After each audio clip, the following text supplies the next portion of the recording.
get an opportunity at the belt, but once again, we so blessed to fight him. Listen, we're giving you an opportunity. He got the belt. He got the belt. We came to y'all. He got the belt. He did not come to. That's what you say. He did not come. No matter how they try to belittle you, attack your character, create lies and false narratives, understand two things. We dress clean and we fight clean. Salute to the clean fighters. They claim that this community is so drug-free, but it don't look that way to me.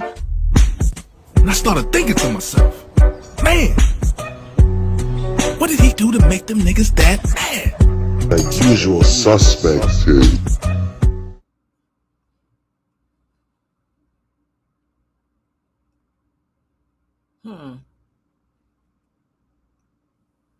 What's going on, y'all? Trying to see what is going down here. Because we got some more YouTube BS going on, it seems.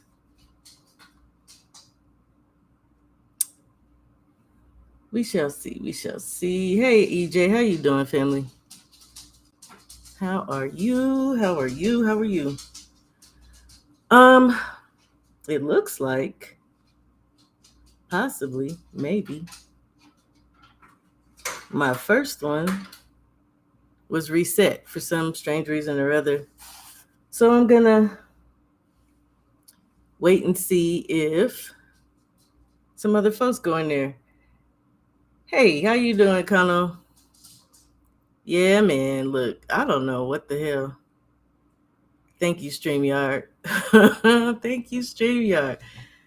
They say StreamYard is a damn restream. But yeah, I started the first one and it ended after 48 seconds. So again, no idea what's going on. How you doing, KG? How you doing? Salute, salute. I'm glad to hear that. Good for you. Hey, EJ. Again, how are you doing, fella? It's good to see you in here. I guess they didn't like my little song that I was playing or something. I don't know. It was only a minute of it, roughly. Not even a full freaking minute, and they cut that shit. So, here we are again. We back. All right. Ah, man, this is going to be one of those, right? A lot of fights. Yesterday fights. Today fights. Tomorrow fights, I believe. So, yeah. Let's get busy. First of all, hey, how y'all doing? Yeah. I'm just trying to get to the schedules because, again, it's a lot. And I believe this fight is today that I'm going to start with. Yes, sir. First, let me see who else. Who else we got in here? Just the fellas. Okay, we rocking. So, it's been a lot going on, man. It is a big fight week. And I'm getting excited. The closer we get, the more excited I become. Let me try to see if I could get this rolling in the background at least without somebody freaking tripping. Yeah, there we go. So, again, big fight week, huge fight week. Super excited. This card that I'm going to name next, though, is not connected to Alvarez and Crawford, but it's a good fight. It's popping. We ready?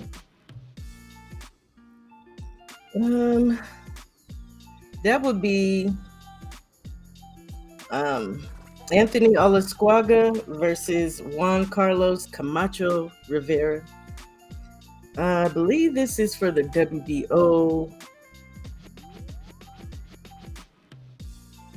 Let me see, flyweight. Let me make sure. Yes, WBO flyweight bout. It's gonna be on the zone.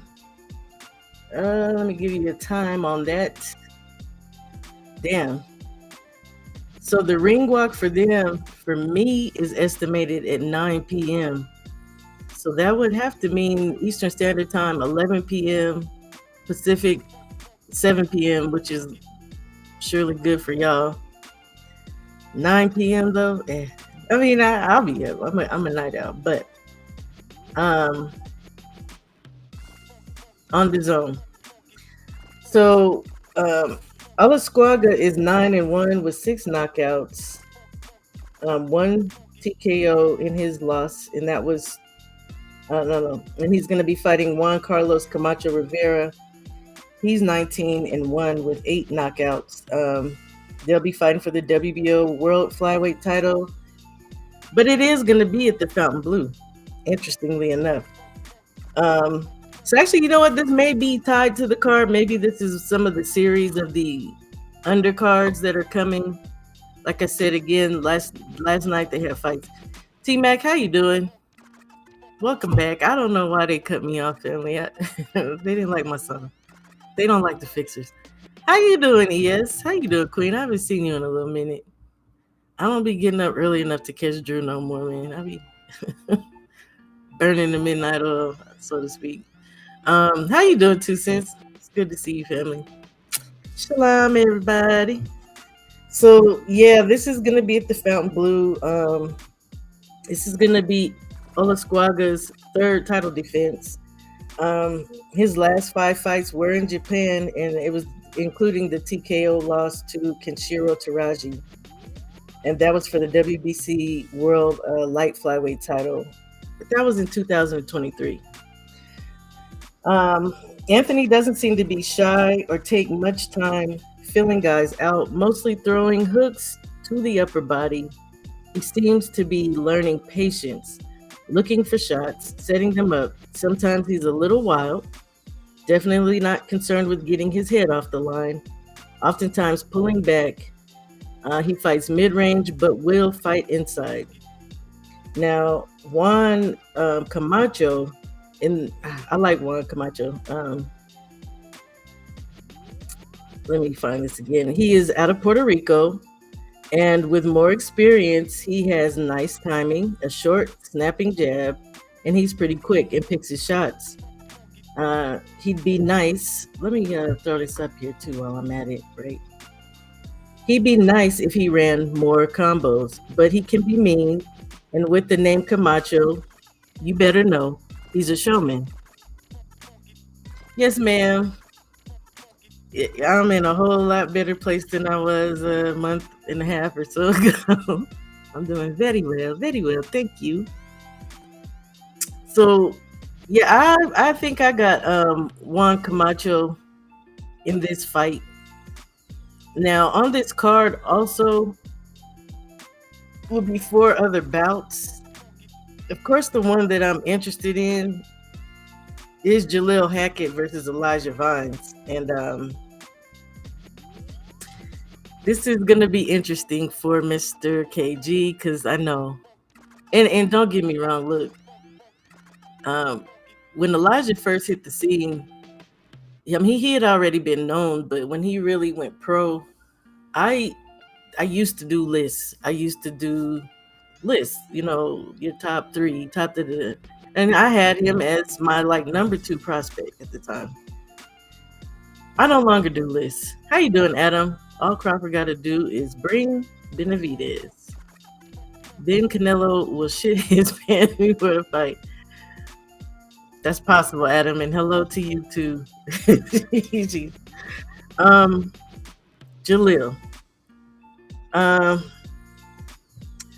We saw his last fight.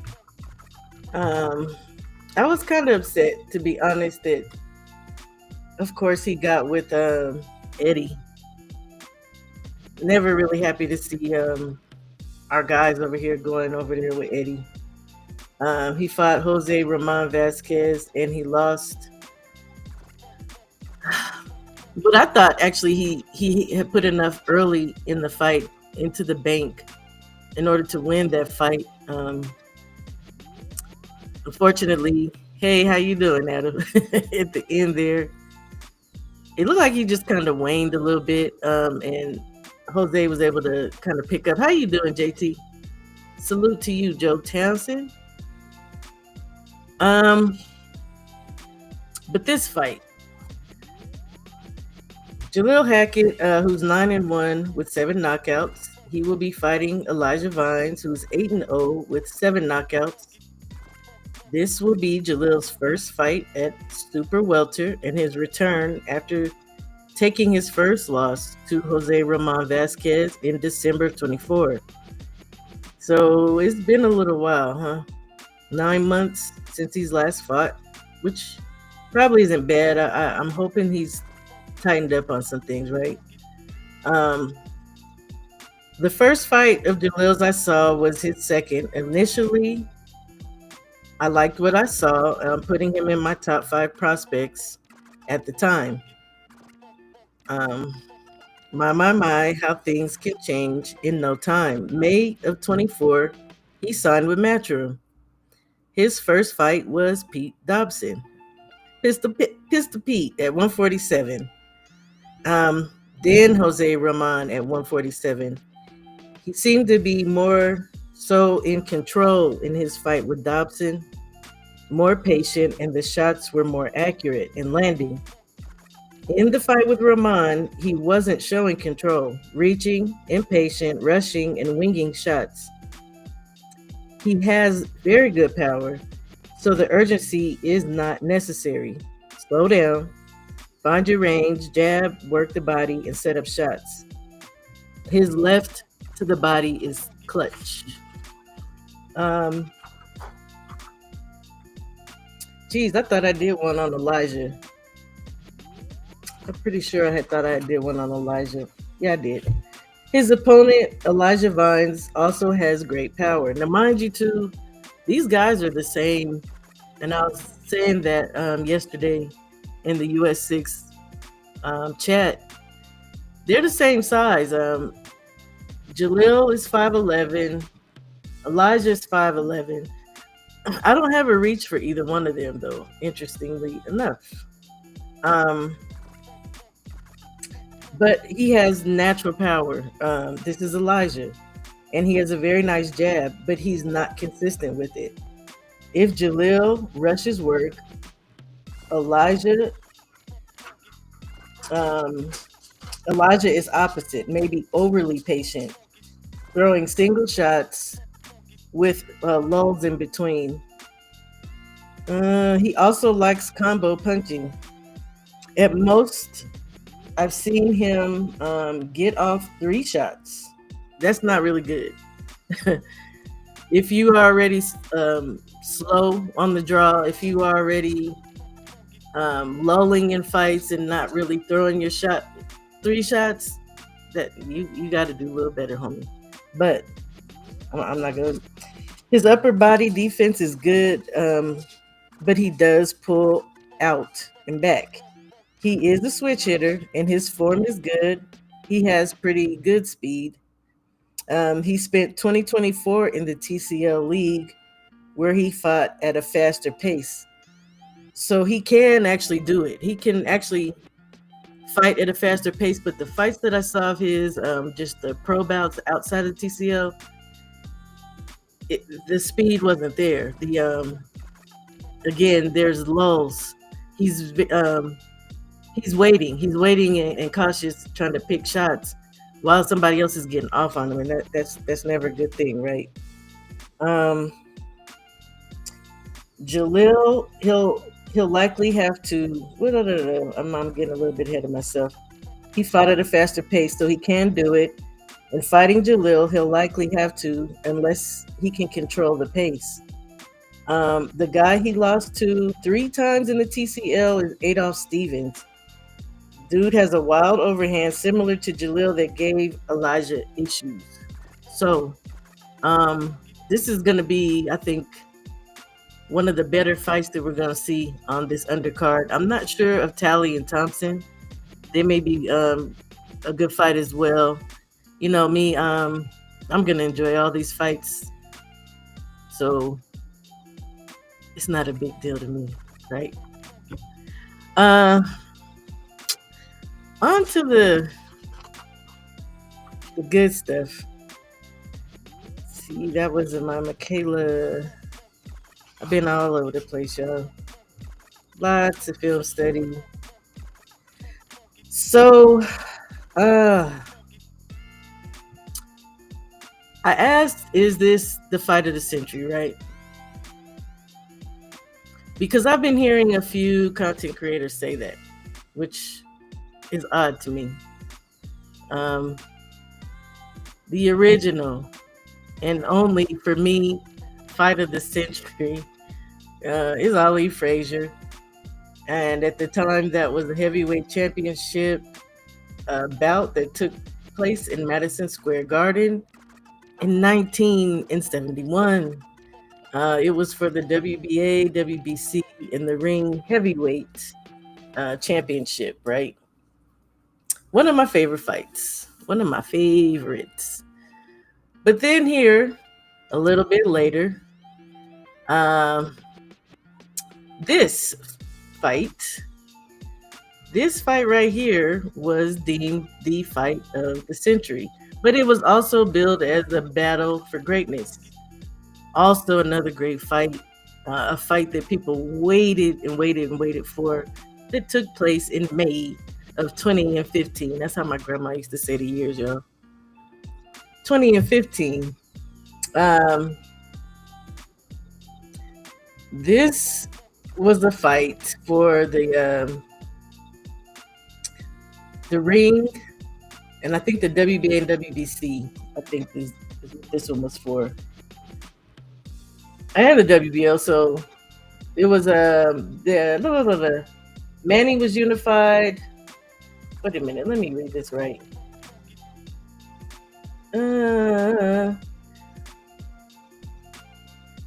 So what it was is, of course, we know Mayweather was undefeated. I think Manny had lost 5 or 6 fights by then, if I remember correctly. And Mayweather had the WBA, WBC in the ring. But Manny was the 8-division world champion, and he had been the WBO welterweight champion, right? But this fight, too, it didn't take place for me over no Frazier and Ali. I think that still is and should be considered the fight of the century. But, you know, you do have people who feel, I guess, like this is going to be somehow take place of this. These historical fights that we've mentioned. Just not for me personally. You know, to each their own. I ain't gonna be able to do it. I see some more people have came in. I got in a little work with him. He's strong and focused this go around. Okay, that's good. I hope so. I mean, I really like Jalil. It's just like he just needs to fine tune some stuff. I like Jalil. He has hands full with Vines, though. Yeah, I think so. I think we're gonna see Vines come as a hungry fighter, and possibly, like I say, able to fight at the pace. Because more than likely, Jalil gonna set the pace. So I'm just here to watch and enjoy boxing. The names of okay, that's how I feel. I'm getting into it. Definitely one of my top fights. And again, I don't do the list, so just one of my favorite fights, though. Salute, Red. How you doing, Badness? How you doing? I mean, how you doing, family? B3 Picks, how are you doing, family? Let me make sure you are good to go.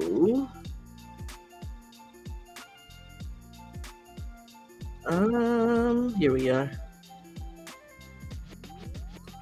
B3, let me see if I can find you again. I'm not seeing you in the chat just yet, B3, so When I see you come up again, I got you. How you doing, 503? Lion, my young bro. How you doing, family? Drew Titan, LLC. Salute.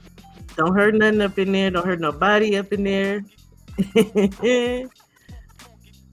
My big bro, Drew. T-Mac. Hot take. I actually enjoyed May versus Pac. Didn't give up to the hype. But both fighters had solid game plans. I agree.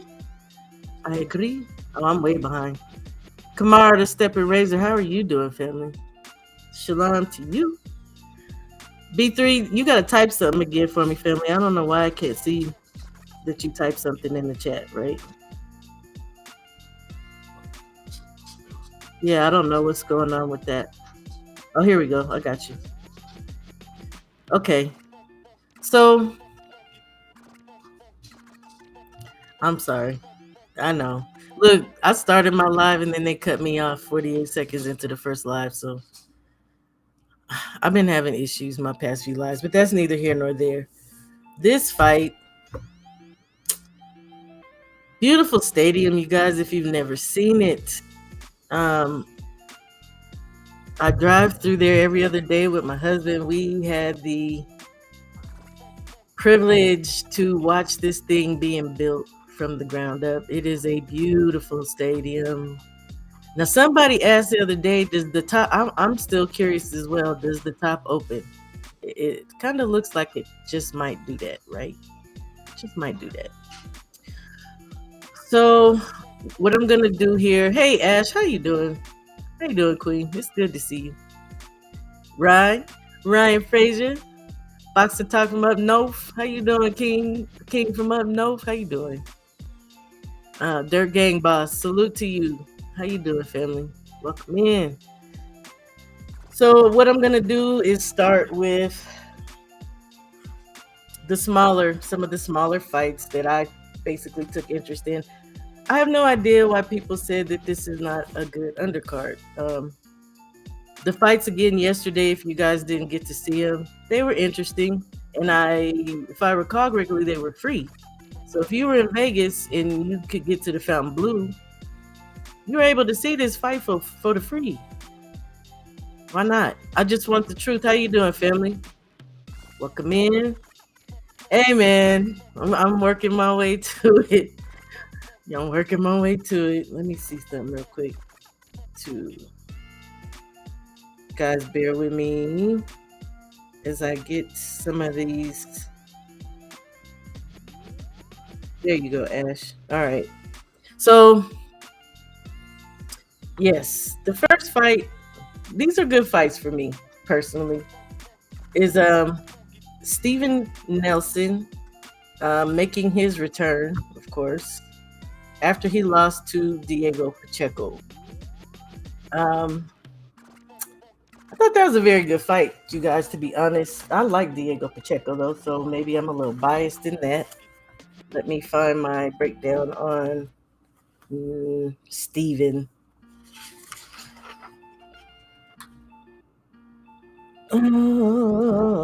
Steve Nelson.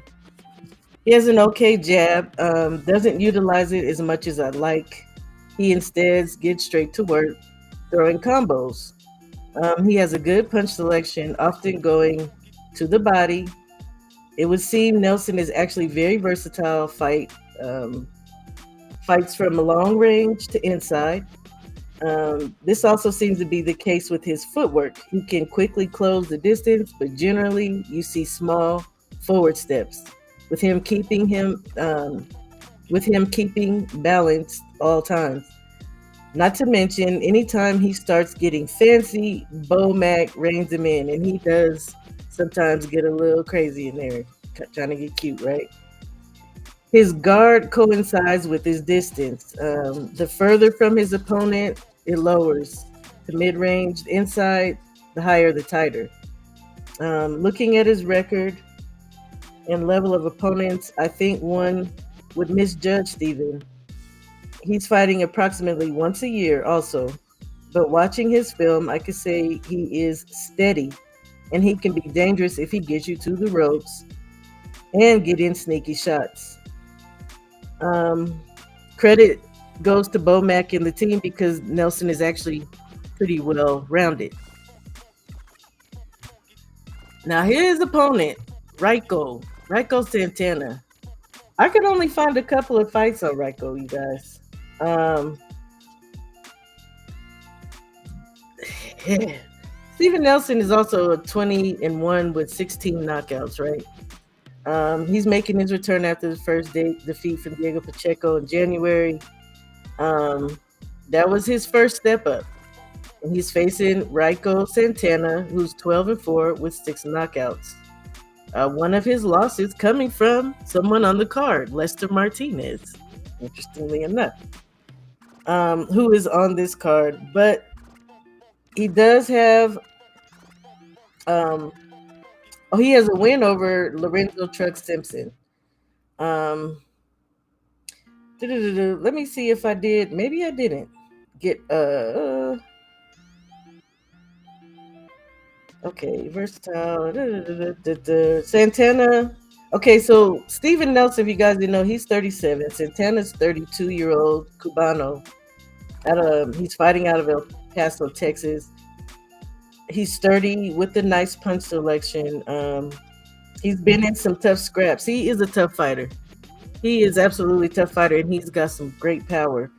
I didn't write much about him. Like I said, I couldn't find much. A lot of them seem to be like local type level fights. I just said that this should be a good technical bout.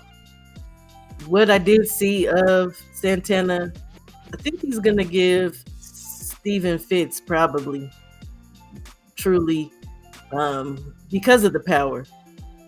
It's going to be interesting. It's going to be interesting to see how Steven Nelson traverses this, because again, the man has good feet. He is a very well-rounded fighter, but this guy's going to be coming at him.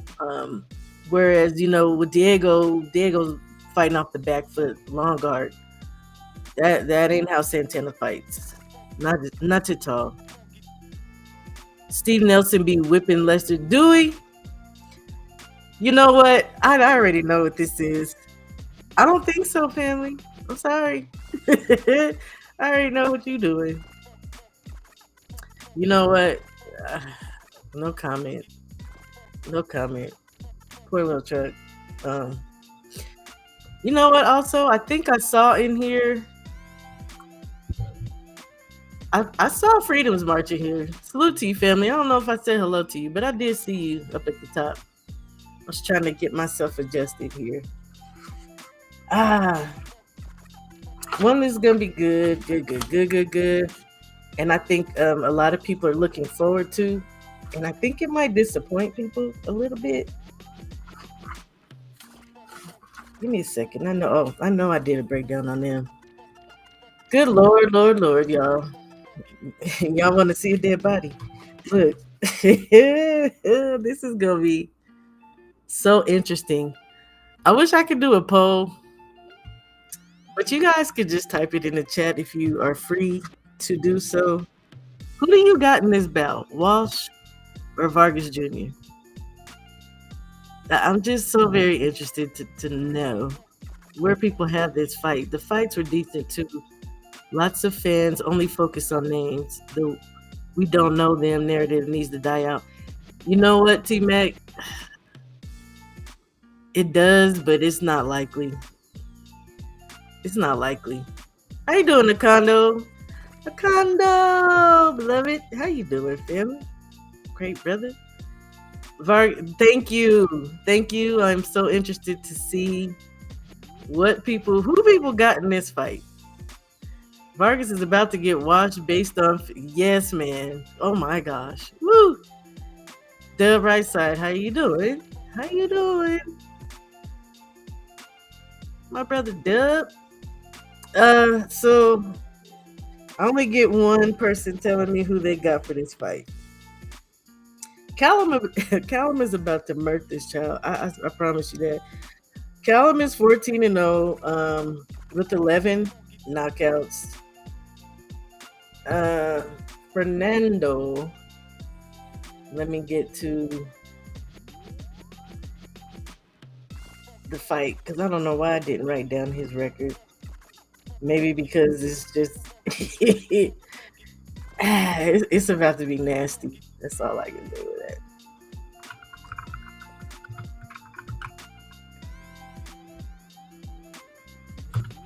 Do they got two in here? No. All right. So, good Lord. This child is 17-0 with 15 knockouts. I thought I wrote that down somewhere. I did. Callum lets his hands go in 4s or more. In 4s or more. He's aggressive and he throws flurries of straights and hooks to the body and head. He is quick. He can get in and out, and he's got power, and he whips shots to the body. Y'all know what I think about whips. You do not want to be on the end of a damn whip, right? Often, he looks like he throws shovel hooks and shovel jabs. But I do question his gas tank. I have seen him gas a little early. I mean, he continues to fight, but I mean, as early as round 2, his mouth is open. So, Ruben Langford, how are you doing? How you doing? Welcome in, sir. Welcome in. Doc. How you doing? It could be Fernando, Calando, or hosted Orlando, Callum 5. Look, Callum 5. Yeah, man. He could surprise me. I don't know, but based on film, Fernando is being fit. Man, this is a straight set up fight. You hear me? They are setting this man up not for greatness, but absolutely for failure. I wouldn't even say shaky. It's just like a sacrifice off top. Like, I don't know what they was thinking. I really don't know. I really don't know, y'all. I'm concerned. I ain't gonna lie. So Fernando Vargas Jr., 17-0 with 15 knockouts, throws the jab consistent with the 2, but his form isn't the best. His chin is often in the air, midsection wide open. And if someone throws, when he throws, he seems to retreat. His accuracy is decent, but the defense is not. Backing straight out, no angles, bad habits abound. Both of these guys are southpaws, but there are levels, and Junior is seemingly about to fuck around and find out. Callum will likely stop him before 6. So, wow.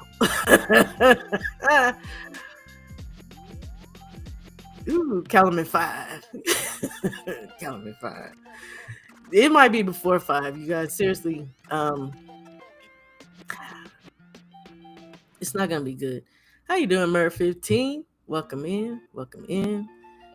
I don't have a dog in this fight, but I got Vargas. I've seen a few of his fights. Oh man, Akondo, it's gonna be bad, man. I've been here since you started with Olascuaga, Camacho. Okay, I appreciate your breakdown. That's okay. That's fine. You know, I be in your chat and I can't type all the time. A lot of times, I've been busy this week doing all this film studying, right? But man, I just gotta run that back. Hold on, one more time. Callum 5. This is gonna be bad. It's gonna be bad, Akondo. Oh man. And then to see them yesterday, the open workouts. I don't know. Open workouts, I think, came before the fights yesterday. To see them in there, it's just okay. Shout out to Fernando Sr. Great career. You know, he had a little. I ain't gonna say little. The dude did some drug cheat shit, but I mean, he had a great career.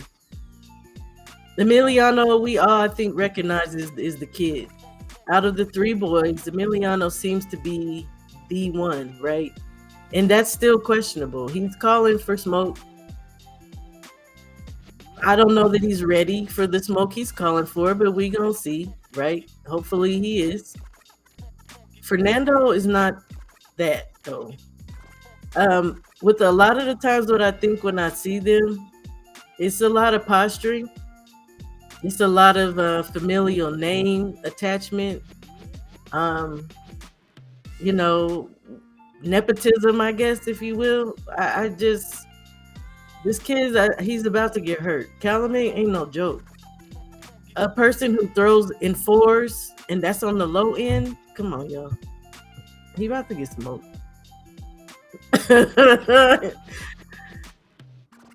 How you doing, Stormy?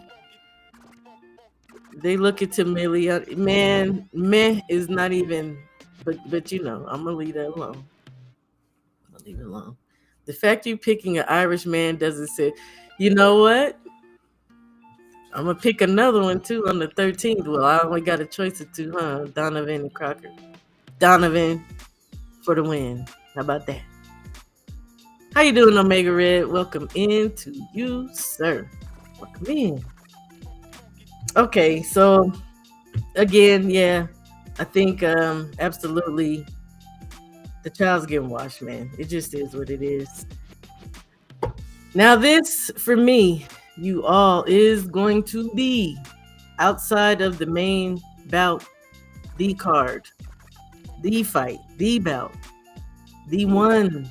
Matter of fact, I meant to have loaded up some stuff that Lester has said, but it's in Spanish, and y'all, I don't think the majority of my chat speaks no Spanish, so I will relay what he said for the most part. How about that? Or I'll tell you where you can find it. But in the mean and in between time, this for me is the fight. I've been super excited about this. I've been saying I have Lester.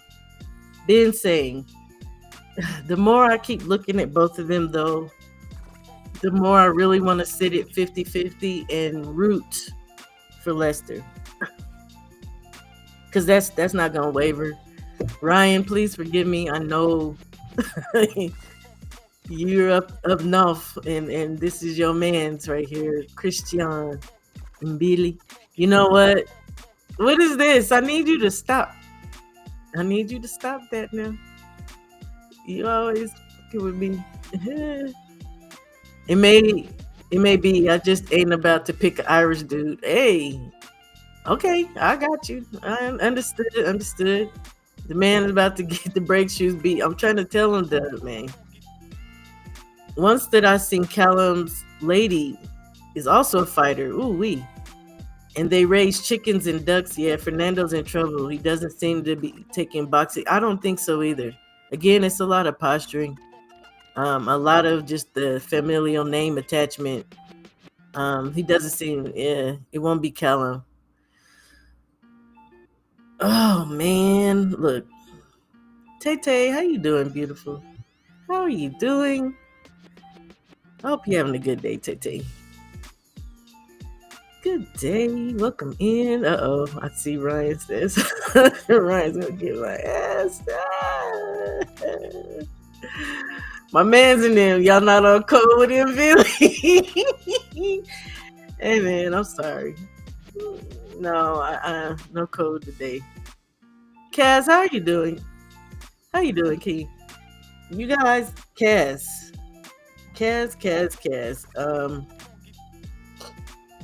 is also a boxtorian. So, if you have not heard of Kaz, you might want to familiarize yourself with this brother. He does great work daily. Daily, he goes over old fights. And he'll do several in one live, you guys. Just a great channel. Kaz, if you will, please, I've given you a wrench. Feel free to put your link in the chat. About mid-afternoon, yeah, Kaz goes live, and he'll cover like the whole fight. He'll cover careers. He'll cover a series, like just another great channel that does coverage on the history of boxing, as well as talking updated boxing and having panels. So all of you, actually, Ryan, Doc, Stormy, you guys already know how I get down.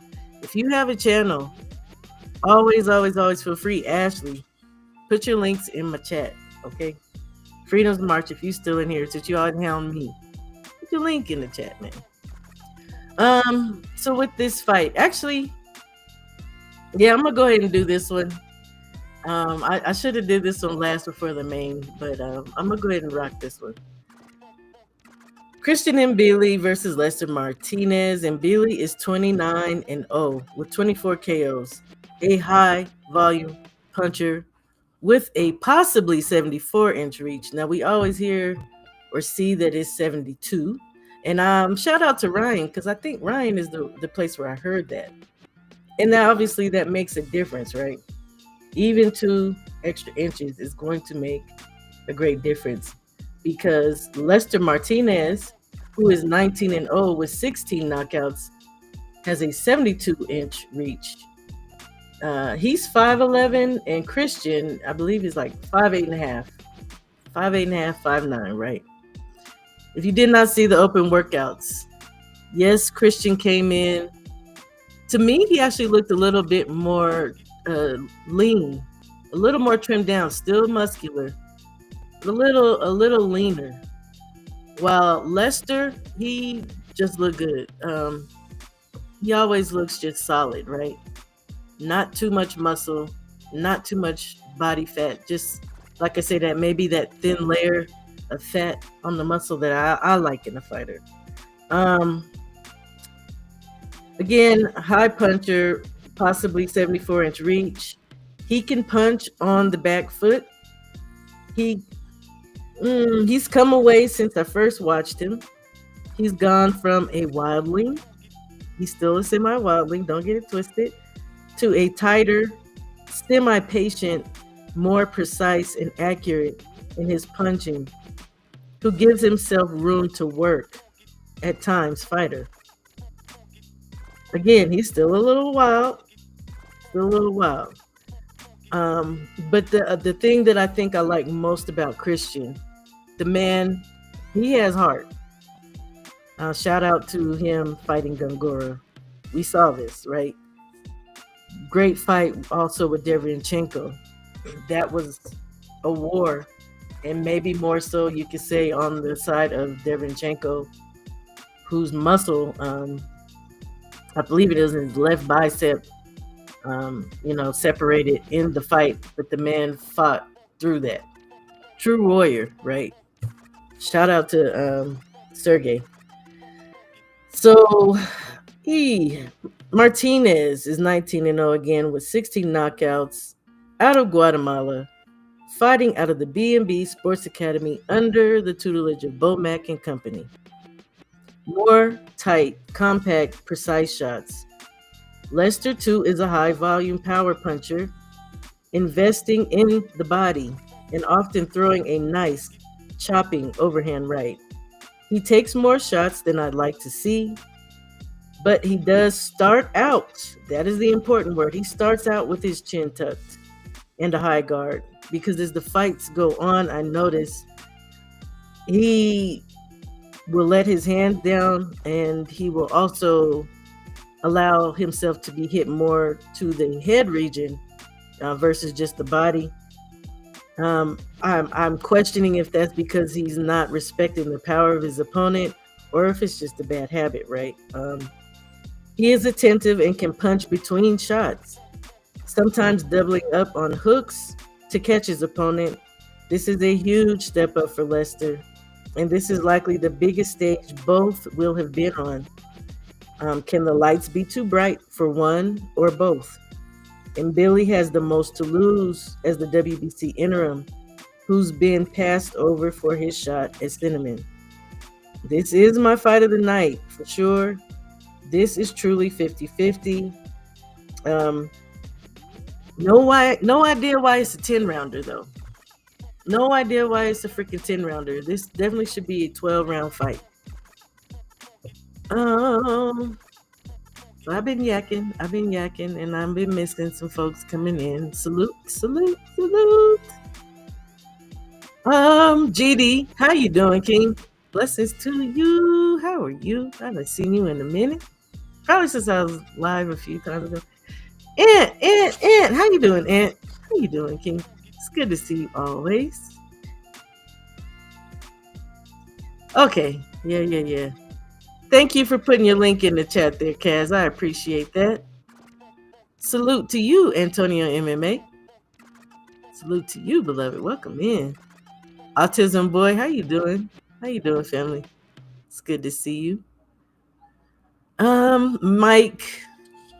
Michael Ray the second, maybe my new nemesis for the fight pool, but still my good friend. How you doing, Mike?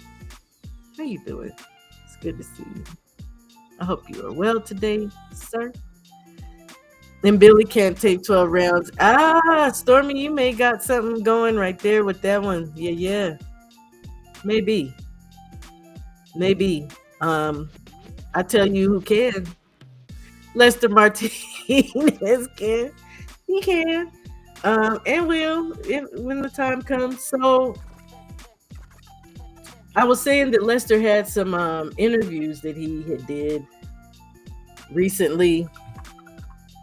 Of course, he's excited for this opportunity. They both are. And the thing with me with Mbilli is, again, he's not coming to give Lester okay? He's not coming to give Lester anything. This man has been sitting there waiting for his shot patiently with Canelo. Now, Canelo is not trying to see Mbilli. Too much activity. Too many hands. It's not the same Canelo of the days of old, right? So one of the interviews I seen with Lester was on the ring. He's very appreciative and excited and happy to be in the camp, obviously, of B&B. They actually went out and sought him, which is interesting. He also believes that obviously he's gonna win, but he's let it be known, if he wins this match, you guys, he wants to fight. He wants to fight Crawford, y'all. You know what I'm saying? He don't have no shame in saying that, and I love that. Camp member or not, he's like, dude, if I beat this dude's ass, I'm coming for them belts. Do you hear me? Okay. It's another one he did also on, I think it's Fight Hype. I'm pretty sure it is. But check those out. They're out there. He's very appreciative of this opportunity. And yes, he wants to smoke with his own camp gym mate. I love that for him.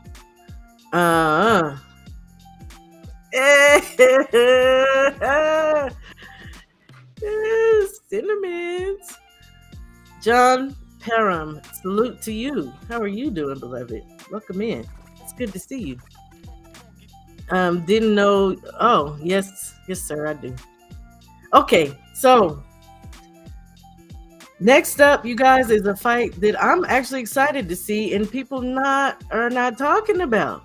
A rematch, a flippity flapping great rematch, because the first fight, it was actually interesting. Super interesting, in my opinion. That would be one Sergey Bochuk versus Brandon Adams. This fight, why am I not seeing this on here? Here we go. Sergey is 26-2 with 24 knockouts. His one loss was the TKO stoppage he received from Brandon Adams. Of course, we know he also lost by majority decision to Virgil Ortiz, right? Brandon Adams is 25-4 with 16 knockouts. His one loss was a TKO stoppage from Paulo Thompson. Look, they last fought. Let me see. They last fought in 2021.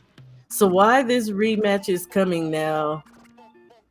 I have no idea, and I'm sure someone has said it on one of the many channels that I kind of bounce around on. I think it's that Serhi didn't have someone to fight her. It was something of that to that degree.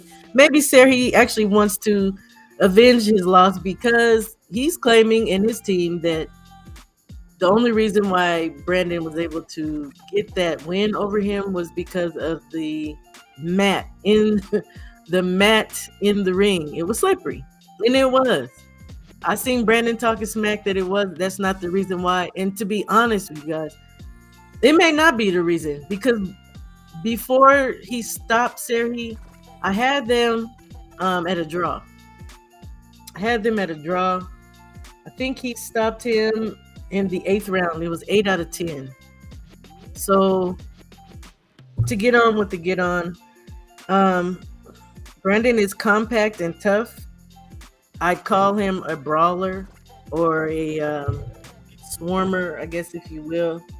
He can take shots and seems to like the phone booth. Serhi considers himself a 50% Ukrainian, 50% Mexican style fighter. He doesn't feel like he has the full Eastern, and to be honest, watching him, I don't think he has a full on Eastern European, straight up long guard, all his weight and everything coming forward. He doesn't fight quite like that. He doesn't utilize the conventional high guard and pendulum step. He does come forward, hooks to the temple and uppercuts, jabs and straights, generally squared, flat-footed. He can fight to his height or in the phone booth, and he can take shots to the body. So he's not the typical, because generally what we love to think, we talk about a Ukrainian fighter or any Eastern European, is that they don't like the body shots. We saw him get his body murked by Virgil Ortiz, right? And he did not falter. He did not go down. I almost say he didn't falter because Virgil was rocking. He was rocking him. But he's been able to withstand Mendoza. Jesus, I mean, the dude can take body shots. We'll just leave it at that, right? He's strong, resilient boxer, puncher. He calls himself El Flaco, or the thin one. In the first fight, both in their usual styles, I scored a draw up to the TKO. Hopefully, Serhi can actually make weight this time, though, because I actually have a problem with Serhi. In his last fight, we saw him take on one Michael Fox. This man came in like 4.5 pounds overweight, 159.5 freaking pounds. Yeah, ridiculous. So, and not to mention, my biggest issue is that Michael Fox absolutely outboxed. He boxed freaking Serhi's socks off. So, to be honest, I believe this fight is actually just going to look like the first one with Brandon and Serhi. Unless Serhi has made some adjustments, because from fight to fight, he seems to have the same style. I see Brandon being able to beat him again. If Brandon, the only thing that I think that I had an issue with Brandon in that first fight is he seemed to wane a little in the tank area, in the gas tank. And that had to be about round 5, 6. He waned a little bit. But the work he was still working. And his style, it was just still giving Serhi fits. Overhands, he kind of throws his jab. It's reminiscent to me of like Joe Frazier. this kind of side jab with his head away. I think he can beat Seri again. Easy. Easy. I just pray that his conditioning is up to par. I got Brandon over Seri. Most definitely. Let me see who else. Who else came in here? Nobody. Let me see. Bochuk. Lucky Adams is older now. I have Adams stopping him again. Hey man, I think he can stop him again. I don't know. We're gonna have to see if Bochuk is gonna come in. And either if he doesn't come in with something new, he's gonna have to adjust.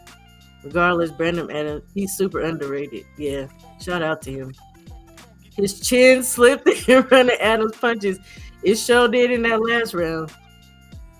It sure did. He slipped. Look, he caught him, I believe it was like with a left the first time. And they kind of moved around to another side. And he did slip. He literally slipped on. They need to take them decals out the ring. Shout out. And we be talking about that all the time. The water and them plastic sticker decal, it don't work. It's stupid. But he did. He slipped onto some body hooks, some combinations, and then he went back to the other side and he took that. That was the left. He took a left hook to the chin, and he was out. Like there's nothing you can say for that, dude. You got boxed, Sterling. You got your ass beat. Fox pitter pattered him and dropped, buddy.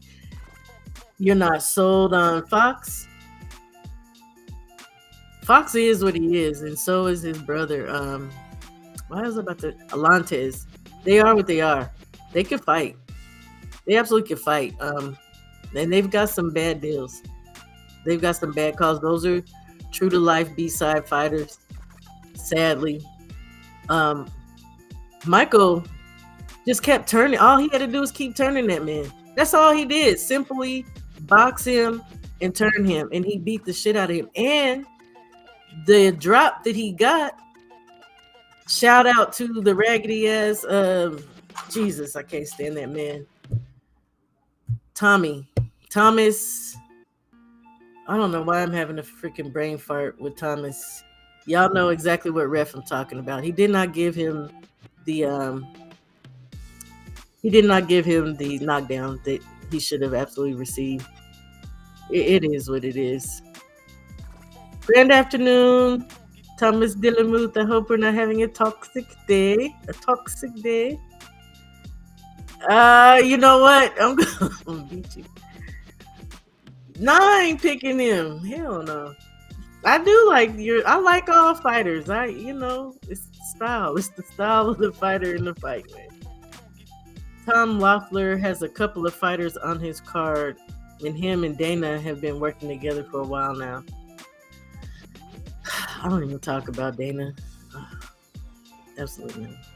Adams had the boy popping and locking. I thought it was B Street 2022. Yes, Taylor. Thank you. I cannot stand him.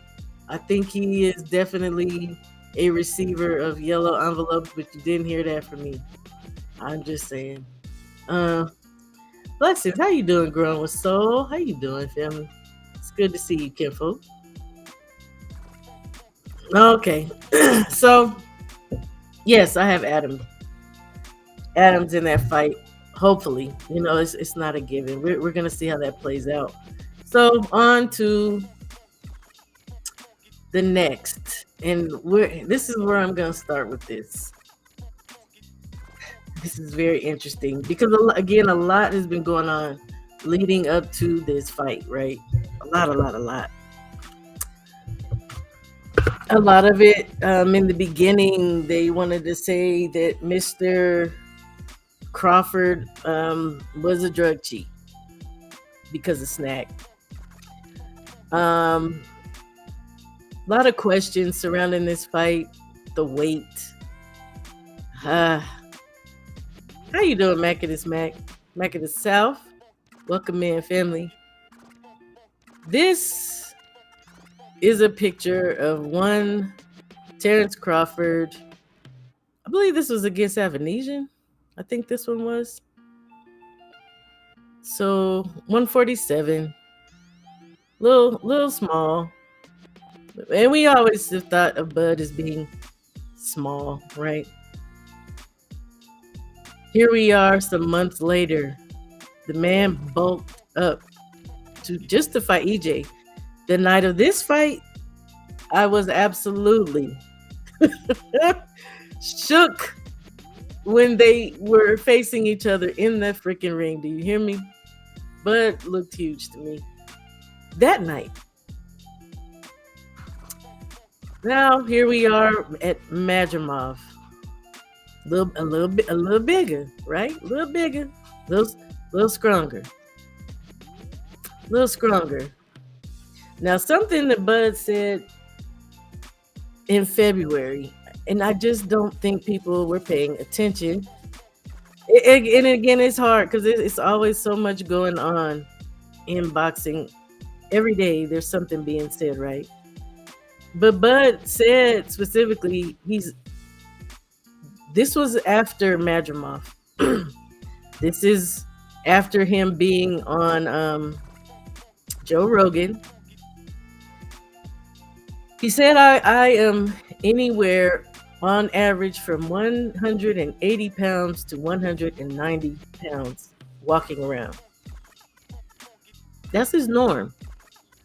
We saw Bochuk in the barber chair saying that this man has been squeezing down for a long time, right? And a lot of us actually in certain circles have said this as well. Some people even call Bud a weight bully. Okay. This is Bud's post. When was this? February 9th of 2025. This is someone obviously sharing what Bud posted. 186, right? And we saw the picture of his little tubby belly. And they were trying to say that this was now. To me, that stuff is neither here nor there, right? Bud was, yeah, man. Yeah. Why is nobody talking about computer all levels for this fight of the century? I don't think either one of them are. I mean, here's the thing with me, Stormy. And first, let me just put this out here. I'm going to just say this, you guys. I said it last night in Dub's chat. I don't have a pick for this fight. Absolutely, I do not. It's no secret if you don't know. I don't like either man. I don't like Bud, and I don't like Canelo. Link is in the chat because this is not going to be the just the conventional breakdown. Obviously, this is a little bit different. With me though, as far as Bud and his weight, I feel like Bud is coming back down to make weight in this fight. So it's not the same. It's not the same. Yeah, he's still cutting. We obviously know he ain't cutting as much, right? So I just don't. I don't have a problem when we see this. No. Because we're talking about a man who's already he was already much bigger than people and all of us apparently. Unless you inside on in the know. It's not a big deal. Everybody I guess assumed that he's trying to gain weight and gain mass. He's probably trying to gain the muscles back, right? Gain the muscles back that were lost in all the cutting. Lucky he didn't turn out like Mr. Virgil with the damn rhabdomyolysis, right? Myolysis. Shout out to Doc. I'm trying to say that word. How you doing, Cash Crypto? If that's true, then Canelo already proved he's pound for pound better than Bud. I don't know how I know you was gonna come here talking shit, but I love it. It's okay. It's okay. Salute to you, AJ64. I didn't see you coming here, King. I apologize for not catching that. I've been running my mouth. So again, with me, the weight thing is not going to be a big deal. As far as just the actual weight, I think for me, the questions that I have are still going to be with this man having one fight at 54 and moving up to 68. Is the power? Is he going to be able to withstand the power of Canelo? My channel, my take. And again, the link's in the chat if you feel differently. It is pinned. It's just a conversation. But for me, a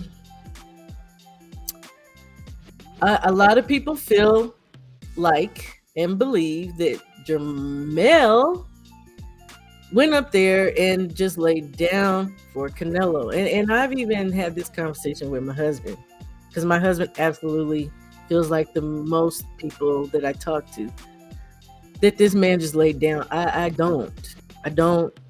I've seen a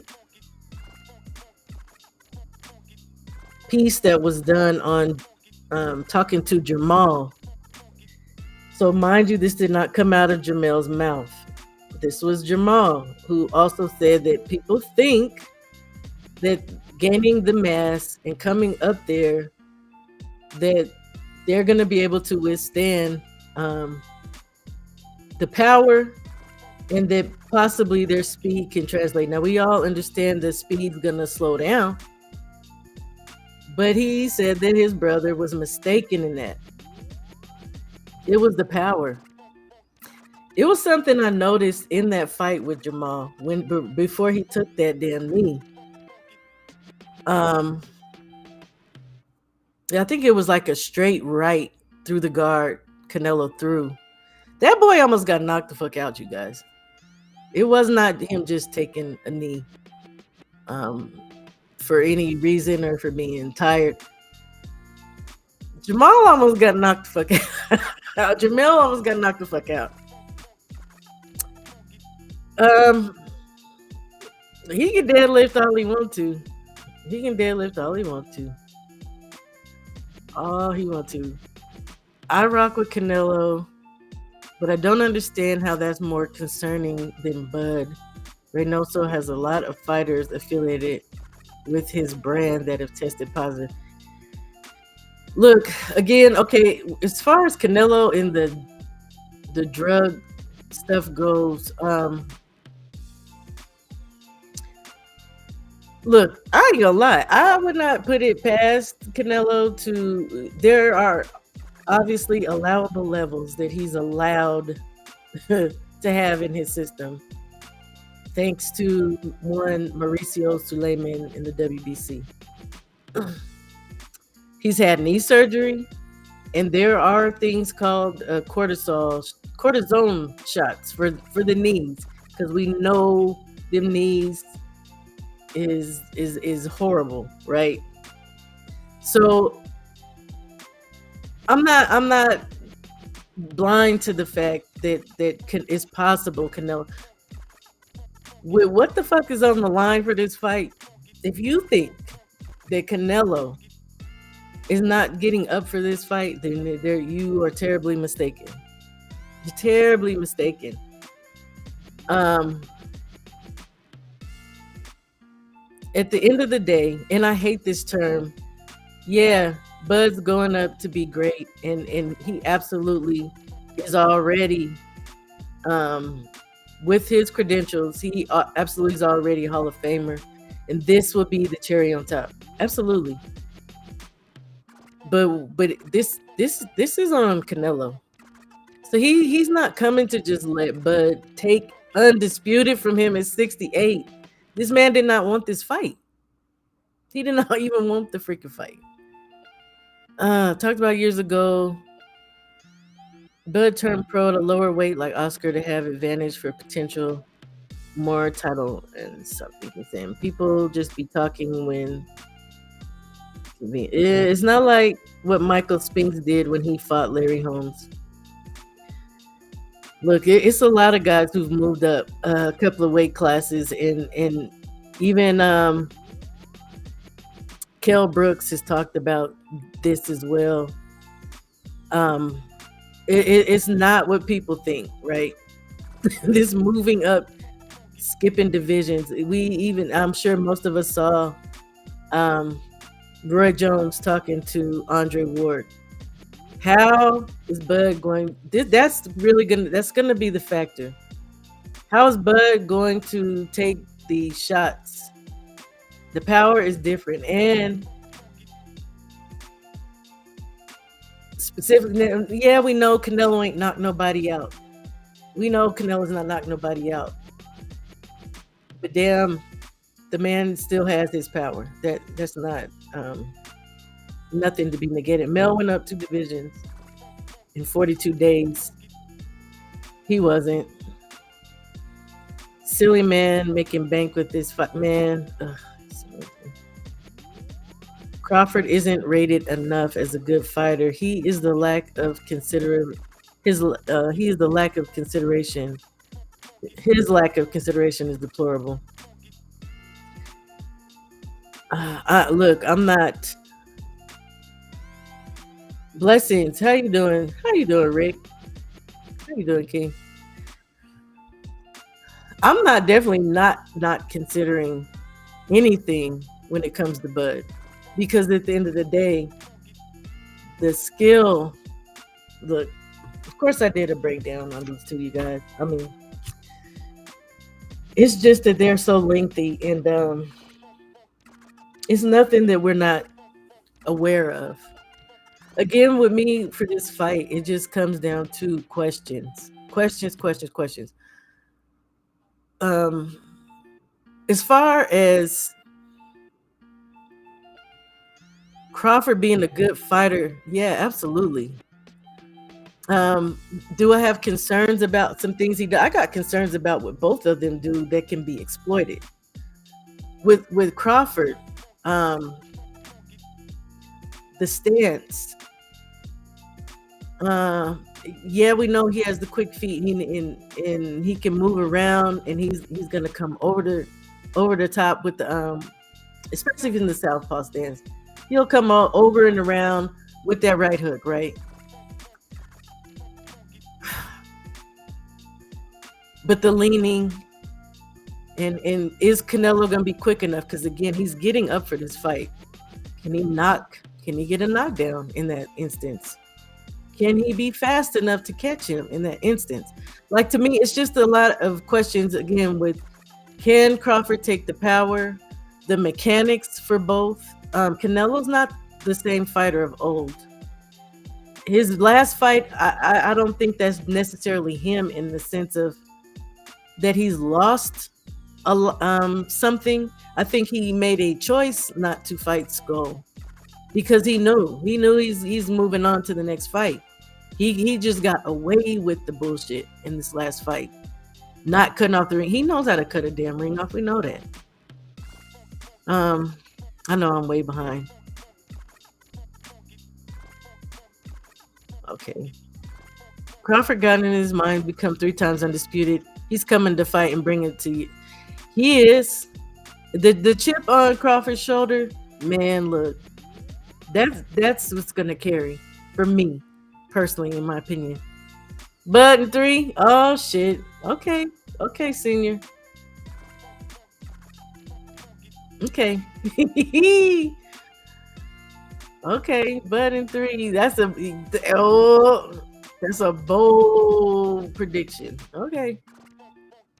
Look, senior, don't make me go there. Cause didn't you pick Errol Spence Jr. with me? I know I picked DJ for to win that fight. Boy, whoo, shit. But by decision, I did that. I can see both winning. I can see Bud truly outboxing him.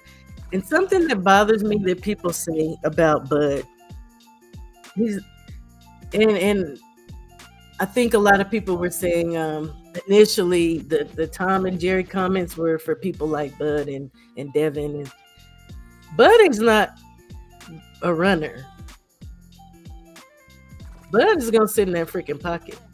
And I think a lot of people think that's maybe not wise with Canelo. But if Bud can utilize controls, pinning the guard, because this is Canelo all day now, right? All day high guard until he comes out of it to throw. Ryder got away with that. Getting in close, stymieing, stifling, working his body. Actually, what Ryder did better than work the body, them uppercuts through the guard. So it can be done. Because again, Canelo, he's not the fighter of old. And really, when I'm thinking of this fight, I'm basing this on the last 5 to 6 fights we've seen of Canelo. I still really don't like to count school fight because, again, I think he made a choice to just kind of bullshit through that fight, right? This I question this as well, Stormy. I do. I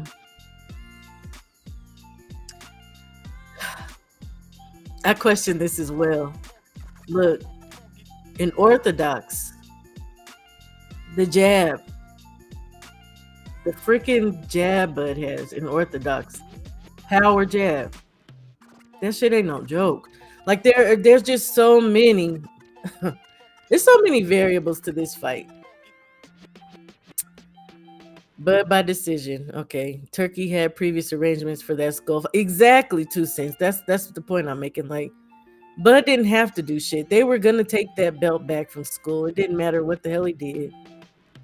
I mean, we've seen we've seen Canelo fights anyway where the man has gotten outboxed. He can whiff at the air and the crowd is like, ah! Like he's already. What I forgot to incorporate into this, though, you guys, was something that Stormy had talked about and had sent me. Shout out to you, Stormy, about who the judges are. And we know Thomas Taylor is supposed to be the referee. Again, I'm not a fan of Thomas Taylor. I think he's full of shit. And I think he picks at certain fighters in certain fights for no reason, just bullshitting. Let me see if I can find this post though, or this email from Stormy.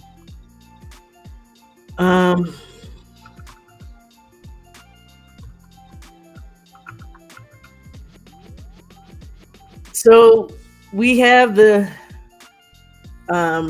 usual suspects as far as,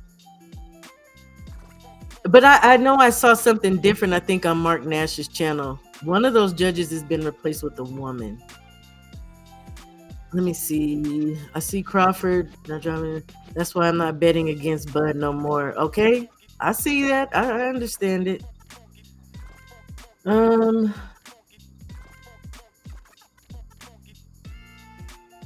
Here we go. Did you send that to my email? I mean, you sent that to my text, Stormy? Maybe you sent it to my text. Let me see something real quick, you guys.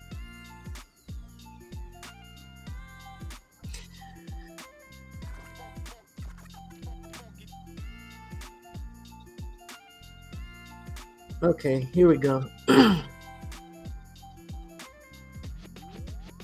So, yeah. This is not a good thing on this phone. I'll tell you that much. Weisfeld, y'all know the regular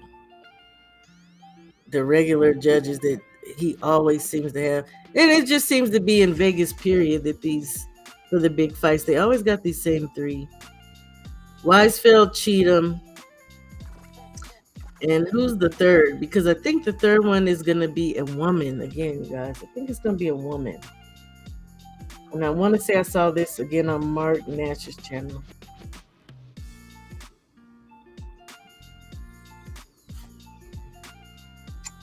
I'm not seeing it. God damn. Wish Mark was in here, because then he'd tell me. But I don't know. It makes me feel some kind of way. Some people think Canelo's a good inside game too. Films is up. I agree. To be honest with you, I don't really care for either one of their inside games like that. It's relatively a safe space. It's a safe space for him to fight, but Bud is really good where he is. That mid-range southpaw stance, he tears shit up. He tears shit up right there. Don't forget to smack that like button, please. Distance and range will be a huge factor. Yeah, it's going to have to be the right range. Now, Canelo, as far as being inside, I mean, he does, okay, put it like this. He does good as far as, yeah, he's going to want to get mid-range initially till he can walk and pressure you back, because that's his game now. High guard, coming forward, jabbing. We know the signature left hook to the body, left hook to the head. Sometimes left hook, right hook, left. Like his aims are to get you to the ropes, even more so to get your ass to that triangle. Stormy B Man's dreaded area. That's where he's gonna try, but that's not gonna happen. I don't believe with Bud. The only way he'll be able to get Bud to the ropes like that is straight up power. Like, he would have to bang him over there and Bud not resist, not move around, move out. I don't see that being a thing. How you doing, Just Do? Blessings to you, family. I know I'm way behind you guys. Taylor lets fighters work. He does, but he also does a lot of little petty bullshit as far as calling, like just kind of nitpicking. I'm not a fan, and I've also seen him again. You didn't give Michael his knockdown. He was picking on Shadeja. It's just little things that I see with him. The whole thing with Morrell, that could have been a warning. That one shot after the bell. I think he does some asshole shit sometimes. He's not a ref that makes it more about him than the fighters like others. I don't agree with that. As far as the judges go. Same exact team as Barrios versus Pacquiao, if I'm not mistaken, as far as the judges. It probably is, because again, all the big fights is Steve Weisfeld, Cheatham. Who else is the third one? Who's the freaking third one? The third one is maybe that's what it is. The third one is kind of Tim Cheatham, Steve Weisfeld, Max DeLuca. PGH Big Dog. Salute to you, King. Welcome in. DeLuca originally. Yeah, I think it's a woman now. I think DeLuca is the floating one that I was saying. You always gonna get Tim Cheatham and Steve Weisfeld together. People are missing out on the part where Inoue said Boots is the hardest puncher he's been in the ring with.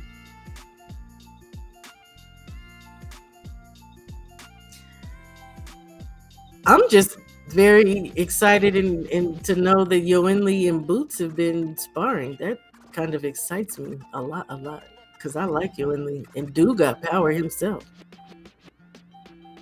I mean, I don't know where that comment comes from, and I know I'm skipping, I'm missing. Bud has a solid inside game. He trades a bit much for me. Yeah, and that's another thing too for me with Bud. I think a lot of people are thinking about or considering the fact that Bud he wants his pound of flesh back. He wants to get his lick back. For me, it's more that when he is working, a lot of times his whole mid is wide open. His midsection is wide open. Bud is worked sometimes to the head. Canelo's gonna see that.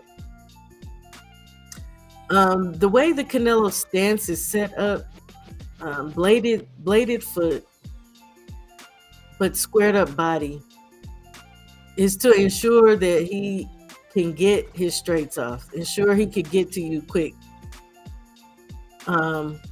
But with Bud's reach, the whole leaning back that Canelo does, he gonna get caught too. Like I said, it's this fight, y'all. I'll be lying if I'll say I'm not gonna be glad when it's over. I'll be glad when this fight is over, but in the meantime, I'm like excited. I don't have a pick, but why do I feel a little nervous for both still? I'm like, ugh. Blessings to you, Quan. Big guns. It's good to see you, family. I'm excited. I'm excited to see this. Canelo's the king. Of course you would say that, Saul. Of course. I would expect nothing less. Salute to you, Anthony Bolton. And Picasso, salute to you. I don't know if I did say hello to you. I saw you. I don't know, you guys. Yeah, I'm a little nervous for this fight. I'm nervous for Bud. I'm not really nervous for Canelo. If Canelo loses, hey. Hey, I think it'll be sad though. Should Bud lose. It'll be sad. And I don't like Bud, you guys. I don't like him. I don't like Canelo. I don't like either fighter. But I respect them as fighters at the end of the day. I respect their skill level at the end of the day. And we, again, I just hear a lot of, and it's probably because of the circles that I travel in, the community that I'm in. I think a lot of people are pulling for Bud. A lot of people are expecting Bud to just go in there and just show out. I do till he gets punched in the face. That's all I'm saying. And we see what that power's like.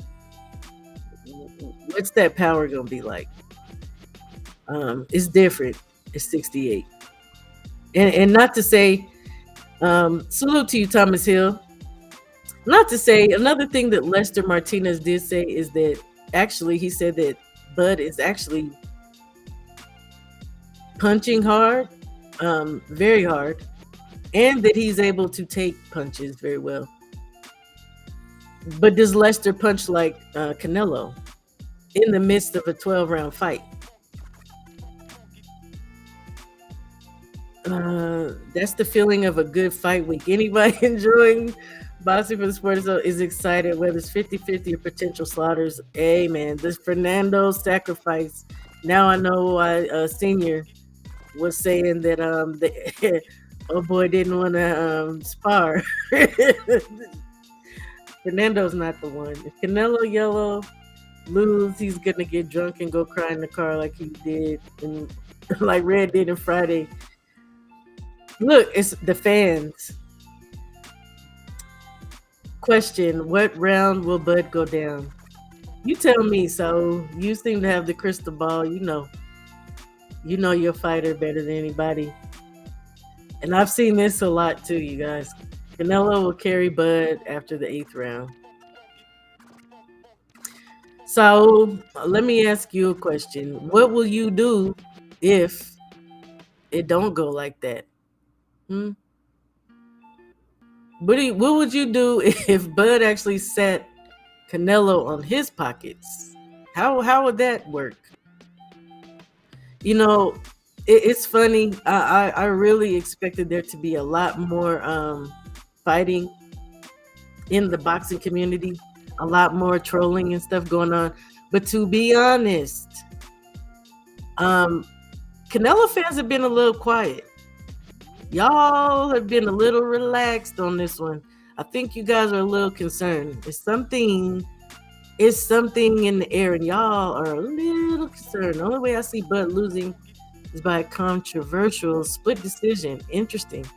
Bud's defense is too good to not get KO'd by a guy who couldn't KO John Ryder in Mexico or Belonga.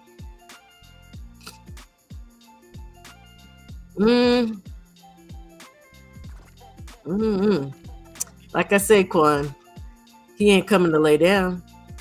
Not with this fight. Berlanga ain't Bud. Ryder ain't Bud. I think it is we got to consider who he's fighting. Bud is in the talks of being catapulted to this place of all-time great of the era type. It's not the same. And Berlanga ain't been in them conversations. Ryder ain't been in them conversations. So, and Canelo has absolutely gotten through fights. And this is not a slight to Canelo because, again, the man can fight. He has power. He has skill. We know that. He has changed, though, over the years. He's not the same fighter of old. But he, at the end of the day, he's still freaking Canelo Alvarez. He has gotten some fights. People love to say he comes in 3 to 4 rounds ahead on the cards. I don't know if he gets that many, but he gets a lot of consideration. Bud don't. I don't think everybody that said, like, Bud is going to have to fight a perfect fight, you guys. Perfect fight. Something else that was bothering me a little bit about this weekend, right? Let me see if I can find it here.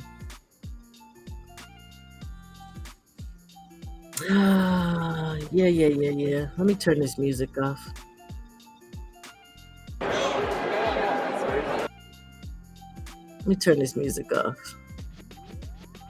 And shout out to Stormy. I had watched this initially. I had it on, but I think Stormy was on, so I didn't watch it initially till the next morning after I saw Stormy's live. Canelo fans, I know you're nervous about this. You know how I know? If I'm neutral, but if I was a Canelo fan, I would be nervous. This is the Grand Arrivals, of course, and I'm sure many people saw this, but if you didn't, Grand Arrivals. Never lost a fight, never come close.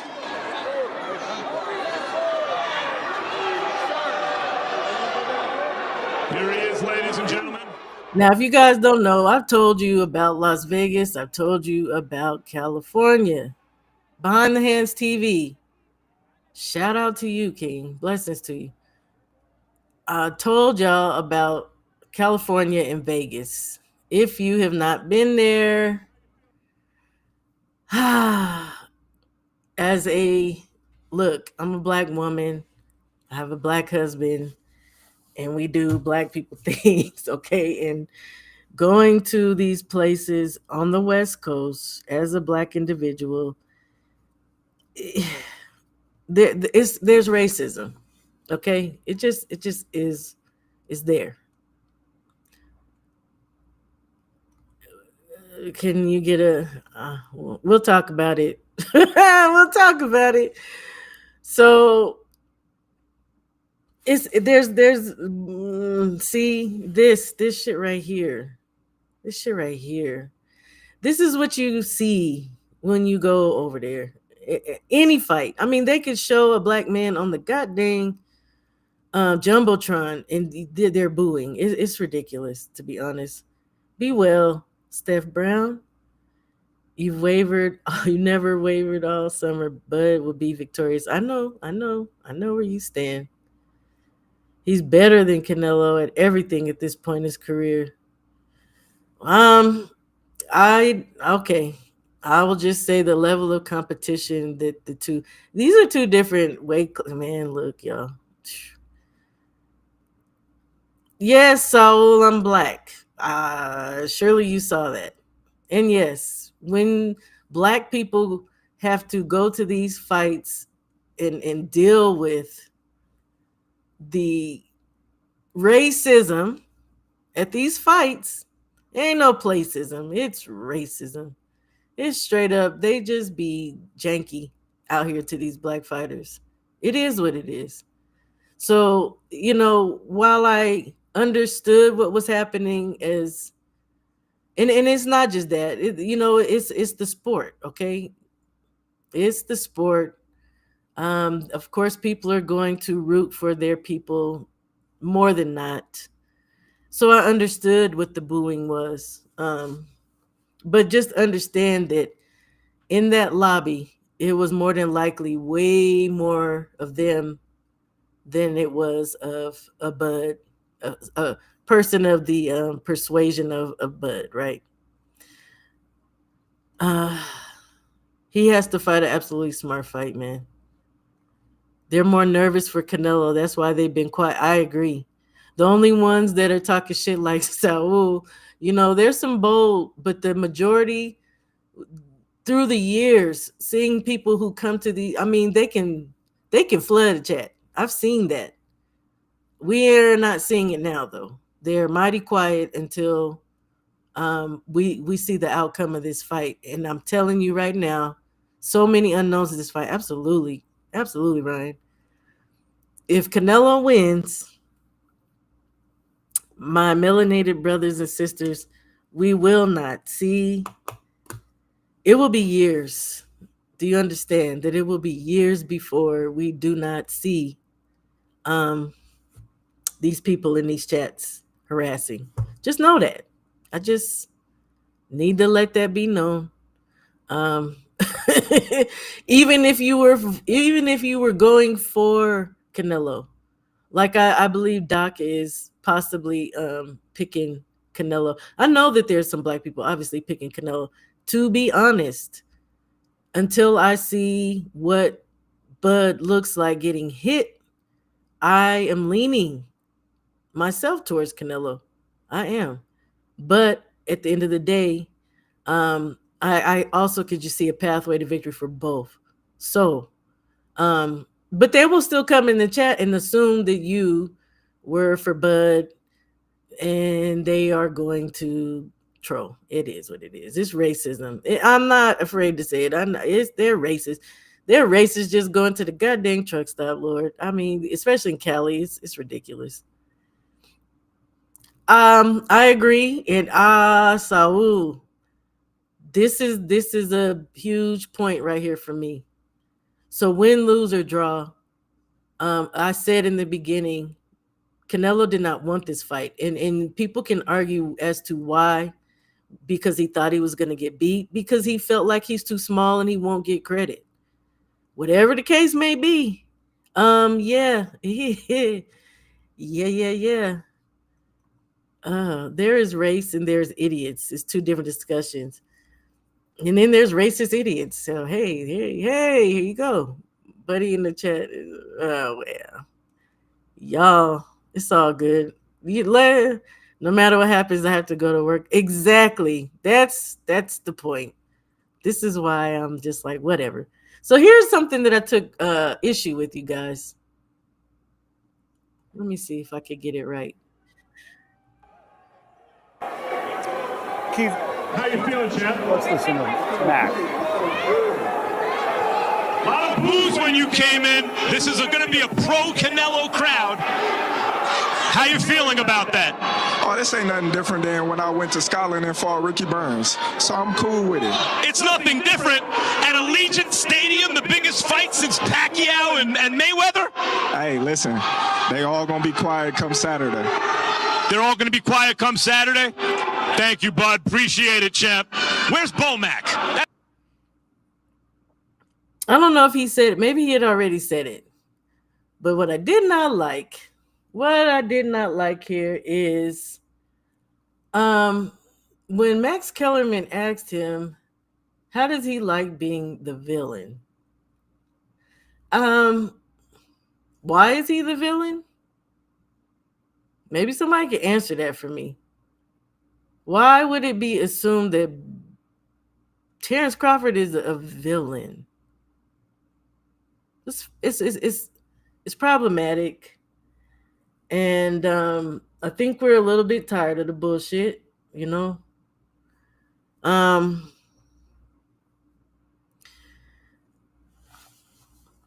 Yeah, I took down some notes when I first saw this because it made me feel a way. After asking Crawford how he feels being booed, he also disregarded him. And he calls in Bomac, right? Let me just let it continue to play, I suppose, right? That's what I want to know. Where's Bomac? There he is, the man of the hour, Turkey a la Sheikh. How dismissive. And y'all can say I'm being petty for this shit right here. I don't really care how anybody feels. How dismissive to say, well, oh, it's good talking to you, bud. Nigga, is he not the fucking other half of the card? He's not important enough to continue to ask him some questions? You want to talk to fucking Bomac? Now I understand absolutely that Bomac and the team, because Bomac will tell you over and again, they have a team. They have a team of coaches over there. Yes, Bomac is the front man as far as being a coach, but yeah, who's gonna get their ass in the ring and fight? It may be a plan that's devised by Bomac and the team out of B&B. But who's gonna have to make fucking adjustments on the fly? Who's taking them goddamn punches? Very dismissive of Max Kellerman. It just made me feel away. And then just to disregard Bud and Bud's left standing there with his hands crossed. You know, he took it, but fuck that. I didn't like that. Calling him the man of the hour. But you know, to me, it got a little bit wonkier, a little funkier. Let me see. Turkey, you're making the undercard free for everyone tomorrow night. So everyone's invited. 2 p.m. right here at the Blue Live Theater at the Fountain Blue. That's where the party starts, everybody. No, Bomac taking a long time to get up here, brother. Nigga. Is that a little jab at Bomac being like, we know what the deal is with fucking Bomac? I just don't. Maybe I'm just feeling the way. Maybe I'm just in my little feelings. I'm in my feelings about how he's talking to these men, dude. I don't know. I don't like seeing UFC repped on anything boxing related. You know what? I'm over Dana already. I don't like him. Never want him in there. Canelo pushed Buds. He didn't. They need to cut the fucking bullshit. Max was searching for a moment. He wanted Bomac to talk shit so he could get the crowd upset. How you doing, Nick J? Is that what it was? He didn't have to do that. They didn't do that to Canelo, and I'm not going to play him talking to Canelo. Fuck that. But he didn't. Canelo fanboys feel no shame being a fanboy or convicted drug cheat coming out of the gym where everybody is on peds. Good Lord. Don't hold back, Quan. Don't hold back. Just when Canelo was up there, he was rubbing his back. I don't know. I don't know about all that shit. That's a disgusting word. I thought it was a weird transition too. I just thought maybe it was a time constraint. No, you know why I know it wasn't a time constraint? Because he tried to fumble through. If Oddfell is in here, he has said to me before that you don't want no dead air, right? Why not just continue to ask Bud questions in regards to the fight in a couple of days? Why all the bullshit? Like maybe I don't know. It makes me feel away. He kept Bomac and others on there long. I didn't understand that. I feel like it wasn't on Max though. Don't be giving him no pass, Doc. Damn it. Max doing the same BS he and Larry Merchant did to Floyd leading up to the Pacquiao. Bingo. Yeah. So, how many of these fighters Bomac got on the card? Maybe he is the man of the hour. Nah. And I'm mistaken. I think he was saying that Turkey is the man of the hour. Obviously, that would be because he's funding this, right? Yeah, man, that was a fat joke. I'm telling you, y'all. Like, that's settle your little ratchet ass down, boy. Why they bring Max Kellerman back? He know damn well is gonna take the coup. Man, did you just call him? Oh God, Nick. Oh. Oh yeah. Oh no. And he had that backpack on. I don't know what the hell they had Bomac toting, but he was look, we know, but it's okay.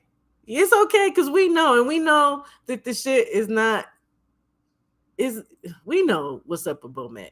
And we talk shit about Bomac because we know it's not healthy and he's our people. We want him to be healthy. But look, man, fuck Max Kellerman with that bullshit. Man, I didn't peep that. He didn't have to rush Bomac. Yeah, like leave Bomac alone.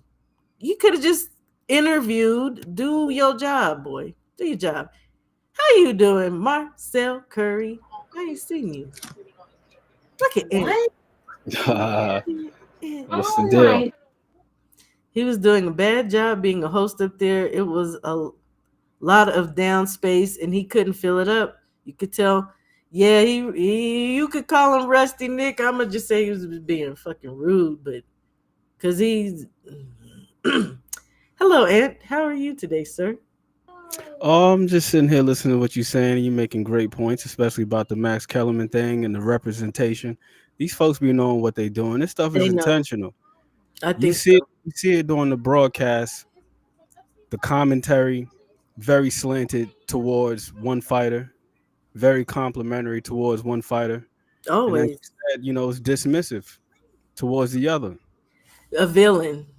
You ain't even got That another villain. You got one yeah. guy that's two-time undisputed, the other guy is reigning undisputed. That's all you got to mention is the fact that And both these guys are winners. We got two winners squaring off. thank you. I Absolutely. appreciate that. It was something that Stormy had said the other morning too, and it's just like, look, even outside of being fighters with those accolades, these are men trying to feed their family. Specifically, I'll take it to Bud. There's nothing that he's done in his career that we could point to say, hey, this dude, he's awful, he's a horrible person. But and I'm not gonna say I moved past it. I just don't bring it up like a lot of people do. Yes, we know that Canelo has popped for drugs, for clenbuterol. Yes, he took it to court and he was cleared for it. But I'm just saying, Bud doesn't have nothing like that on his record. There's nothing villainous He's got about him. suspicion. That's what he's got. He's got You know what? suspicion. It's got to be something up with that dude. This is the suspicion. Every single time they do this to the black fighter, and it needs to stop. They always want the black fighter to be the bad guy. They did it with Devin. Devin is not a freaking villain, and I hate that he said that he wanted to accept the villain role. I'm like, dude, you are a square. You're not a fucking villain. Like, stop it. They gotta stop the bullshit. That's just all I'm saying. So thereafter, because I'm not gonna play no more of that at all. There's on the panel. Do you know who was sitting up there with Mark Kriegel? Somebody named Keith. Oh, that sounds familiar. So maybe I'll skip ahead to it. No, that sounds familiar. I don't know who Keith is exactly. Maybe someone in the chat knows who Keith is, but I'm gonna keep talking to your guy. I think I got that in there. Yes, I did. Hello. Let's see. Oh yeah. I know who that guy is. Who is that? He just said it in the chat. Let me see. Yeah, I'm familiar with him. Let me see. Keith Idek. Okay. Thank you, Doc. I know. Steph, I know y'all know. Shaw don't know what the hell. And I ain't ashamed to say it. Chi, ladies and gentlemen. All right, Keith, anything surprise you? IQ, you're going to be crying Saturday. Crawford tells Canelo's fans, anything out of the ordinary? No, I think, Crawford's really playing up the villain angle. I think he's enjoying this, He's enjoying playing it. I don't think so, you guys. It's just not, I don't think so. I don't think, I think what it is black people. Yes, so as black people, we just kind of deal with the cards that we're dealt. So if you are calling me this and all this is on the line, I'm here. This is something as black people we deal with a lot. I'm here, so I'm gonna fucking deal with the shit. But it doesn't mean that I'm in agreement with it. I just don't like it. I don't like calling him the villain. There's nothing villainous about him. And then for Canelo to show up as the cocaine poppy dos, because the first cocaine poppy was Ryan in his little cocaine poppy suit. It's just like it's purposefully done, you guys. That's all I can say, man. And I don't respect it, but I'm not gonna languish on that either. You can say what you like. And I'm gonna let it go. Yeah, I thought it was just a cheap attempt at creating a storyline. There was something that Max Kellerman said the other day, and he was saying that boxing is missing storylines. But this fight, it already has enough historic implications to where you don't have to manufacture something. Like, nobody needs to be the villain. It could just be this guy versus that guy. I agree. Cash Crypto said something that I agree with as far as pound for pound consideration. Canelo, he's gotten a lot of flack over the past couple of years because there's a certain guy we all want to see him fight. However, this is a guy that started his career down at 140 pounds. So for him to scale all the way up to 175, that is what pound for pound was created for. Yeah. How does this guy's skills translate over the span of weight? If these guys were the same size, same weight, whose skills beat who? And Canelo has proven that he's been able to take his skills all the way from 140 to 175. And the same and the like for Bud. Yeah, I was about to say, no, Bud has 135 to 154, and now he's about to make an attempt at 168. So this is the very definition of pound for pound. Both of these guys have scaled. It's going to be over 30 pounds in their career. That's pretty insane when you think about it. So that's the storyline right there. Yeah. And the black man does not have to be the villain. There were a couple of other questions that I didn't like. One of the guy asked Bud something about his experience being shot in the head, and he ain't even dignify that shit with a response. Yeah, I'm glad. Like, bro, we're here to promote a fight. It's not here to promote a fucking rap album. He's not 50 Cent.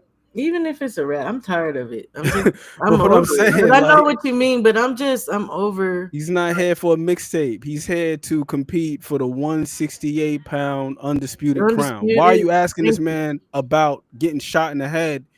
If you already know he's been shot, why don't you just Google and then just get the story right there? It is the stigma attached to the Black American, and they want to continue to reiterate that we are fucking ghetto. Do you understand that? I'm just saying. But Canelo's brother had a situation where he was kidnapped by the cartel. They're not asking him about, Canelo, what was that like having a fight knowing that your brother was a hostage? They're not asking him. And if Canelo didn't dignify that with an answer, I too would understand that. Yeah. Why does this have to be about anything outside of what the hell it is? This is a boxing. Like you said, it's a huge fight. Again, some people consider this the fight of the century. I don't. But what are you laughing at? I'm laughing at Two Cents. He said Ring Mag needs to hire Ant McKellarman. Look, Ant would do a way better job. Nah, it would be boring as hell because I wouldn't be asking these people none of these messy ass questions. It's straight Doc, boxing, X's and exactly. O's. Doc would Bro, do how a you great feeling? What was your job. training camp like? Yada yada yada, things of that sort. Get the Again, hell out of here, going about your business. you guys sub to these I'm not channels. entertaining enough. I'm not. I'm not. People want the mess. That's not what people need. We need the real raw questions asked. Again, a Doc, Doc Boxing Talk, Champ Side. These are that you guys like. I could see posing questions that people really want to know. People who are real boxing fans, not people who are in this for the drama. And I met no, Keyshawn and he was taken aback because Angelo and we were together. We seen him at the Hulu Theater, and everybody's taking pictures with him. And he was about to, put his arm around me. I said, "Nah, bro, I don't want a picture. I want to ask you, what was the preparation like for the Pedraza fight? Why you had to frame that man up like that on the inside?" And then we chopped it up briefly about that, and he was telling me about some of the things that he did in camp with Bomac and Bud and company and so on and so forth. So it's like, I don't really care about all this other stuff. And like you said, to the point about Bud Crawford, somebody else asked him a question about fishing, right? Because apparently fishing is one of his hobbies. Yeah, and they said, who would you like to go fishing with, dead or alive? And he said, I would like to take my sons. And this is the man that you want to be the villain. The man that just want to go fishing with his kids after the fight. Right. But he got to be the villain.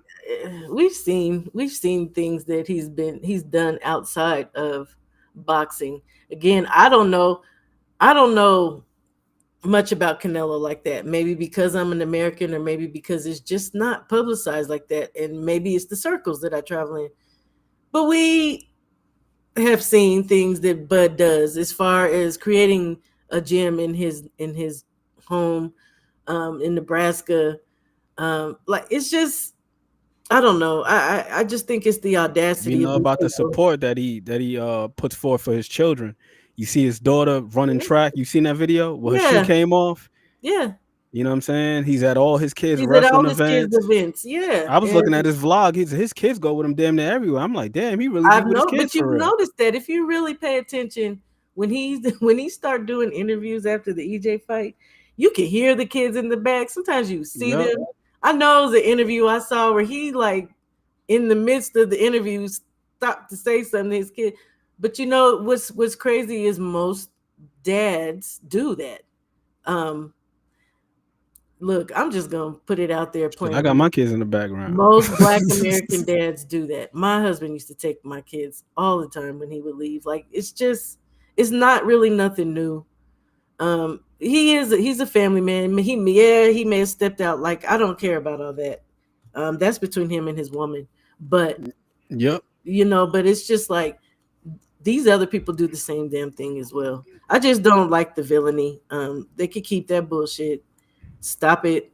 This is a too huge of a fight going on to be talking about some petty little some dumb shit. And to that question that you asked, Stormy, they're not gonna ask that man that at a press conference. Hey, Canelo, do you still have any attachments to the cartel? Are you still being extorted? They're not gonna ask him that. They ain't even gonna. And like you said, the man came dressed as Tony Montana, and I don't want to vilify Canelo because I like him as well. You know what I'm saying? But they're not gonna ask him those questions. Look, Simpsons be out here tripping. Look, it's barely the fight of September. What you trying to say, Sit? This ain't exciting for you? Yes, it would be lit if Ant was to do. Look, I'm excited for MJ and Inoue.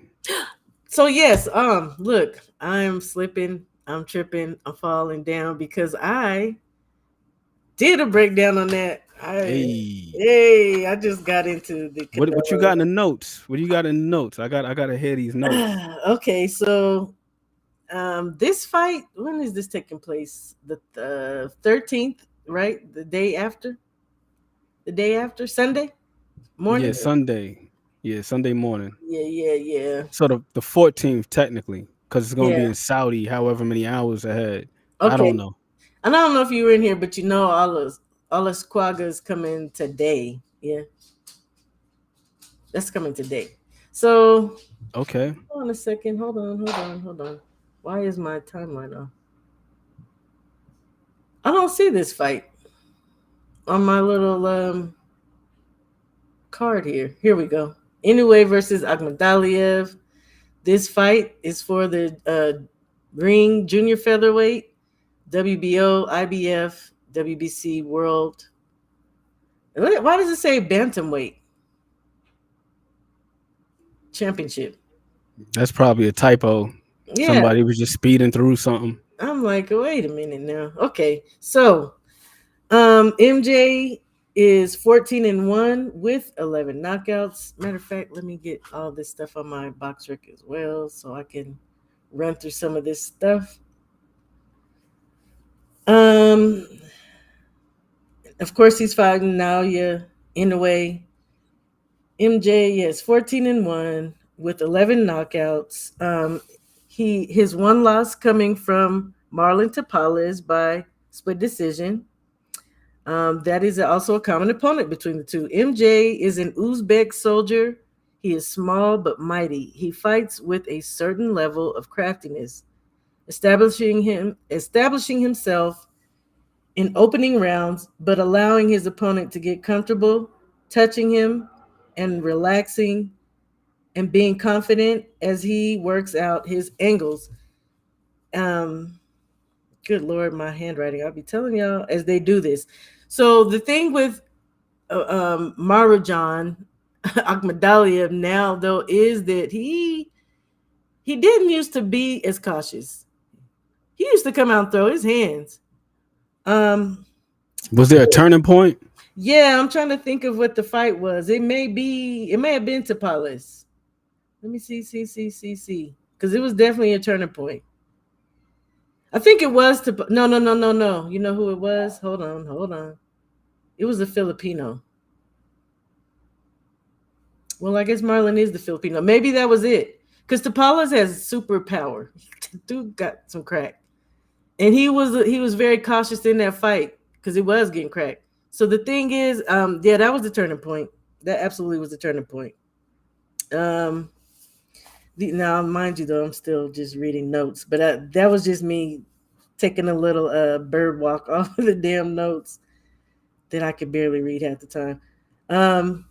Ever inching his way into range, a straight left or a sweeping left liver hook, his kill shots. I don't believe this game plan will work in there I call him Inoue.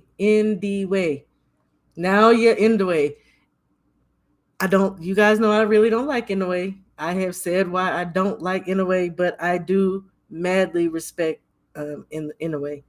Inoue is 30-0 with 27 knockouts. He's number one in Japan, number one in the world with reason. The first most glaring thing is his power.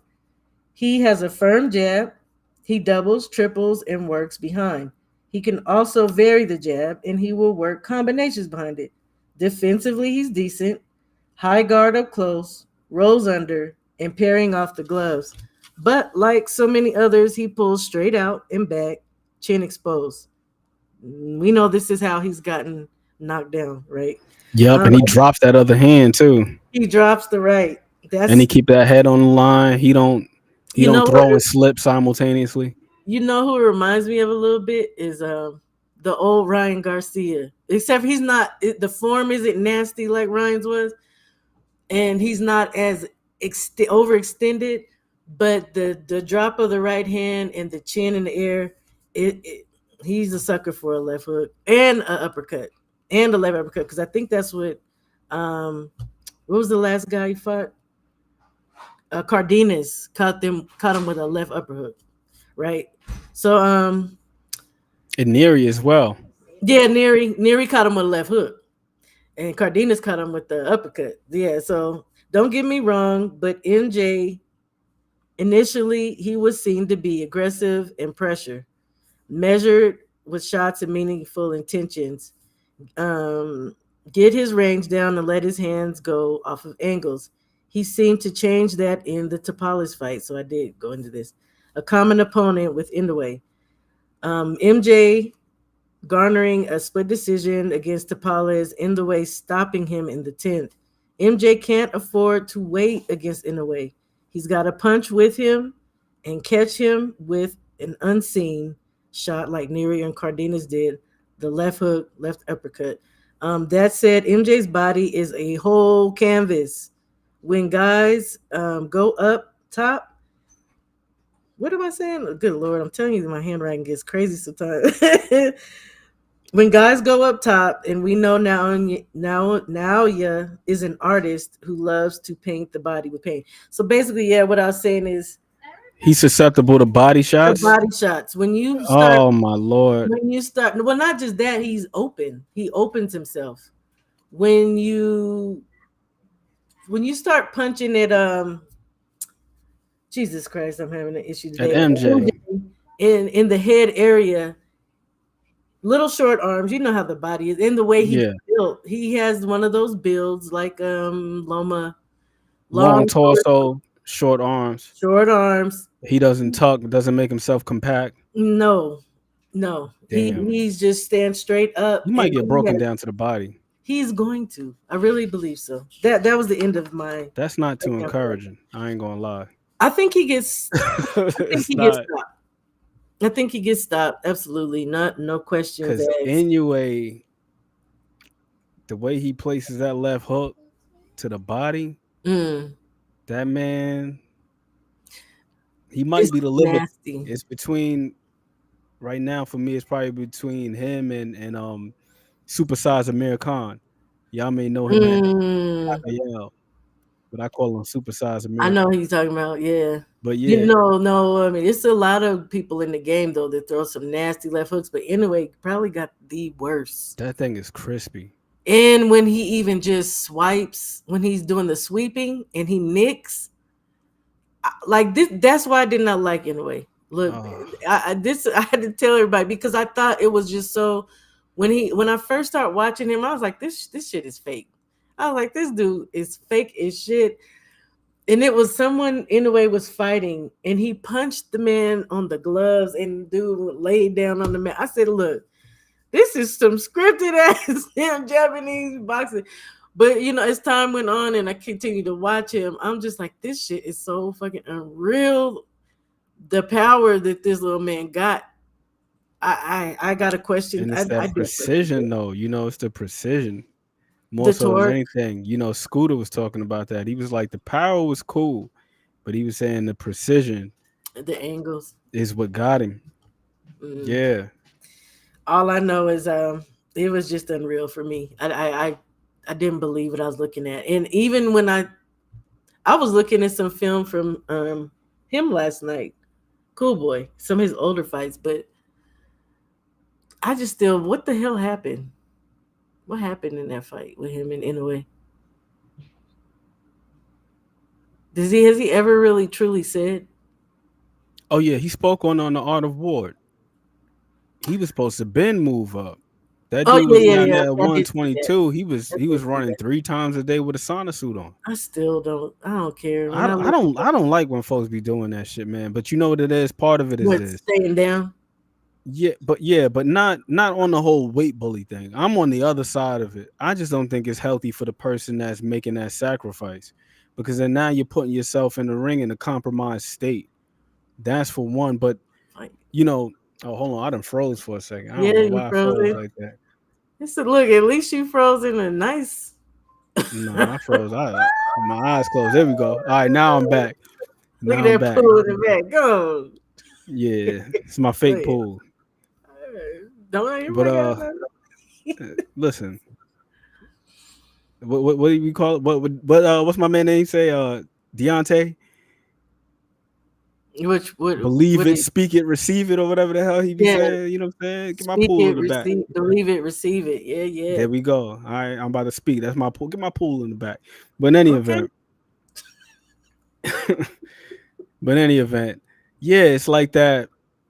Staying down there and compromising yourself. We were having this conversation with Josh. Then I done froze again. God damn it. We was having this conversation with Josh. Shout out to Jarrell Hattie, my guy. And he was talking about making that weight, and you put yourself in a position where you can't nourish your body. Yeah. So if you're over here eating ice chips and you can't consume food, you're not Nothing only good about dealing that. with a caloric deficit, but you're also not getting any vitamins, no minerals, and all that other goodness, the Yeah. sustenance that the body needs. Then your hormonal balance and all this other shit is thrown off because you're out of whack. Because your body, you know what I mean? And that We makes gotta sense. we gotta eat to live, That's right. It's the not live to eat. cellular You on the heard? cellular level, right? Exactly. On the cellular level, then our body has to reach not just homeostasis, but also allostasis. You know what I'm saying? Our body has an allostatic load. So it's important for us to maintain. But you can't maintain on ice chips, and if you out here, depriving yourself of the food and the minerals and all that goodness, I and love then you chewing running 3 ice. fucking times a day with a sauna suit on, you goddamn right you go get up in the ring and Right. be lethargic. Can't get out Right. of the way of a jab and so on and so forth. And it's not to take away from Inoue, because nobody told that man to do that. But you know what? There's the pressure. There's the money. Money on the line. Yeah, I'm man. pretty sure there's other people telling you, like, yo, man, just go ahead and get in the ring. They ain't really giving a fuck about your well-being. They want to make sure that the show goes on. Yeah. Just think about how many fighters get in the ring compromised simply because they didn't want to disappoint or upset, or they wanted to not breach a contract. But the human body has Happens all limits. the The time. human body don't give a fuck about a contract. Exactly. And that happens all the You know time. what I'm saying? So Yeah. it So happens. I gotta ask you, because I know you were in here, but I just got to get your real quick picks on some of these fights, because I know some of them. I don't know. Are you familiar with this one? No, Olascuaga? I'm not. Okay. Have you done the research? Absolutely. I did my breakdown Oh, earlier in the come on now. You cooking with grease. All right, class. so what's the name? Who are you favoring in this fight? Camacho, the guy to the right. And this one is a WBO super fly or flyweight. I think it's flyweight. So yeah, and then the guy to the left, Olascuaga, he's out of Cali, and he has a fighter girlfriend. Somebody was talking about that earlier. These guys with these fighter. Matter of fact, she fought on the undercard. Oh no, the main card of the fight that just took place in Florida. Tellez and Abbas. Remember the two At girls? the Caribe Royale. Okay. Yes. Castillo, I think is his girlfriend's name. That's And I nice. think she's trained by Nonito. I think that's the one that's being trained by Nonito. Anyway, Love yes. and boxing. I should be crying, but I just can't let it show. I don't think so, man. Good Lord. Nah, me. I had to hit the falsetto on y'all real quick. Go on, do your falsetto. Go on. Chill. Let me chill out. Then do your thing. Rock out if that makes you happy, because I think it's hilarious. All right. So what do the notes say? What is the tail of the tape on these guys? I'm not familiar with even the basics, the height, the reach, all that good stuff, the records. All over the place. Of course, you would ask me that. Ah, good Lord, and good Lord. Anthony Olascuaga. Now, Olascuaga. Okay, so Anthony's 9-1, 6 knockouts. 6 knockouts. The one loss was to Kenshiro Taraji. And this again is going to be this is at the Fontainebleau today, as a matter of fact. This is happening today, flyweight. Nice. Juan Carlos Rivera, 19-1 with 8 knockouts. And he's out of Puerto Rico. Oh, hold on. Good Lord. Nunes, Olascuaga. Okay. What I said about them is that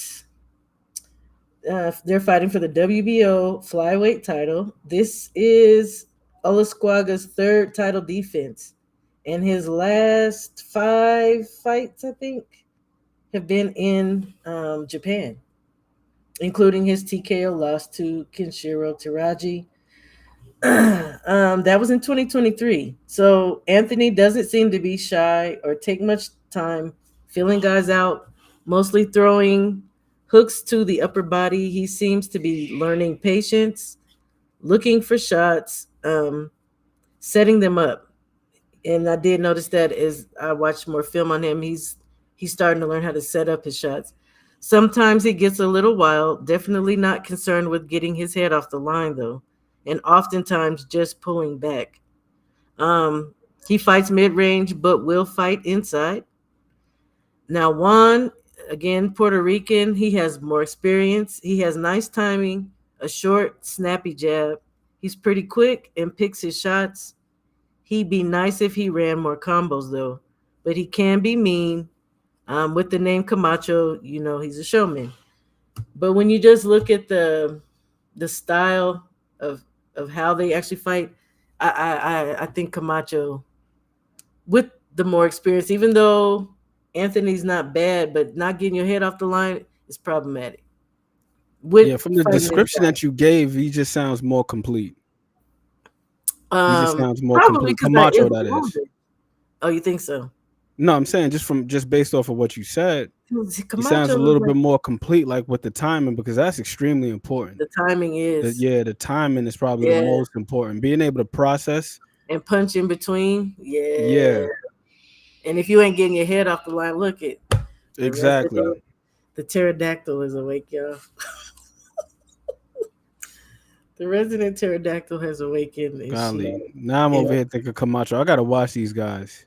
Yeah, definitely. Just from the description that you gave, Camacho sounds like he's got the edge. I think he's going to. We're gonna see. And there's a fight I forgot to do, but I'm definitely still looking forward to Crocker versus Donovan. I do have Donovan again beating Crocker. But so let's go to something you're familiar with then. Well, maybe not Reiko. I don't know if you watch Reiko Santana, but Steven Nelson you've seen fight. I gotta do my Googles on what's in. Yeah, Steven Nelson I've seen fight several times. I really like Steven Nelson. I think he's a kind of a complete fighter. He's well-rounded. I think it's just a shame that he it seemed like he got derailed for a little bit, like with the fighting. Yeah, but he has so many goddamn jobs. I think maybe between like cutting hair and singing and sweeping the gym, flying. He does like the uniforms and all that stuff. The guy is a true Renaissance man. Yeah, but Steven Nelson, I really like the way that he fights. You're frozen again, but yeah, he is the true definition of the Renaissance man. Look, my dog is barking in his sleep. Nice. Patty Donovan should outclass. Barking in his sleep. He snores. He barks in his sleep. Sometimes he be like on his side. Hey, man. This is something different, man. He should outclass Crocker again. Should because Donovan is super confident. Man, he walked him down on that damn football field. Crocker just sat there. He didn't say nothing. He just got punked. I was like, you about to get your ass beat again. I could see it. Yes. He is. He's rugged. He's rugged 2 cents, but he also has pretty good timing. And that was the thing that I was banking on in the Diego Pacheco fight, the fact that he would be able to time him. I thought it was imperative that his timing would have to be A1 that night because Pacheco's got the length. But I got to give Diego Pacheco a whole lot of credit for that fight. He didn't take too many stupid chances. Played it safe. It's funny. Nah, it's because I'm using my iPhone as the web camera. That's what it is. I'm not using the MacBook camera. I'm using the iPhone camera because it's crispier. That thing is clean as hell. Look, this is the FaceTime HD. Look, this is the MacBook camera. Hey, okay. And then this is the iPhone the camera. background picture nice, though, But that's not really technically something the camera's focusing on. But so it's funny that you said the timing with that Diego because I put that shit in my notes back then. Nelson has a tall task. Quickly, he has to close the distance. His timing has to be on point, especially it has to be perfect. If and when Diego retreats. Because when Diego retreats, he has his hands down. I remember that too, but it's just funny. Oh yeah. Yeah. I noticed that in the fight that Diego Pacheco had against Coceres and that other dude. I can't remember his name. It's bugging me. Now I gotta go look back at it. Black dude with the cornrows. He looked kind of like Craig Richards. I I don't even know who that quote. Sean McCollum. Did you see that fight? Diego Pacheco, Sean McCollum? That was a good fight. Yeah, yes, I do, because Sean McCollum's from Aurora, Colorado. I sure do. Sean McCollum, that was dude can awkward. fight. But He's you know what I awkward. liked about him? Mm. His style has very little rhythm. Some fighters, before they throw a punch, you might see them wind up and then boom, throw the shot, or a little bounce or something like that. He's just still as hell. He's like still, he is. And then he just fires a shot. I'm like, how the hell does he do that? I remember that. When he comes forward, it's just like small steps. Mm-hmm. That's the perfect way to describe him. Explosion. He can be in one position and then just boom, he just springs out like a damn jack in a box. Yeah, and he had long He's arms. springy. Too. He got long arms too. Yeah, especially long arms. I remember McCollum. But there's very little tell. I haven't seen him fight since or before that though. But he is out of Aurora, Colorado, so I thought that was interesting. Shout out to Aurora, Colorado. I know I need to go over there and watch. Look, I should be trying to go sneak up in that camp up in down in Colorado. Go do some what's the name? Go do some interviews over there. Oh no, Budney was gone. God dang. I was like, I should go sneak down there and try to peek Bud training, but I'm kind of late for that. How about this one? I asked the chat to put in here who you guys got for this particular fight. What was the consensus? I only got one person, and they said that Walsh, and I believe that was T-Mac. I think it was only T-Mac. It doesn't seem like folks are really too high on the Vargas brothers outside of Emiliano. That's just what it feels like. Like it seems like Fernando and Amato are kind of like, they are. They are right. You've seen it. I thought Wasim looked pretty good at the media workout last night. As far as his technique is concerned, I don't know how that translates to a fight. I don't know what his application is going to be like. And I am. But I thought that he looked. I thought he looked pretty. I thought he looked somewhat. When he was throwing the straight punches, they were crisp. You know what I mean? Sharp. And they are. And that's about it. His technique. 1-2. He got a 1-2. Got a nice 1-2. And that's it. Sometimes that's all you need, though. Look at Adonis Stevenson. He made a whole career out of them. That's all Adonis Stevenson threw. You know why it's not going to work? Because when he throws the 1-2 and somebody throws something back at him, he retreats and he be all, I was like, oh, shit. You can't pull straight out. Nick, he about to get murked in these streets. He about to get. Nick J said he about to get beat up. He about to get beat up. Damn, it's been stamped. He does have a nice 1-2 though. I was looking at his technique. I was like, damn, that shit is kind of crisp. But then again, but that's why I mentioned I'm not sure about the application part, because it's one thing to have good technique. It's another thing to be able to apply it in a fight, and then also, you know, the famous saying about getting punched in the face. In the fight, the 1-2 is nice. But when you throw something back, when you throw, but it ain't got no. How do you think his counterpunching is? Is counterpunching decent or no? Non-existent? Non-existent. No.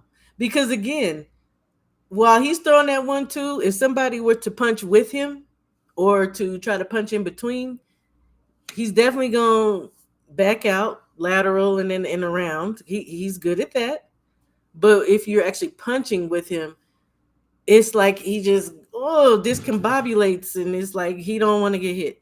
Does he vary the timing of his 1-2? Because there's so many different ways you could throw a 1-2. You could throw it where, you ever heard the saying making two punches sound like one? So maybe not the timing, but maybe like where they just follow up like pat pat. Yeah, or it could be like you throw the jab and then delayed right hand. No, like, does he switch it up, or is it the same?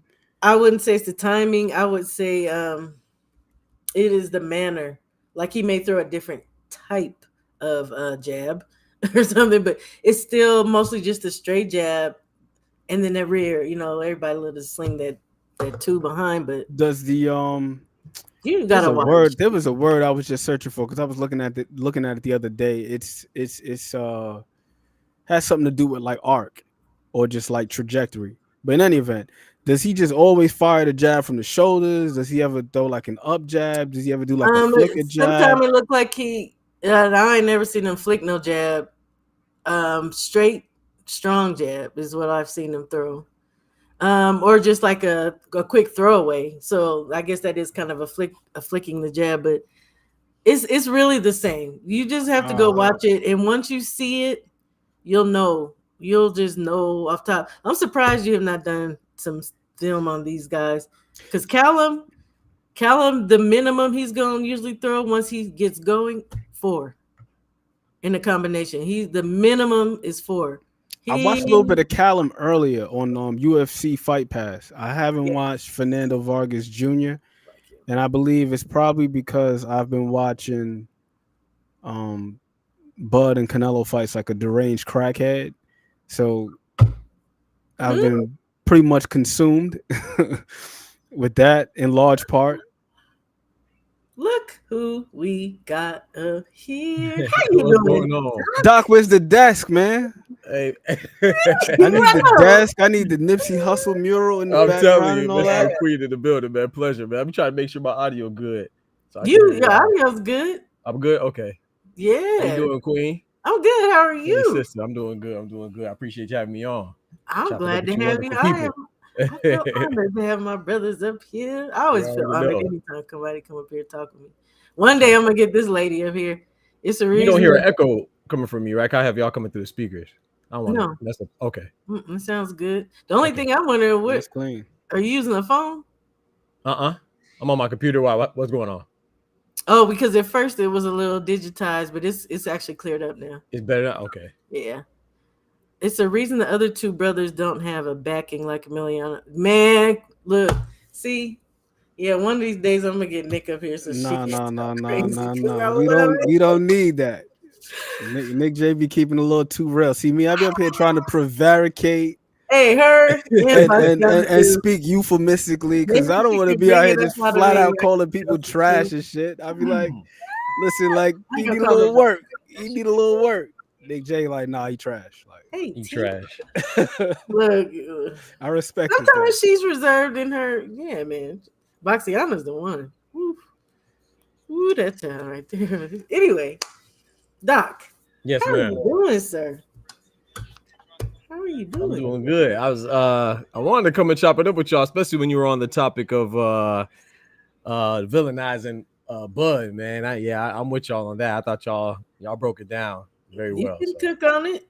Oh no, y'all already cooked. I was trying to help you what I was doing, because when I join somebody's show, I try to make sure I'm paying attention. You know, I don't want to be distracted. My show be free. I mean, I didn't plan on being this long, but I'm here, and again, awesome. You're free too. We could go back. We go back for you. I would love to hear what you think about that. Yeah, I agree with everything y'all said. Like, especially when you mentioned and you emphasize the fact that, you know, we tend to accept roles. When I say we, I mean like us Americans, especially, you know, of the darker complexion. Like, we tend to accept the position that we're in because we're gonna make the most out of it anyway, because we used to getting things out the mud. So it's no different. But I really thought that it was almost villainous in itself that they were trying to villainize Bud simply because people are booing him. Like, that's how he's being treated, but he hasn't done anything to earn that. You know what I'm saying? Like, I think Ant said it as well, man. I think he was like, they asked him who he wants to go fishing with, and he said his kids.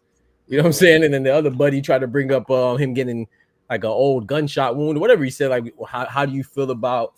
I don't even remember how he worded it, but he was like, he tried to put him back in that space. And I'm like, I could kind of try to, you know me, I'd be trying to look for the good and everything. I could try to see what he's saying. Like, maybe he was looking for Bud to say something like, yeah, me being shot, I done seen the worst. Like, nothing could get worse than that. Like, maybe Canelo can put me in a bad spot. But then even still, it's like, why not ask Canelo a similar situation where he experienced some trauma with his brother, you know? So I can't even like reach there and try to help him out, because I just think it's all foul, man. And, you know, I don't really care for Devin Haney either, but I thought that was a good point too when you said that he was accepting the villain role. It's like, bro, you got cheated, right? You got cheated. The man came in overweight. Yeah. They call you all these racial slurs.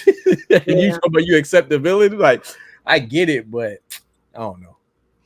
I like Dev, but yeah, that is unacceptable. I feel like Dev, though, has embraced it a little bit, especially now going into this fight. But that's another conversation for another day. But yeah, we don't have to deal with that mess. And I think it's best that the black fighters just don't sit up there and talk about how your life was in the. I'm tired of them conversations. And Nick J and Boxiana have done that, talked about that many a times. Like, don't nobody want to keep hearing these stories over and over. Trench talk. As black people, from the trenches, we know. from the trenches, from the trenches, Yeah. from the trenches, I'm from the trenches, Right. from the trenches, I'm from the trenches, Yeah. I'm from the trenches, I'm Look, from the trenches. I Stormy came from talked the about a trenches. trench. and you know what's in a trench? Did you hear me from the trenches? Do you know what's in a trench? It's not a good place. And nobody should want to be out here representing that that's where they're from. And then all of us aren't from the trenches. Right. So again, it's just, to me, it's a narrative that they want to apply every time they see, oh, so was your mom on crack? Like, did your dad have alcoholism? Was your dad in the house? Like, it's like, get the fuck out of here. Stop it. And I remember, remember that that TV show Everybody Hates Chris? And remember that teacher, his teacher that would always, like, no matter what, say that, oh, you come from a broken home, oh, your daddy's on drugs, your daddy's not there, your mom's a single. No matter how much that wasn't the case, it's like that's what she already had embedded in her mind. So it's like, but it's because of narratives like that constantly right. being pushed out here. So yeah, man. But at the same time too, and I like to hear your opinion on this, I'm like conflicted too, because I think that there is a time and place for everything. Like, I don't think there's anything wrong, because like you said, a lot of us have experienced that, unfortunately. And when you experience that circumstance, you know, they don't expect people to rise up from that. So I think it's good to embolden others that, you know, share your story for a purpose, but don't just share it just to be like for example, Mark Kriegel, I can't remember who Shushu was fighting. I think it was maybe it was Dana Coolwell. He was like, oh yeah, how did you plan for your brother to die? It's like, bro, his brother got shot at a freaking corner store. Yeah, I remember that. He ain't died because he had cancer, or they were like, you know what I'm saying, like, or he had some terminal illness that they could plan for or anticipate. Like, he got shot. That's really, you don't plan for, like, he had, like, it was like he put it on his calendar or something. Like, it was crazy. Like, so I don't know. I just feel like y'all did a great job. So, I appreciate he's going to the store to get Grand Theft Auto. I watched that You feel me? documentary. Yeah, it was very that. moving. That Brownsville born man. Yeah. Bro, yeah. I had one tear coming down like Denzel and Glory and shit watching that. Yeah, right. Like, look, I'm gonna put 2 cents in the trash. He thought you was John Morant. Who said that? 2 cents. Oh yeah, 2 cents. I let 2 cents live, because he be throwing little barbs that be little, you know what I'm saying, little subtle barbs. I be peeping it, but I be letting it live, you know. 2 cents. I You know what love I'm this saying? dude, man. He's funny as shit. Yeah, One of these days, I be seeing him throw little barbs at me. 2 cents is funny as shit. I can't I'm wait. funny too. I'm funny in real life. Ah. Funny in real life. You funny on funny in screen real too, life. dog. Believe that. Yeah, y'all some funny folks. So I know you know about this one. Who you got though? I don't know if I know who you got. Oh man, Olascuaga. I have I don't really know much about Camacho Jr. So this is I think I've seen like a highlight of a fight. So in order for me to I'm going with Olascuaga just because I've seen like 5 of his fights probably. You know, I'll be watching the fights in Japan. So you know he's in camp. Yeah, he's with his stablemate of Junto. So that's enough to have me sold on Princessa. So I'm going with him. That's a horrible name. I know. I like the fact. I ain't gonna lie, it's terrible, but I like the fact that he embraces something different. Like, I don't know. I thought he got a woman at least. He got a very pretty woman. Shout out to him. Yeah. But I'm going with him. I'm going with him more so because I have no reason really to go with Camacho. So that's really it. Teach. You cannot believe this, sir. I cannot believe that you believe it. Who do you got in that fight? I can respect that. Really? I can respect. No, I'm saying with like his point of view, because I respect it, but I can't. No, I'm just saying, just based on the quality of the work, and we were having that conversation about David Benavidez and Kelly Pavlik and Triple G and so on and so forth, and how it's cultivated his fight game. And he's got a very nuanced game. I'm pretty sure he picked up a lot from these guys. So, on one hand, from what you said, Camacho sounds more complete right now. Mm-hmm. Based on what's been shown on film. Yeah, it's the experience. But then like the work that he's got with Junto is a fabulous fighter. I love him. Come on now, that's my guy right there. Big Junto. Man, speaking of Japanese fighters, I was low-key disappointed my guy didn't get the decision a couple months ago. El Mexicanito. That's my guy. He went in there against Angelo Leo, came up short. Yeah, it's like I know that name.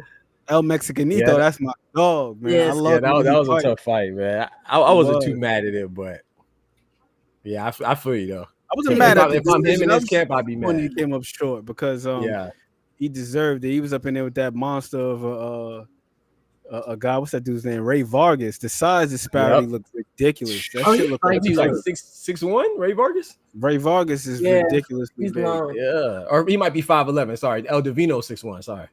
Ray's fighting too, huh? Yeah, God, I'm kind of mad with the featherweight division, with the exception of Fulton, man. Shout out to Fulton. At least he's fighting unification. I mean, not unification, but at least he's moving up to fight Foster for the WBC belt. But it's too stagnant, man. 126. I need to see some type of unifications, especially with Nick Ball. They all want to go for Inoue, which I understand it, but you have to say, and IBF is what Angelo Leo, WBC is Fulton, WBA is who I just said. Nick Ball, and then WBO is Espinosa, man. We gotta see some movement, man. I think justice for Edward Vasquez. I don't even want to hear the name. I don't even want to hear the name Espinosa in here, man. Yeah, he loves Vasquez. No, that's my guy. Yeah. I don't want to hear Espinosa either. I can't stand Raphael. You don't like Espinosa? I know. Because the elbows he was throwing. Yeah, you The dirty. elbows. Yeah, I feel that. Rematch, man. Yo, Robici was low key getting with him, and then the elbows started raining down. Yeah, no, you're right. I can't. I can't question. even combat that. You're Is right that about weight that. bullying? Yeah, he need to move up. That's just my opinion. I want him to move up and fight Navarrete before Navarrete leaves the division. Oh man, That would Navarrete be the made me fight. mad too, man. Yeah, his damn shirt was tight as hell, wasn't it? Don't it? I'm telling you, you about to bust out. I like Navarrete, but it's just how they're both on top rank. How that Oshiki Foster fight not happen, but you hopping in the ring with what's buddy name? Sugar Nunez. Like, come on, no, like. And then you didn't avenge that close fight with Hobson Casesao. That was a draw. And then now you forgetting about Charlie Suarez. The Filipino, like, come on Charlie now. Suarez got a raw deal too because I didn't like how the commission came out and said it should have been ruled a legal cut, but then you just make it a no decision, because if that was the case, then it should be a technical decision or knockout in Suarez's favor. Now. But Suarez deserves the first shot for me because of how they did him. The second one would definitely be Casesao. Casesao beat him to me. Casesao actually beat him. And then like I said, let him and Navarrete fight. Yeah, Robici coming back for no more smoke for Robici. Yeah. I'm not mad. Of course, I'm not mad. Like, we like boxers, so I don't think anybody would be mad at Navarrete and Nunez. That's a good fight, but let's get some decorum and get some, let's do this thing, in a progressive fashion and be fair to everybody. Like, I don't think that fight should be next, in my personal opinion. But I would watch it. I love it. I will say that Raphael can fight. Oh, come on. Yeah, he can fight. He can. I might not like him, but he can fight. Emmanuel, he's awkward, and I'm tired. It's kind of like watching drunks fight. I'm just tired of seeing him. to me, that's a weight bully. If anybody's a weight bully, I would say I like Navarrete, but if anybody's a weight bully, it'd be him. He is. Yo, you see how many attempts he had to make weight versus Suarez? His last fight, right? It was like 6 attempts. Yeah, oh, he was on there exhaling. Look, they said they was about to cut off his hair, and I'm like, cut off a lot. Oh, my kiddo, man, he got to chill out, man. But he can't go to 135 because he saw what happened. Barincic wasn't playing with him, and if Barincic could do you like that, what's Tank gonna do? What's Shakur gonna do? What's everybody else? So, like, I think that with Navarrete, man, to me that was an eye opener, and I'm sure that y'all saw this, but I knew that he was one dimensional, but I didn't know it was like that. When he fought Barincic, man, he ain't do nothing different. Like, he ain't adjust, adapt, or anything synonymous. Well, he doesn't feel like he has to. If you, look, I went to a fight. They love the stinking draws on Navarrete. You could just tell he has probably a little bit of arrogance about him, where I don't think he feels like he needs to. Who does get? You guys said 6. I thought it was just 3 attempts to make freaking weight. Yeah, like the people Love him. Like this was a Shakur fight. Why did the whole freaking arena run down? I was like, you got to be shitting. Yeah. This is not his fight, y'all. Go sit down. I don't know. Like, do you think that he doesn't feel like he has to, or it's a capability issue? Like he can't. Like I feel like with all of his wins, watch, especially recently, even with Oscar Valdez, like I don't even know why that fight happened again. We did not need to see that, but it just seems like he's just so accustomed to being the bigger man. Like if he's not the bigger man, which he clearly wasn't against Barincic when he tried to move up unsuccessfully for the WBO belt, I feel like that's why he couldn't do anything. Like I don't even know. Maybe it's him. Maybe it's arrogance, like you said. Maybe it's his trainers are incapable. But I don't know, man. Like if he's not the bigger man, I'm telling you, I'm putting my money on the other dude every time. If he's not the bigger guy, I'm during going the broadcast, they spoke about some of his extracurricular activities. What they say, I don't recall. Eating Winchell's. They were just basically just saying that the dude isn't necessarily the most disciplined out the ring with his eating and so on and so forth. Yeah, I can see that. He just kind of just does whatever the hell he wants to do, but it also fits the whole cowboy persona. Yep, the vaquero. The cowboy. The cowboy.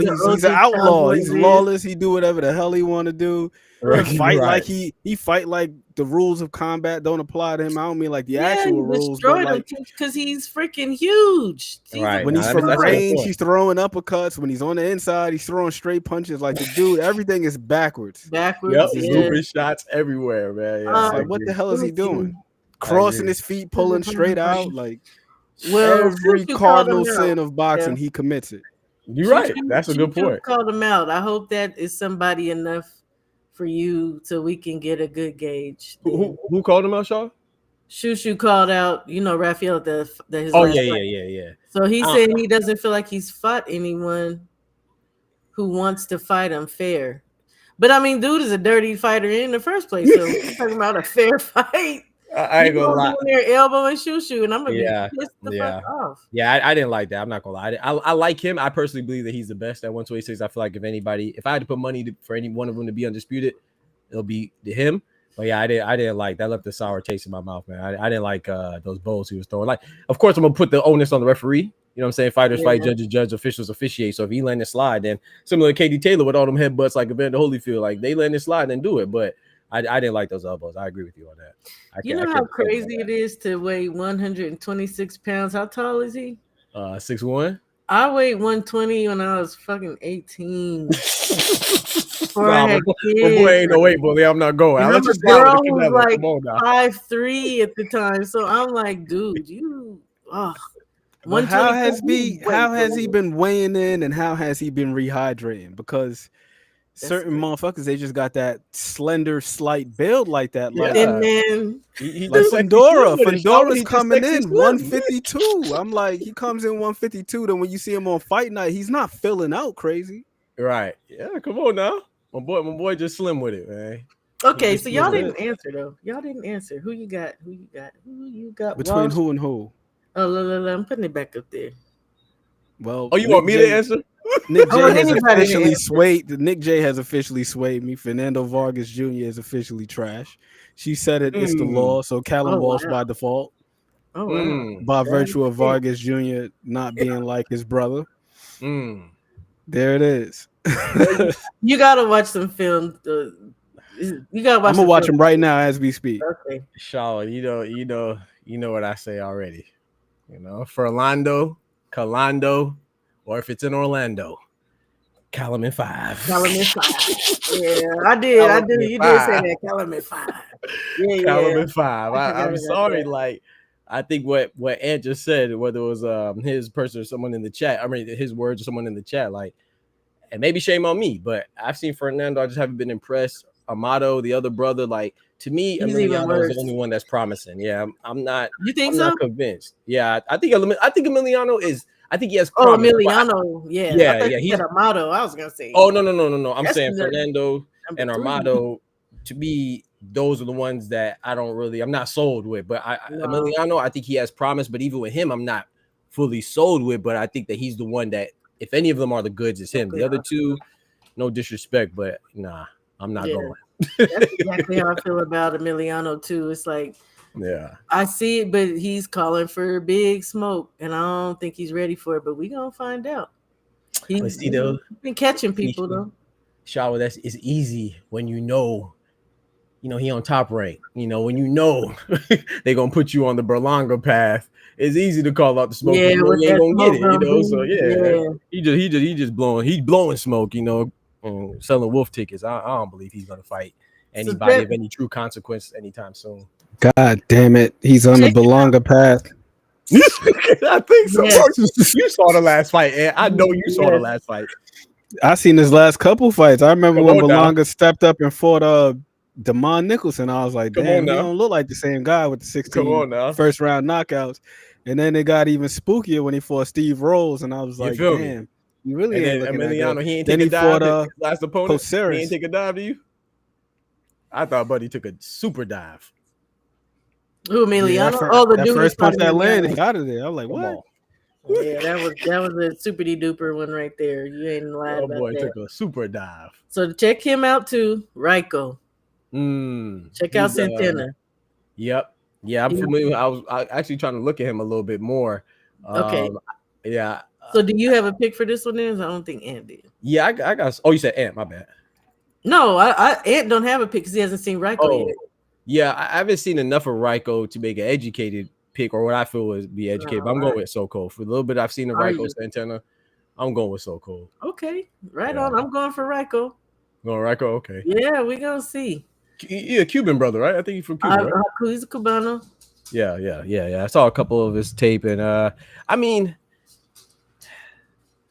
don't get me wrong. I'm not. I think it's about 50-50, but I'm going with So Cold. Yeah, I'm going with So Cold. I don't think he's gonna give him Pacheco problems or something like that. I think being the bigger guy, I think he'll be able to handle Ryko. Yeah. I think it's gonna be a good fight. I think it's gonna be another one that's a good one that people don't really. It's a sleeper. Yeah. Oh yeah. But Ryko got some serious power that he can box. So we gonna see. So how about this one? This is another one people really ain't talking about, but I'm actually really looking forward to this rematch.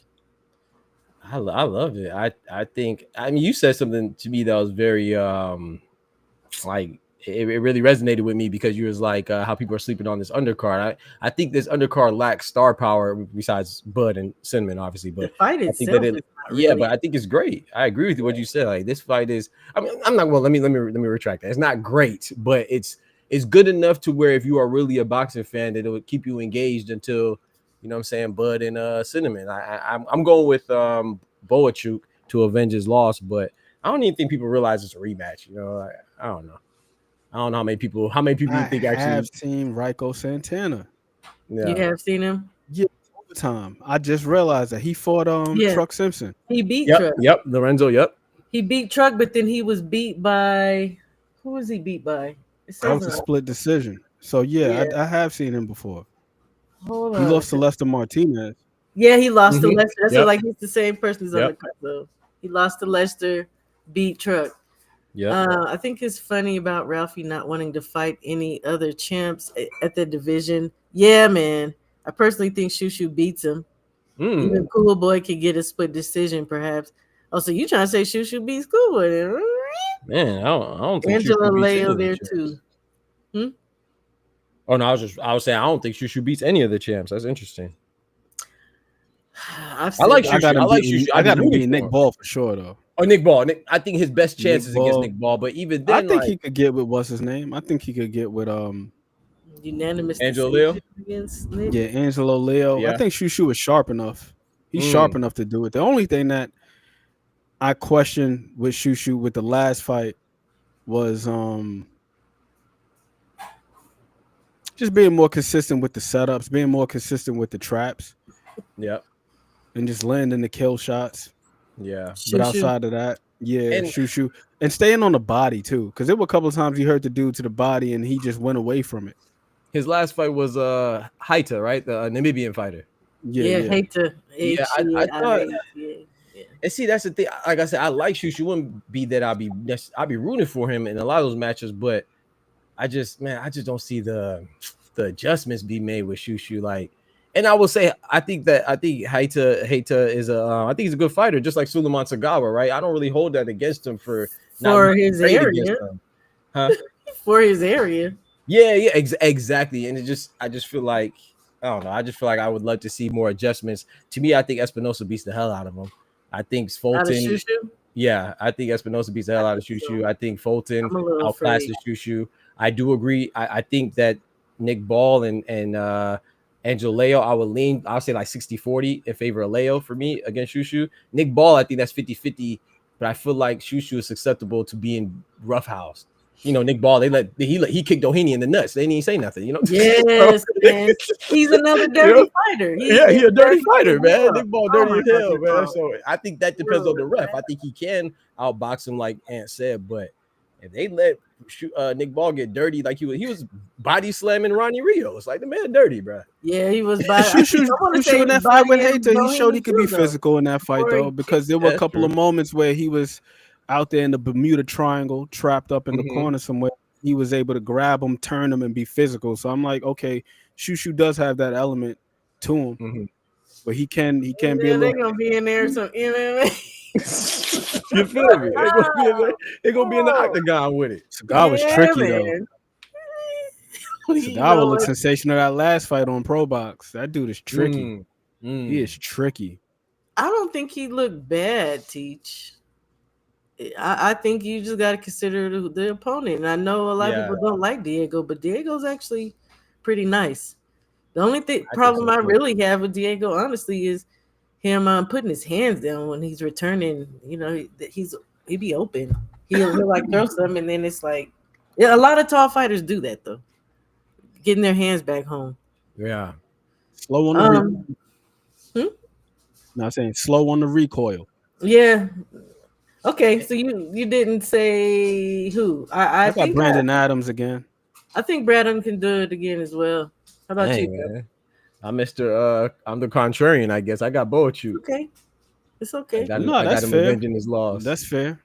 Yeah. Anything is possible. I mean, the first fight was a good fight, but the one thing that I will say gives Brandon Adams the edge is the agility and mobility, like the footwork. Yeah, I did not like the way that Bochuk looked versus Michael Fox. He was getting his ass turned. He got turned the whole fight. Here's the thing, he was getting turned and walked into check hooks. Brandon wasn't turning him like that, but the style that Brandon has, it's still conducive to beating. Like again, what I said with Bochuk, if he don't make adjustments in camp before he gets here, and if he definitely don't do it in the ring, if he's still fighting the same fight, this should be easy again. Because I had this a draw before he got knocked out. Oh, you had it a draw? I had Bochuk winning clearly on that. I had it 3-3, but then I think what it was for me was that Bochuk was no, so it was like what 4-3. It was stopped in the 8th round, correct? It was stopped in the 8th round, okay. 4-3. Yeah, but it's something that happened that Brandon, I feel like Brandon was gassing. He gassed a little. I was about to say that. Yes. So only thing I want to see is him come with some conditioning. But I think his style can absolutely beat Bochuk. Yeah, I think if I remember correct, I have to go watch it again. The ring was slippery too. Remember that? I think I had it 5-2, maybe 4-3. I don't. I have to go back and watch it again and go look at my scorecard. But I remember I had Bochuk winning. I remember I felt like he was comfortably winning, and then the left hand bow. Yeah, let me see. I know I scored the same as like the fans and Steve Weisfeld. Okay. I know. Yeah, I mean, hey, I enjoyed that fight, so I'll go watch it again. And then has Brandon Adams fought since he lost to Katz? I don't know. I don't think so. No, he hasn't. Okay. Yeah, and I felt like in that fight, which was a close fight, but I just felt he could have won that. Like if he just, I don't know, like even just say he dug a little deeper, gave me went an extra gear, and maybe like you said, conditioning. That's what I'm thinking. It's conditioning. I don't know. Heart. At the end of the day, it gotta be heart. Because even when your conditioning don't kick in, there's some guys you just see that they actually have an absolute will. That's true. That's a good point. Even if they're trying to steal rounds at the end, you're gonna see the damn difference. That's what I say. You gotta separate yourself, man. But that also falls in line with conditioning, though. You know, conditioning isn't just the physical aspect of it, but also being able to maintain yourself when you're tired. Yep. Because you're gonna get tired at some point. Yeah, that part, the mental fatigue. It's like, do you start dropping your hands and start getting hit with stuff that you wouldn't get hit with otherwise? When fresh. Your punch technique, does that start to drop off? Does it start to get noticeably sloppier?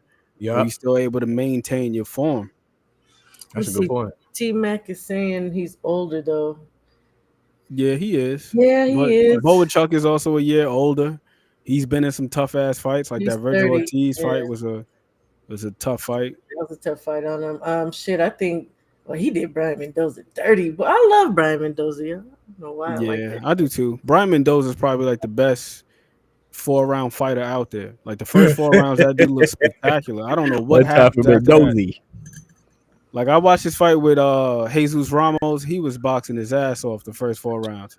Against Tim Tszyu, he was boxing his ass off the first 4 rounds. And then something happens in the middle of the fight where it seems like somebody just unplugs his USB cord. And he's on autopilot, and then he started getting hit with shots he wasn't getting hit with the first 4 rounds. And it happens quick, it's like a fast, brain in a hurry. low, maybe possibly. Malfunction. Let me see. He can still keep up a bullet check outside. Yeah, man, he can do that. Okay, so then of course my fight of the night will be this. I already know where we're going. Super middleweight. Yes, sir. This is gonna be it for me. For real, for real. I mean, I'm super excited for this one. So, gentlemen, the floor is yours, but I'll go after you, Ant. If this goes some rounds, I could see this potentially playing out like the Gongora fight. For who? Because they both fought him. Oh, okay. No, I'm saying for Mbilli. Oh, on the receiving end? Yeah, but like Christian Mbilli, I think he's gotten better with his positioning. Me too. But he leaves himself so open. I mean, Lester don't really move his head like that either, not too much. But as I was telling you, watching the media workout, I was surprised at how deceptively quick his feet are. So I'm like, does he not move his feet because he don't have to? The same reason why I said, why does he lower his guard and let his chin be exposed towards the end of the fights? Is it a brain thing, or is it just that he don't have to no more because he don't respect the power? Or Lester? Are you talking about Mbilli? I'm talking about Lester. Yes, Lester. I think Lester's got a little bit. I think Lester's got a little bit with him that he just hasn't showcased yet. And then in spots, you see him being able to counter punch and set up traps and things of that sort. He does it in spots, but he's just not very consistent with it. Yeah. And then Billy's not really. I will say this: I was impressed with the setup that he had in the Coceres fight. Okay. Like the way he went down to the body first, got him to drop the hands. Then he came over the top. I was like, okay, Mbilli. Like Mbilli. Yeah, he's gotten better to me. Yeah. He definitely has gotten better to some degree. Better. I don't think his technique has gotten much better, but I think that the way that he applies or he uses what he has, I think he's gotten smarter about that to some degree. Okay. Because I was watching this fight with what the hell is that guy's name? Rudolph or something like that? Mbilli or Lester? Mbilli.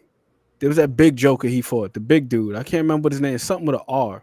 Rohan Murdoch or something. Murdoch, like Rohan, pardon me. Yeah, Rohan Murdoch. Yeah. And I was very impressed with his positioning in that fight. Yep. I was very impressed with his positioning, like the way he was able to shade him to the direction he wanted to go to. Yeah. Doing his best Barral impersonation. Hey, one time for the Togo. Ain't nobody got him. Like him with that, like that's that new. I don't own that. Hey, the intentionality with the way that the guy positions himself, like you're not gonna go weak side, bro. You're gonna go towards the right hand all night, and I'm gonna make sure I want you to go. Stay there. I'm gonna throw the left hook, then I'm gonna step over and fill that space, and now you gotta go this way. Mm-hmm. Preventative. You know what I'm saying? They say prevention is the best cure. This dude is like, I ain't gonna let you skate over here, and I gotta chase your ass around the ring and cut the ring off. I'm gonna beat you to the spot. Yeah. Force you to go this way. and I saw some of that with Mbilli. Mm-hmm. And I also like the fact that he's been working on his footwork to some Corralling, degree. You see yeah. him if you seen him doing the media workout, he was doing quite a bit of pivots. Yep. So they're conscious about that with the feet, but just the technique though, like with the punches and just like how he reaches. Sometimes he might overcommit, overextend. Yep. Chin is way past the knee and all this. Come I'm on just now. like Put that neck out. putting his neck out on the line. That shit scares me a little bit because we I'm know telling Lester you, got bro. some power with him. I'm telling you. And then how did Gongora catch him twice in that fight? It was like that. It was some uppercuts. Yeah. Overextending past the knee, the uppercut. You know, it's just come on, Doc. Ugh. I'm leaning Lester. When it was first announced, I was going with Lester. But as we're approaching, for some of the things that Mr. McQueen already articulated, it's like I'm leaning towards Mbilli. So today, short answer, I'm going with Mbilli right now. Now, I might change again. I think this is a true 50-50. I agree with you, Shawa. I think this has the potential to be fight of the night, from an excitement and intrigue standpoint. But I have a lot of questions. Like, I don't know, is Lester going to allow himself to be overwhelmed by Mbilli? Because if once he overwhelmed you, that's it. That's all she wrote. He all gas, no brakes. So all the time. Yeah, but if he could withstand that and be selective with his shots and effective with his shots like we've seen him to be, then I personally believe that Martinez has more one-shot power than Mbilli. I just think Mbilli has a higher work rate. But I just think I'm more confident and lean towards Mbilli. Okay. Yeah, right. You think he's just gonna basically outwork him? Yeah, I'm not sure if Lester Martinez has seen somebody with this much pressure and so much willingness to to get off and disregard that man don't care about nothing when he throwing, boy. That Billy don't care about nothing. Even like I said, because the Gongora fight, both of them, that's a common opponent. Gongora did him dirty in that eighth. Was that the 8th round? And that fool, I felt like Mbilli was out on his feet, but he came back like, yeah. I don't know. Shout out to him. I don't know how. That's heart and will. That's the heart and will shit I was talking about. Like, wow, you ain't overtaking me, man. And it reminds me of one of my favorite fights. I'm so glad because you mentioned that before too. It reminds me of Tim Bradley versus Ruslan Provatnikov. I was like one of my favorite fights. That man, Tim Bradley, he'd be goofy. But like as a commentator and stuff like that, but man, as a fighter, I can't take nothing from him, man. That was nothing but heart, nuts, and guts in that fight. Like he was clearly out just swinging. Heart, nut, and gut. Yeah, yeah. We gonna pause that. We gonna pause. Nuts and guts. Yeah, like he was. I wrote one down for you too. Talk about if Canelo and Bud gonna let Canelo bang him without any resistance. I said, hold on now. I said, hold on now. What we doing? I'll be out of order as this. I'm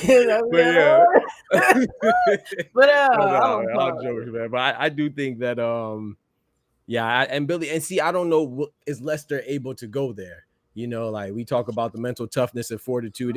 It take a lot of heart to go to that place. You know what I'm saying? So if he can't get there, then I think Billy. Yeah, he's already shown it. Me they both have that. That's why I really think that this fight goes a little bit further than people think it does, because I think Lester has that, even though, I don't know if it was his tank that we were questioning earlier. I think he has it. I think he has it. And then something that Bomac said is something I'm really interested to see. Should this go... Well, it's only 10 rounds, which is still upsetting. But is he going to be able to dig deep, and does he get stronger? Because that's what Bomac said: is the fight goes on longer, Lester gets stronger. Right. I'm interested in seeing that, because Lester is like power. That's so like you say. Power. And again, and I think Mbilli also has the power, but again, like you said, with the volume. So, hey, man, this fight right here, woo, this one gives me. Oh yeah. You just said something. Remind me of I lost it. God, it was something I wanted to say earlier. You just remind me, and I just lost it again. It'll come back. Was it about either of those two? I think so. I think it was about. You can You always said, feel free. dang, I just lost it again. I can't remember. You said something about Javante, right? Hell no, not on this channel. I know you like him. I don't talk about that fool over here. You said That is the name that shall not be said on this channel. my bad. I apologize for violating the terms and conditions of the panel. It's okay. No, it was something. It had something to do with Javante, but I can't remember what it was. Something that you said that reminded me, or was it maybe it was Ant that reminded me of Javante? I can't remember what it was. Bad decisions.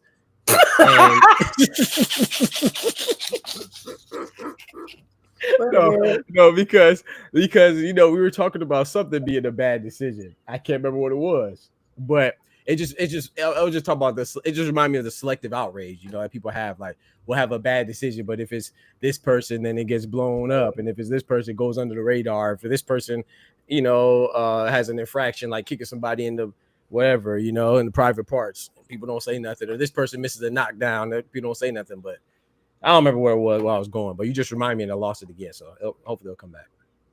Okay. Not bad. Let me see. Cheech says, I was quite surprised that this fight was made. Where was Lester on the rankings? Plus, he was fighting on Pro Box. Turkey made that happen. Plus, I think of course, it's because of the Bud connection. But here's the thing, Teach. That's what I was talking about earlier about them. They sought out Lester, first of all, to even be at B&B. So they saw something in him. And I don't think that being on Pro Box is a knock. I don't think so either. Fire as shit. Facts. Y'all hear the pterodactyl up there? She's going off.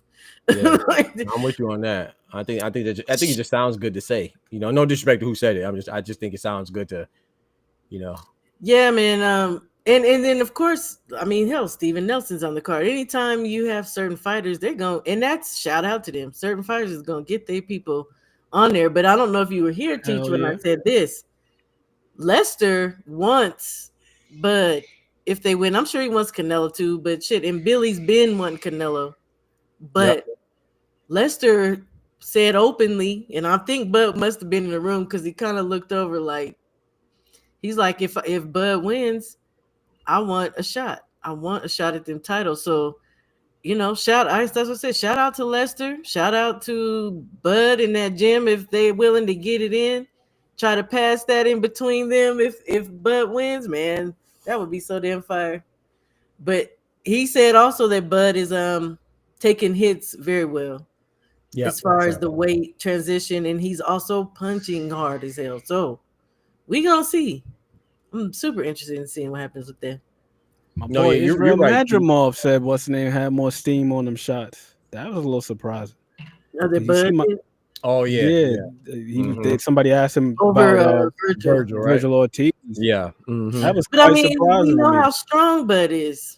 I mean, it's this mythical, and it's not mythical, really. The dude's a freak of nature when it comes to apparently the weight he's lifting and all. Like, he's a wrestler too. Like, he be right. A lot of stuff. But you just see the way that Virgil throws, though. Everything looks so damn violent. He has so much torque when he's throwing his shots. Like everything. Yeah, he throws everything. Let me ask hard, you something with that. Do you feel like some of that is loading up too, though?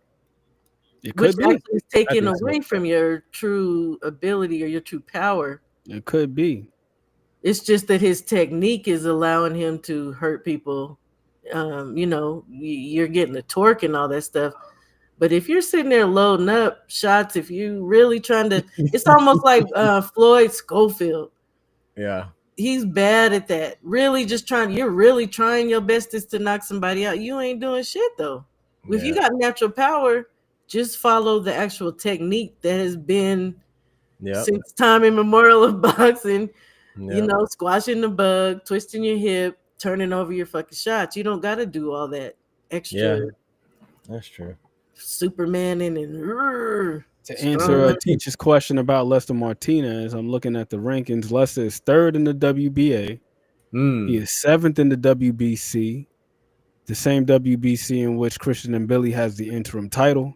Yep. And then he is 15th in the WBO, The only That's one what that it he's was. not ranked in is the IBF. Yeah, I did see that the other day. You just jogged my memory, man. Appreciate it. That's what it was. That you mentioned, and Teach also said something about Pro Box not being on too many Turkey cards because the Jonas guy for Pro Box, him and Turkey, they He don't get talking along. shit about Dana too, don't he? Yeah. So they don't get along. So that's why those fighters aren't really, too much mixing their integration there with Pro Box on the Riyadh. But yeah, that's what it was. The Mbilli thing. I think you mentioned that you're surprised it's a 10-round fight. I was surprised too. But I think someone in the chat said, I think it was Stormy. I think he was joking, but I think you said something about Mbilli maybe not wanting it. I know Mbilli fought one 12-round fight though, because I was surprised. I thought it was gonna be 12 round first of all because he has an interim belt, right? So I thought it was gonna be 12. And I wonder if it's because of Lester. Lester never did a 12-round before. Christian Mbilli did one with Sulecki, which ended early, but I believe that was scheduled for 12. Yeah, it was. I wonder if it's a Lester thing. It could be a Lester thing because Lester's last 4 or 5. I don't think he's had a 12 round. Have been 10s. Yeah, I don't think he had a 12. So I feel like if anything, it might be, concession made. Look, he's with Lester the court jester. I don't know. 10 to 8, 10 to 8, 8, 10, 10, 10. Then all these have been 10. So it could be a Lester thing. You're right about that. Interesting. Yeah, y'all should have both stepped it up for the people, for the culture. Hey, come on, man. Give us what we want. There was tons of noise too, Give us what we want. Okay. Okay, I'm gonna skip the main. I'm gonna go here. Why are you skipping the main? If you don't mind me asking. Because that is the one. That's the one like Neo. That's okay. I was curious. Is this the one for you though? MJ and I love it. I know people be on my head top because I said that MJ was being ducked by Inoue. He was. I'm not saying duck like scared, but if he was ordered multiple times, and and then his manager Vadim Kornilov has to threaten litigation in order to get your rightful, has to file a motion rather in order to get them to hear you about your point, and you've been skipped over 3 times rather. There was some and he's been concern. ducked. I think Inoue beats MJ at Medallia. So my prediction goes with Inoue, always has. But I do think that sometimes fighters the risk does not match the reward. And I feel like that's how they looked at MJ. Saying he might be riskier than a Ramon Cardenas. He may be riskier than Yi Jun Kim or Sam Goodman before him. You see what I'm saying? And he's just TJ Doheny. He's riskier. You know what I'm saying? So that's what I mean by that. So I'm glad this fight's actually happening. I'm going with Inoue. But I do think MJ Medallia has a good chance to upset the apple cart, if you will. But I would say 70. I'll say 60-40, maybe 65-35 in favor of Inoue. MJ got to get busy off top. He can't be. He has cautious. How about you, Kent? We need the MJ of old. Going with the monster. Yeah, going with the monster. You see, my man Inoue is pulling out all the stops. He brought in that man who gave MJ his lone defeat, who also whooped his ass. Wait a minute, wait. Tapales. But he's already fought Tapales. He beat Tapales. Yeah, I know. But what I'm saying is Tapales beat MJ. MJ. Yeah, I know. And then so he brought in the man next to the goddamn man. Hey, that don't make no sense, man. Because you already beat that man in the first goddamn place. I'm just saying. But he get hit with the tips. That is a point though that we were talking about. Is Tapales is the one. He is the one that changed MJ's game. Because MJ used to come out throwing his hands. Now MJ be like, he's really trying to pick his shots, and he cannot. Oh man, that's so dangerous to be sitting there just waiting for the right opening at the right time, dude. You gonna get your liver knocked to the damn ring. More tentative than he naturally is. Yeah, I agree. He's coming in there with a little bit of pause, a little apprehension. And you ain't pulled the Deontay Wilder. Remember Deontay? Steph got Malik up out of there, then brought him into camp. Hey, Malik, you gonna train me now? Yeah. Steph, he was throwing his hands. He was throwing hands versus just sitting there waiting for the perfect. He was throwing his damn hands in his earlier fights for sure. Maybe not off top, but he was definitely getting busy. Where now he's really just kind of to me. Yeah, I was cool with his last fight against. What was it Espinosa, I believe? Is that MJ's last fight? I believe it was Castillo, if I'm not mistaken. Okay. Was it Castillo? I was watching that the other day. It was either Castillo or somebody else. It was one of them Hispanic dudes. I know he fought at Espinosa in where it was in like Monte Carlo. And then you're right, he had another fight after that. I don't remember who it was, but I actually kind of appreciate his patience. I actually him versus Marlon Tapales, huh? He boxed well in that last fight. Yeah, Espinosa. It was Espinosa. Yeah, Espinosa was Monte Carlo, and then he fought Castillo last. Okay, yeah.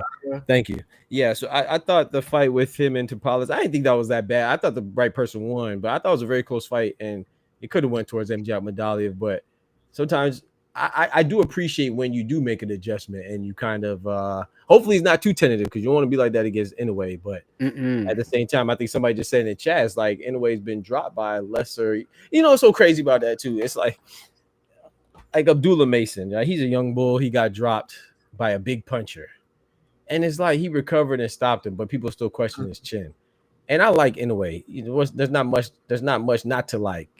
Oh, don't let Shawa tell it, but there's not much not to like. There's not much to dislike. In the way is nice. I said but I do, yeah. But I do agree with you that like I just think sometimes he gets too much preferential treatment, man. It's like his last 4 or 5 opponents, they have been lackluster at best. And you got dropped by somebody that's not on your level. So Abdullah Mason's a young bull getting dropped by a guy that's more experienced. That's okay. You know what I'm saying? But him getting dropped by Ramon Cardenas is literally a Lyft driver. Like we like to play around and call people taxi drivers and tomato cans. And he literally was a Lyft driver. Just like when Shakur beat Padley, everybody was quick to tell you that he was an electrician, right? Nobody says nothing about Ramon Cardenas being a Lyft driver. They don't know when, you know what I'm saying? Yi Jun Kim, he fought on 10 days notice. You know, they make sure they tell you that when it comes to other people. Like, I don't know. But shout out anyway, though. I do think he beat MJ. I don't do that shit about cab drivers and all and tomato cans because one Padley, I know Padley had beat Chamberlain. Come on now, and Chamberlain. That winner was supposed to get Cordina, which I don't know where the hell Cordina been.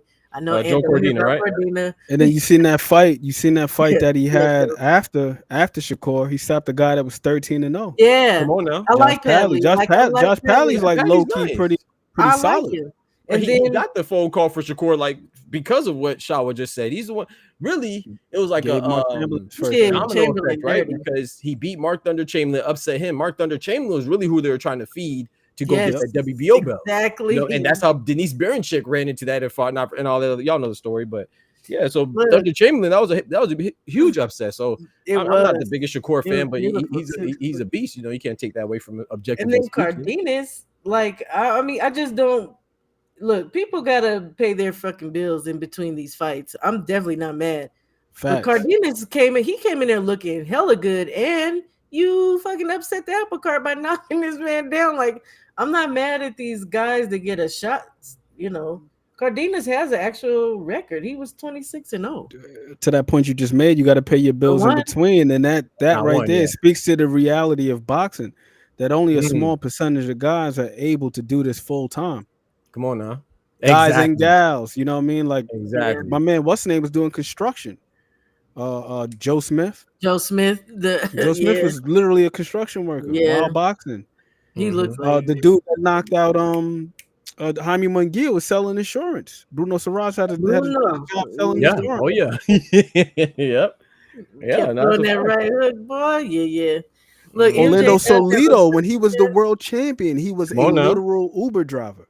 Yeah, Orlando Solido. Ain't nothing wrong with that's what I said. Like you said, you got to pay your bills in between selectively fights. You know, they selectively diminish guys' victories and accomplishments. Like Steph Brown said, you got to know the guys down in those weight classes. I mean, I guarantee I know more of those guys than you do, right? And I think that there's nothing wrong with saying that his last 4 opponents have been lackluster. TJ Doheny was not good. Stop it. He lost 4 times before he lost to Doheny. Oh gosh. Come on, stop it. He was 30. We're so quick to say when somebody fights an old guy. Doheny was like 36 years old. And if you watch the lower weight classes, once you're above like 32, 33, you're way past your prime. Like you get older faster down there. So Doheny is nothing to talk about. Yi Jun Kim's nothing to talk about. Ramon Cardenas is nothing to talk about. Like Shawa said, he had 1 loss. He lost to a guy that has 26 losses. That's where his I one don't- loss came from. That I was his don't know first title this. fight. Like, what are we talking about? No, if we talk about Bud and his lack of opposition or his subpar opposition. We talk about Tank subpar opposition, but then now anyway, y'all make up stuff like he's fighting guys that are deserving. No, they're not deserving. Even Louis Neary, that was a good fight because of the storyline. Because what he did to Yamanaka, and he cheated him, and then he avenged his Japanese countryman. That was not a good fight. Louis Neary got knocked out by Brandon Figueroa. Figueroa got beat by Fulton. Anyway, knocked out Fulton. How is that a good win? Stop it. Let me welcome James to the. I'm not familiar with you, James. Making up stuff. Like, I like Inoue. Don't get it twisted, but I'm not gonna make up stuff. I don't even make up stuff for Canelo. That's my favorite fighter. How are you, James? Or Tank. Yeah, I'm doing good.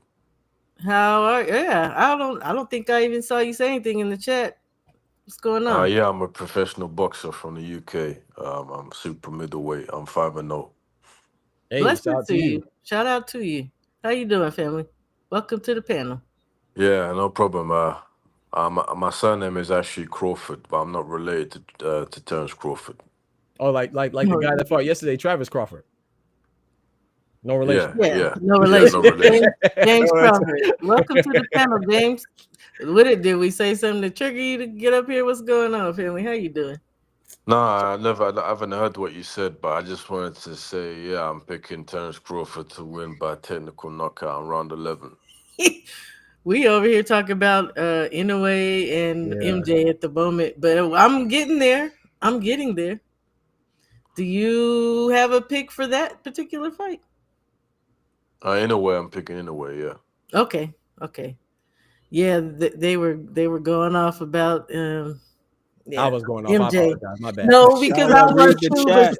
Steph is in the chat. All right. Yeah, Like people point. are infallible, man. Like you can't. Like, I just critiqued them, man. You know. MJ has a potential solid game plan from a boxing YouTube channel. Oh wow, that's interesting to know. That's kind of crazy. Is that what you're telling me to read? No. What else? I don't see anything else. Oh, I don't see anything up yet on your end. No, or maybe it's blocked or something. I don't know. I see. Yeah. You see a best. This. Oh. Terence Crawford's gonna win. So, okay, yeah. I think I think what you're talking about. We can get there. So James, tell us about the mathematics, the mathematic equation, and mathematic equation. Yes, how that plays into Canelo versus Bud. Yeah, well, I have a document which I've been working on for over 3 months. It's quite a long document and presentations as well pertaining to spatial distance awareness. Breaking down the types of punches thrown and punches landed, the volume of punches, the weight, rehydration, bone structure, height, reach, size, cardiovascular health, biological age, and chronological age, and lifestyle. And I've analyzed all of that, and I've come up with a prediction which has a success rate of about 88 to 95%. This is a profile on Terence Crawford. On Canelo Alvarez and Terence Crawford and all of their previous opponents and their current weights and some inside information which I'm not able to disclose as well. Okay. Because obviously We ain't gonna tell nobody. Yeah, as I'm a pro boxer, there's obviously things I know that other people don't know. I feel that. But because I know what I know, I'm picking Terence Crawford to win by technical knockout in round 11. My original prediction was unanimous decision, and obviously if you're a betting man, definitely put your money on Terence Crawford for the win. But for me personally, I'm picking Terence Crawford by technical knockout in round 11. I have a question, James. I have a question. If you did this breakdown on this, how did you get from a decision to now it's a 11th round TKO? If you Yeah, did the math on this, then what changed in your equation there? What The happened? deviations from the mean. yeah. So the reason why I've got a knockout, sorry, a technical knockout, not a knockout, technical knockout, which is a stoppage by a referee, is because I looked at the analysis that I did, and I missed out a few key points, and there Mm. was one thing I didn't factor in, and that was the fact that I'm not going to go into too much detail, but there's a way, there's something that Canelo Alvarez does. There's a few Mm. things that he does that basically leaves him open for Terrence. So I see a stoppage. Okay. You don't Okay. want to divulge in that information, right? So Yeah. what about all this equates for Terrence being open and getting hit as well? Sorry. This equates also that you added that into the equation, Terrence being open and getting hit as well. Yeah, but that won't be happening a lot. Oh, okay. So I have to go. I'm gonna go work out. I appreciate you having me on, though. Unfortunately, I would love to, I would love to ask this gentleman how he, how the formulas. He won't tell. He's I not got these telling. formulas and You these got the variables, formula but right there on the chalkboard, right there. yeah, that's what it is. He's Oh not man, telling. But before you go, yes. who you got? Who you got, Doug? The main. The main Sorry. man? You're talking about for the main event, like Yes, yes. okay. I'm going with Cinnamon. Uh, Sometimes I think we already talked about it a little bit earlier. Like sometimes it gets a little frustrating because when you look a certain way, you have a certain pick. People assume the most negative reason possible, and sometimes I don't even want to align with some of the stupidity, but just me making the assessment of boxing, I always approach it objectively, and I just think that I think Terrence Crawford has a skill, slightly. He has a skill gap, and is favoring Terrence Crawford. But I do think that the size gap is much more is larger. The size disparity is larger than the slight skill gap, and I think that's too much for Bud to overcome or expect him to overcome. But if anybody could do it, it's Budrick. You know what I'm saying? But I just think that Cinnamon, being almost as skilled and being that bigger, having experience at light heavyweight, success or fail, whether you're talking about with Kovalev or Bivol, right, respectively. I just think that, I'm going with Canelo, man. And yeah, I just think Bud's going to put up a valiant effort. I don't think that he's going to disappoint us. I think he's going to approach it, be very game and show a lot of heart. But I actually think that's what's going to work against him. I think that his heart and his willingness to fight and exchange and try to get it back and be the bigger dog is actually going to actually, no pun intended, but bite him in the behind for this fight in particular. So yeah, I'm going with Cinnamon. one question for you go to. One more. No, take your time. I'm not in a rush. I'm just going to go work on my own time. Okay. So do you see Bud trying to get his lick back? I mean, everybody seems to be seem to be concerned about that. Yeah, and this is no knock on Bud. Like I said, I think he's a phenomenal fighter, undisputed 2 times, undefeated while doing it. Last fight was a debut at a new weight class, beat an undefeated fighter, champion in Madrimov. So I think that he could be disciplined enough to not fall into that trap. But I do think that sometimes certain things trigger you. I think it's a little bit easier to be disciplined in the first half of the fight than the second half of the fight. I think Ant brought it up. Yeah, it's like the mental fatigue, and then you just go back in the old habit. It's not necessarily a bad habit because he's 41-0, so it's not a bad habit. Because Canelo has it the same thing. Canelo has it too. Yeah, I just think in this scenario, it's not going to be good for this particular matchup. Like I don't think it'll be a problematic in anything. Errol Spencer wasn't problematic. Madrimov, who was 10-0-1, right? He had 1 draw. That wasn't problematic there. It wasn't as exciting, but it wasn't problematic for him to get it back. I just think in this case, I don't see him doing I don't see him being allowing himself to be carried like a Munguia or allowing himself to be carried like a Charlo. I think he's gonna really go for it. I think he is fighting for legacy. Yeah, the money is there too. I don't think you have to separate the two. I think he wants the money and he wants the legacy. I think Bud is one of those special guys. I know what I'm saying. I just want to be very clear. I'm not picking against him because I don't think he can do it. I just don't think he does it. That's all. Okay. Mm-hmm. Nothing wrong now I want to that. stand here. Y'all break down. No, my shit is pages, and I just was like, you know what? I'm just gonna talk about the fact that I'm leaning, Mhm. and I am leaning towards Canelo. Mm. But at the end of the day, I did not have a pick for this fight. I knew I wasn't gonna have a pick for this fight because I don't like the gentleman, Mhm. but I do respect them both as fighter, and I absolutely understand. I understand and I respect them as fighters and the work that they've put in. Mhm. Oh Lord, here we go. But at the end of the day, I can see pathways for both to win because they're Right. both that great. Right. To be honest, and it is kind of hard for me to pick. And I just have questions. That's probably the very most important thing. I have questions, and you did a live on some of the questions I have. Some unsaid things apparently Roy Jones didn't talk about. Like there are Oh, questions in my yeah. mind The 6 that ways. I'm gonna have to see something in that fight before I could say, okay, in the very beginning, when I see some certain things, then I'll be able to say, okay, I could pick, but right now Yeah. I can't pick. I'm having a hard time. Yeah, I think it's a great fight. What about It you, Ant? is. Before I slide. I got some questions too. You know, folks are asking about the power and how is he going to handle that. Yeah.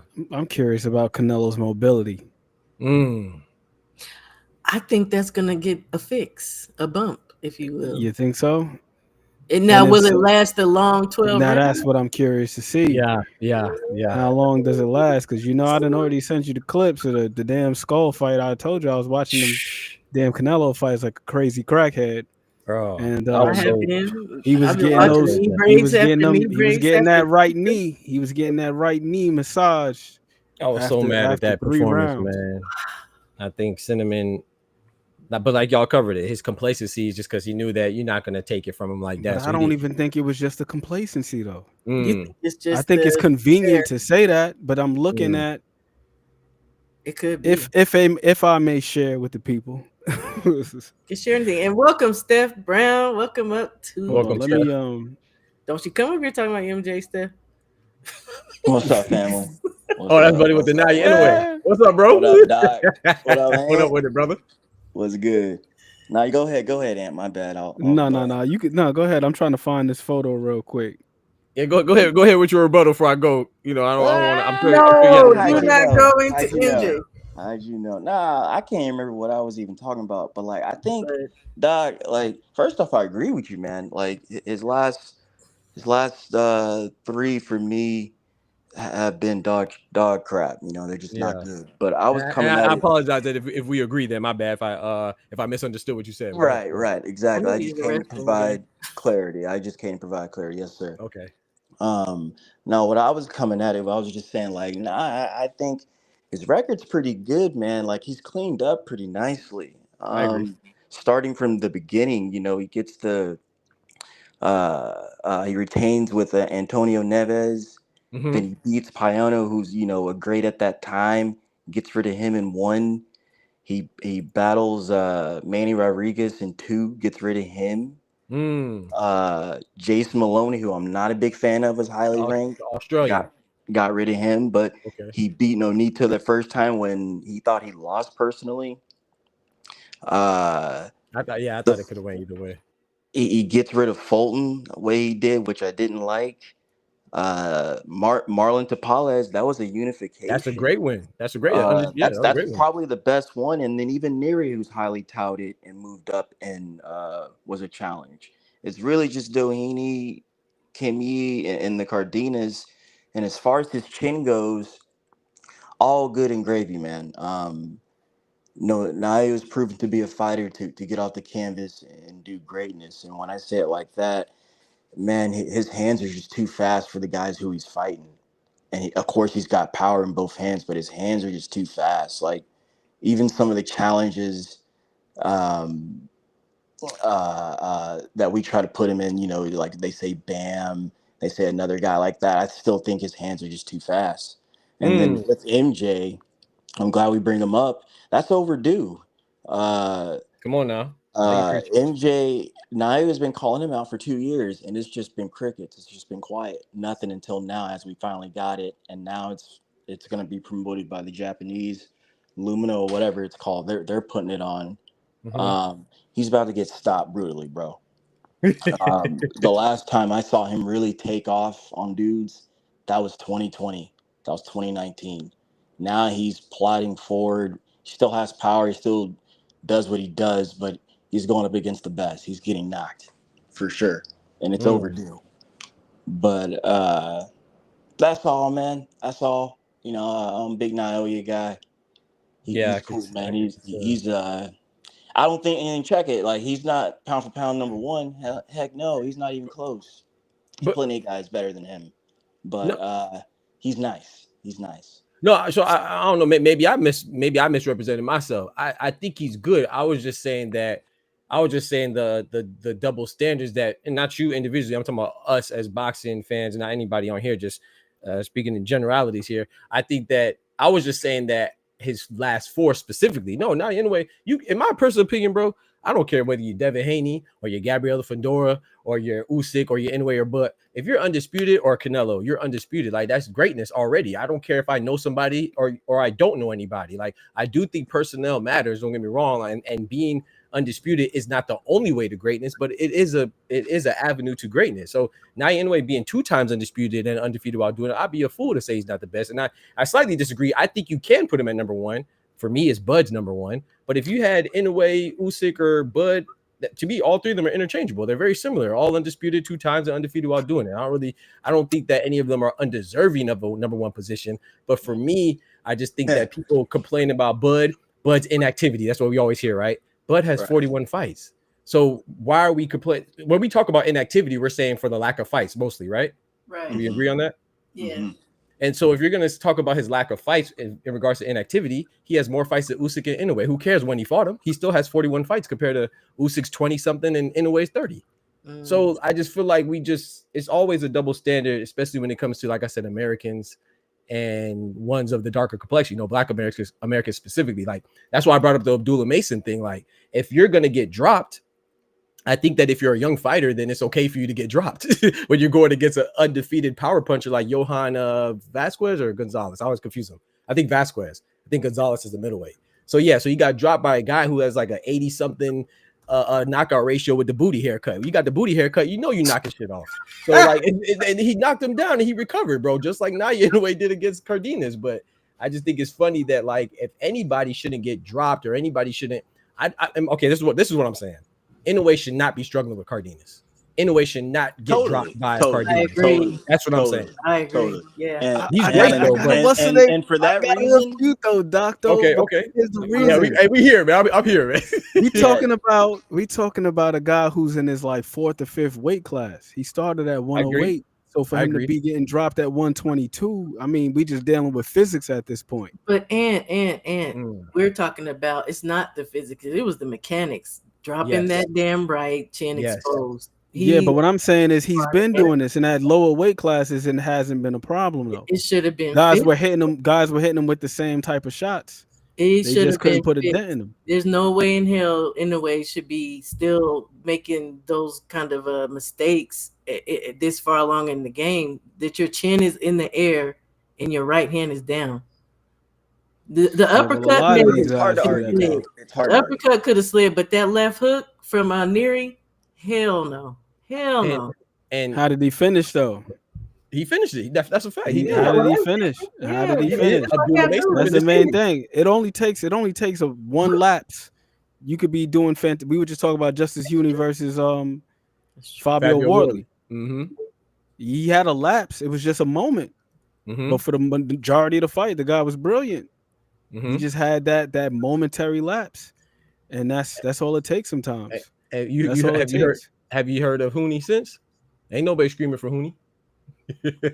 Same with Ashton Still. Ashton Still got cut after he had his lapse. I just feel like, and granted, these are losses, like you said, right?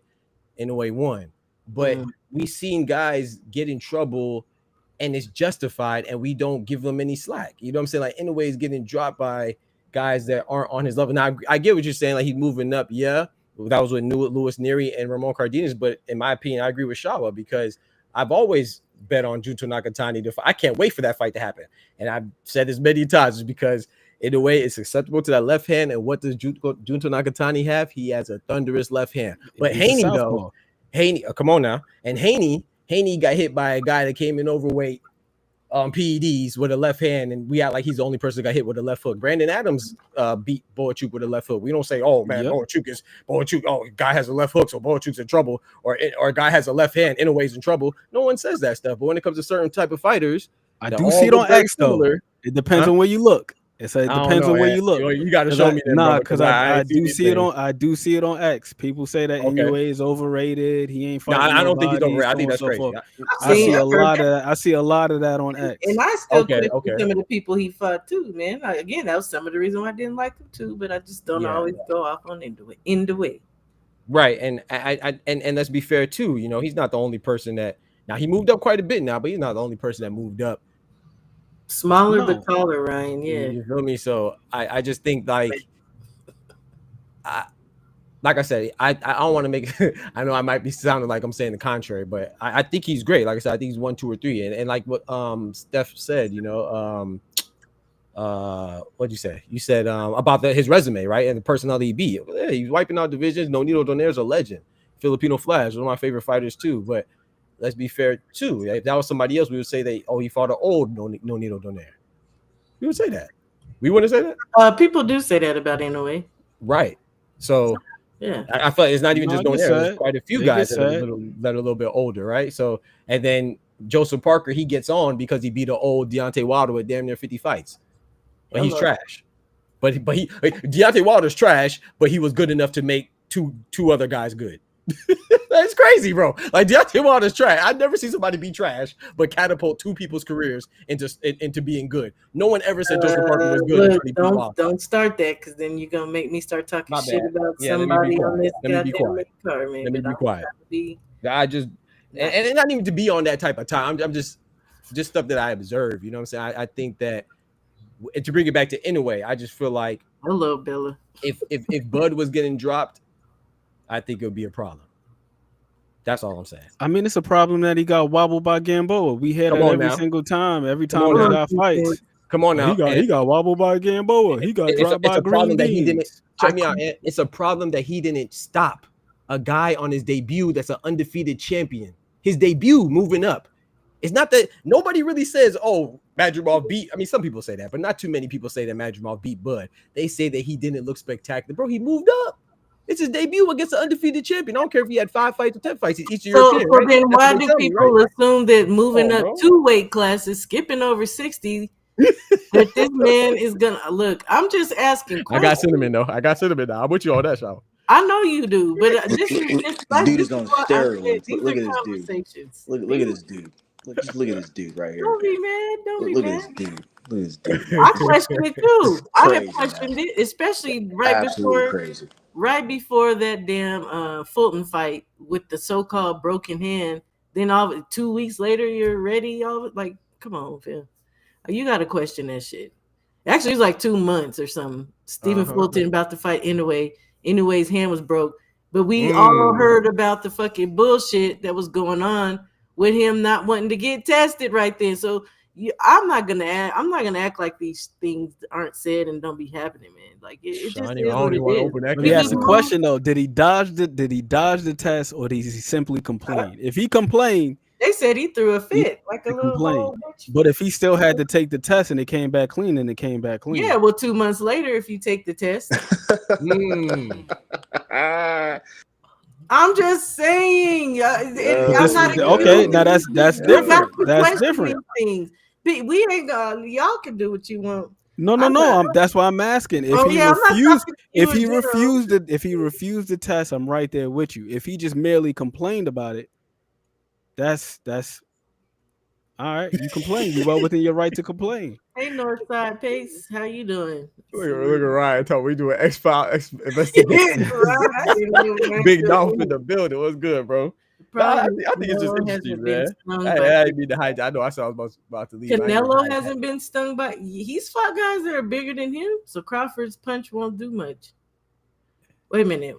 maybe I'm just reading it wrong. Canelo hasn't been stung by bigger guys, so Crawford's punches won't do much. He has been. I think they meant has. Been. Yeah, I'm like, yeah, he has. No, this person is saying that he fought bigger guys and these bigger guys weren't able to hurt him. But then I also got to look at the quality of puncher that these so-called bigger guys are. Like I went through him. He don't really have too many people on his resume that have a KO ratio above 70%. He got a handful of people. Yeah, Canelo. He got a handful of people like James Kirkland. And we've seen how he did. Oof, good Lord. And what Kirkland said, Shaw, he said, I ain't even gonna brush my teeth. I want to smell my breath. And Canelo was not having no punch. Hey, that breath must have been funky because he knocked him. Your ass on my face. We can do X-Files and get investigations now. I see what you're saying though. I just think that I don't know. I think Bella has a good point. I think you have a good point too. But I do think at the end of the day, man, it's just hard to convince me that, like I said, if anybody could do it, it's Bud. But it's just hard to convince me that a guy who's been there with Triple G, he's been there with whether Kovalev hit him or not, or Bivol's a big puncher or not, these guys are still 175. I don't. But timing is where I agree with you, because it's one thing to get to be able to withstand a punch that you see coming, that you could brace for. Well, you don't see them things coming. That's you know what I'm saying, and I think that's and that's the unknown. Both. That's what Bud has. Bud has the unknown. I mean, well, I can't see Bud not seeing Canelo's punches coming. Let's be real. Shower. But no. Well, this is what I was gonna say to Canelo's credit, and another reason why I say if people think that this man is not going to show up because of this fight, then you guys are crazy. Canelo is look at when he fought Mel. The man came in crazy shape. And he was not sitting his ass down in that corner. It's like was he not sitting down because he was in crazy shape, or was he not sitting down because of those knees? I don't think it was the You don't think so? You don't think he was pulling the George Foreman trick? No, I think where was the resistance that forced him not to sit down? Look, I think it was that he was on this one, he was in a mind state. He thought Jermell was about to bring some smoke to him. That was obvious. Even the way he approached the fight going in. Canelo got up for that fight. He got up I for agree that with fight. you. Now you preach and again, I tell people go back and watch what he actually did to Mel. He almost knocked that man out. Everybody think Mel just took a knee. He hit him through the fucking guard with that. It was a heavy ass straight, and Mel was like, "Well, wait a minute, let me sit down before this motherfucker knocked me out." Because Canelo was about to unleash on his ass. Just watch it. That's about that shower. What about Canelo's finishing abilities? We talk about the punching power. And Doc, I ain't gonna talk on that. I'll speak on it, but go ahead.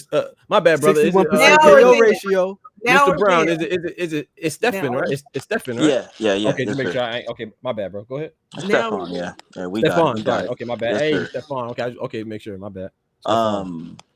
What was I gonna say? I'm gonna take a wild one right here. I'm coming out of left field with this one. I'm looking at it a really different approach. I think, and no matter what the outcome of the fights, right? I think William Skull, or let me say this before I say that, right? I think outside of the ring, Canelo, I think that's taken more out of him than what's happening inside the ring. Because I've said for years he's already been slowing down. And when I say years, I mean I'm dating back to maybe even as further as right there with I would say right after Gennady, if not shortly before Gennady, because I mean I'm trying not to attack his resume because it's impressive. It really is.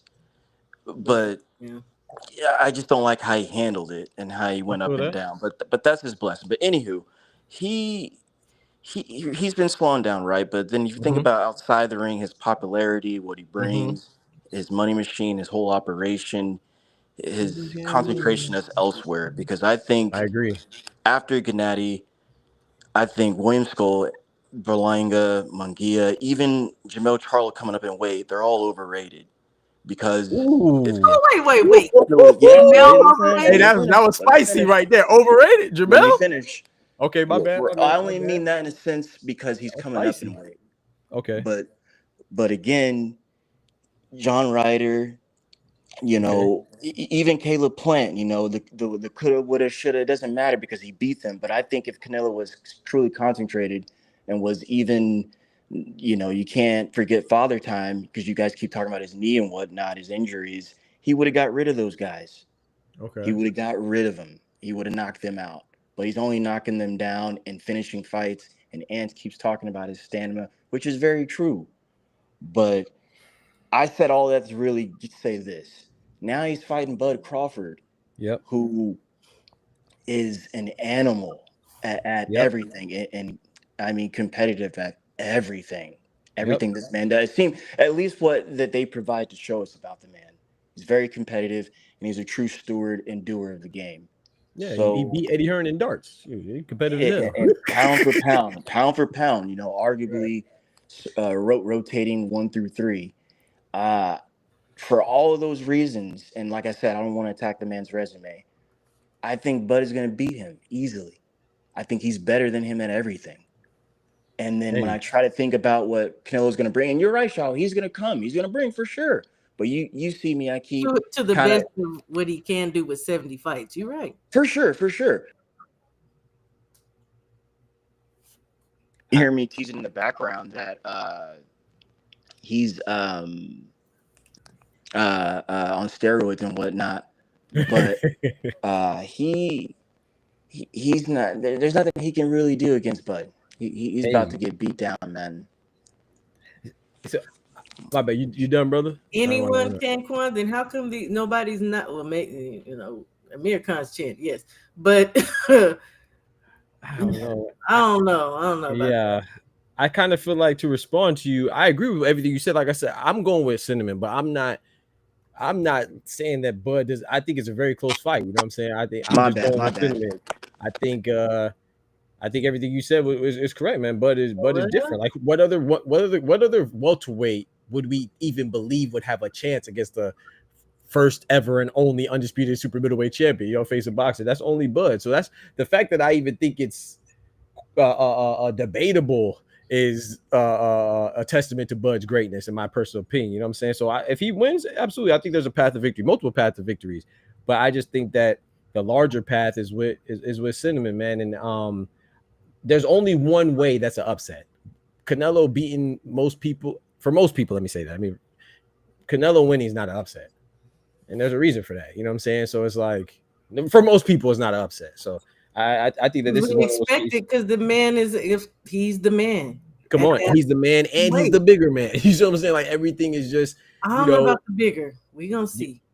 Nah, he's a bigger man. Like, he's a bigger man. I mean, I'm not saying that he's a bigger man. Like, as far as their height is similar, Terrence Crawford's taller, but no one expects to see. Bud is coming down in weight. I know everybody think he was gaining. Yeah, he's coming down from his natural weight. He's not coming down. Exactly. Yeah, so that's different. Not his boxing in shape weight. Like, you're right. I'm gonna ask you this, Shawa. You're right. It's not Canelo. Excuse me. Bud versus Bivol. Nobody want to see that. Nobody want to see Bud versus no light heavyweight. Canelo now. You see what I'm saying? So like, he's the bigger guy. Like. Absolutely, I get you. So so it's just now it may not be like as evident when they're in the ring. Like he may not get thrown around. But he's still. The reason why I want to make sure I don't want to take that away from him, because if Bud wins, he's a beast. He deserves everything because he was a smaller guy. He was giving up this. He was at this disadvantage. So I don't want to. If Bud wins, he gets everything. You know what I'm saying? I don't want to hear he was just a weight bully fighting it, because that's what people are gonna say. If we don't emphasize that he's a smaller guy, they're gonna say, oh well, he was a weight bully this whole time. That's the weight class. People already been saying that. You feel me? So he's definitively the smaller guy. Stop it. Like he only had one fight at 154. We see him as a welterweight. Like, he's a smaller guy. If he wins, that's crazy. I don't want to take nothing away from Bud if he wins. I will say this. I want to say this to Ant. I personally believe I don't really have too much of a problem with Canelo not knocking those guys out, because I feel like he carried them. I feel like he carried, not all of them. And it's so crazy that I don't think he carried Berlanga, which is crazy. I think he was really trying to get Berlanga out of there in some spots. But I think he he's carried that great of a Munguia. finisher. Real fast. I just don't think they are Canelo. I don't think Canelo's that great of a finisher. I think he's an okay finisher. I just don't think he's that great of a finisher. Because I look at a Yeah. fight like Aris Landy Lara. Nah, he he lost got Lara with some good shots. No, I'm not saying that he lost the fight. I'm saying he got Lara with some good shots. Then Oh, Lara no, turned. I'm saying he lost Then the Lara turned around and got stopped by fucking Jared Hurd. Yep, that's true. Jared Swift. Yeah. Same thing with Austin Trout. He got Austin Trout with a good shot, and we talking about Canelo when he was like probably in his athletic prime, not prime as far as physical meat and the mental, but his athletic prime when he was still quick. Canelo was quick as hell. Yeah, At he was. 154. But I mean, but okay. Caught my man Austin Trout with a beautiful shot in the 7th round. Sat him down, That was gave a him great stinky fight, legs, went for the footage. He couldn't get it done. I don't Shit expect ended up these going guys 12. to knock somebody out every single freaking Yeah, fight. No, I'm not saying they got to knock him out every Yeah, so single I'm like, time, but what eh. I'm saying is it's either one or two things. It's either he doesn't have the creativity or the gas tank to finish guys, or the punching power is just a wee bit overstated. Just a little bit.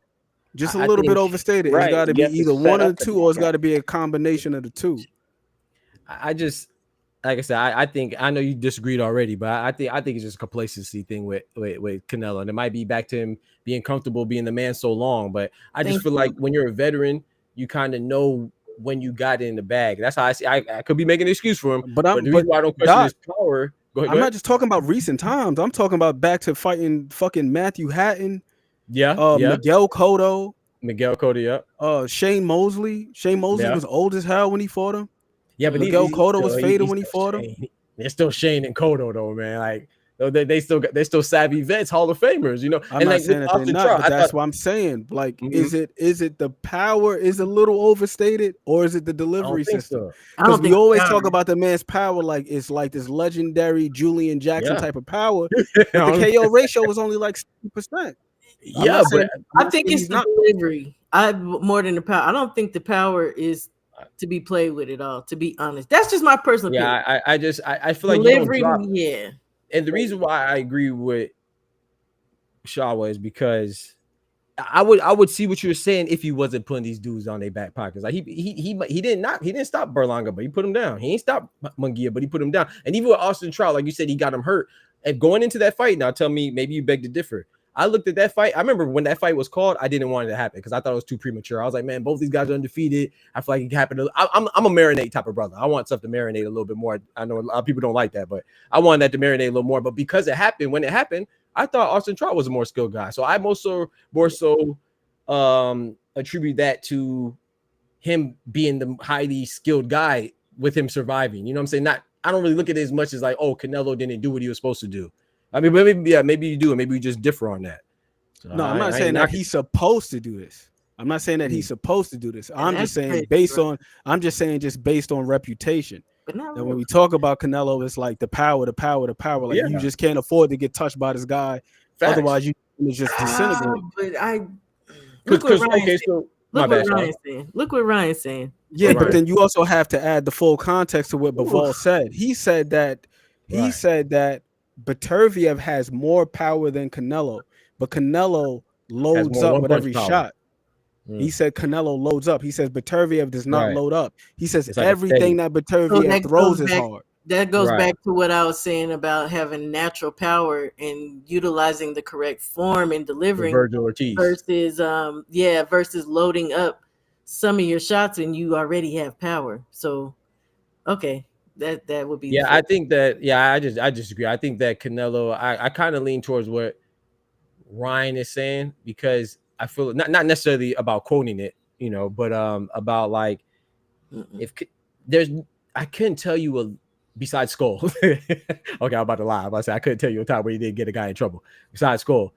Every time, whether he stops him or not, he's getting these guys visibly hurt. You know what I'm saying? Or to the point where they're not even engaging as much as they want to. So I do think that's indicative of his power. Now, when you say like, oh, maybe he doesn't have the finishing capability or delivery, maybe that's something. But again, like I said, I think that's more so of him just being comfortable and he's the man. Like he knows when he could coast and when he has to. But you could be right though. You know, there's no metric for me to be like, oh yeah. That's why I'm asking the question, because it's been going on for some time. It's been going on for some time now. And then when you look at some of the guys that he has stopped, it's a whole bunch of guys that have been done dirty already. Like people say, like I was seeing people saying, well, you know, Bud can't mess around with Canelo because he gonna mess around and end up like Amir Khan. Like Amir Khan didn't get knocked out cold by fucking Breedis Prescott at 135. Hey, Breedis like he didn't get knocked out cold at 140 by Danny Garcia. Yeah, like Amir my man Khan's James a reach, Kirkland. James Kirkland didn't have a good chin. James Kirkland got knocked out by Nubera Ishida, who had fucking 5 knockouts. Yeah. I mean, Amir Khan's a reach, but I do think it's good to stop Caleb Plant. Caleb Plant's never been stopped again. And he went in there afterwards, after getting stopped. He went, this is what Dave Benavidez. You see what I'm saying? So And I probably would have got stopped if it wasn't for who the hell was reffing that night? Was it Harvey Doc? Can't remember who was reffing that night. Yeah, I don't Kenny remember Bayless, either. one of them. But that man was holding on for damn life. If he wasn't, if the ref would have forced him to break, similar to what happened with Rolly versus Pitbull. Love me some Caleb Plant, but Caleb Plant probably my guy. That's one of my favorite right there. What Say the last part again. What up? What up? What up? Ryan? What's going on? Ryan, big nose in the building. Yeah, I think Canelo. I don't know, man. I think it's being kind of overstated about him not getting. It's like John Gorilla Ryder, okay, but that's a tough guy. Like the guys that he doesn't stop, they're tough dudes. You know what I'm saying? Like Berlanga doesn't but look then good. Munguia stopped him in the next fight, though. So this is why I'm asking. I'm like, say that one more time? I said the Munguia stopped him in the next fight. John Ryder, the very next fight, he got stopped. Right, he got dropped several times. Yeah, but you watch that fight. Some guys deteriorate. I mean, I know I may say I'm making excuses for him, but some guys deteriorate at a different rate. Like for example, Tim Tszyu. I'm not sure he gets stopped by Fedor if Bakram didn't happen to him first. You see what I'm saying? Like Tim Tszyu is another dude who's been getting dropped. Though you go back to 2017, Facts. he got dropped by Wade Facts. Ryan. He got dropped by Terrell Gausha. That shit was bound to happen to Tim Tszyu. Yes, but not like been that. Getting his chin checked. Ain't nobody have that in their big old cards. Wait, Bakram ran through him like shit through draws. Ain't nobody. Yeah, that shit was bound to happen. Ain't to nobody I think like that was still the. Yeah, that was crazy, bro. PTSD I agree with you from a skill point, but that was crazy, bro. Like I don't think that Fedor the second time around, even with no doubt Trout, like he didn't get stopped by Canelo, but I don't think Lara whoops him like Jared that. Hurd stopped him. If not for that, huh? Not Jared Hurd. It was I think it might have been Alfredo Angulo. I'm trying to think of who the hell it was that stopped him. They stopped Trout. Yeah, somebody stopped him. Yeah, I know. I know. Lara got stopped by Jared Hurd. No. I'm saying that I don't think that Austin Trout's career would have been derailed like that if it wasn't for the Canelo loss first. Remember, he took back-to-back L's. I don't know why his handlers thought it was smart to fight Erislandy Lara right after Canelo, but I think sometimes, like we were talking about the psyche, man, I think sometimes with some fighters, obviously they don't take losses the same. You know what I'm saying? I think that sometimes it is almost career ending to their career. You know, it's career ending to them in their psyche. You know what I'm saying? Whether you psychology, lose, yes, right. Whether it's a decision or a knockout, you know, obviously a knockout's worse, but I just think that sometimes when you taste that loss, some fighters can't get over it. So I'm not saying that's the case with Munguia. I mean, Gorilla Ryder, you know, Munguia stopped him, and then even Berlanga, he got stopped after Shiraz. But I don't know if those fights go down like that if not for Canelo first, and not just Canelo, anybody that lost. Soften them. Hey, Ryan. Thank you, Ryan. So can we say that? Can we say that? What's the name? Did the initial softening pause? What's my man's name? Marcelo Coceres. Hey, they say that. Coceres dropped him in the knife. Wait. Let me welcome Ryan. Yeah, my bad.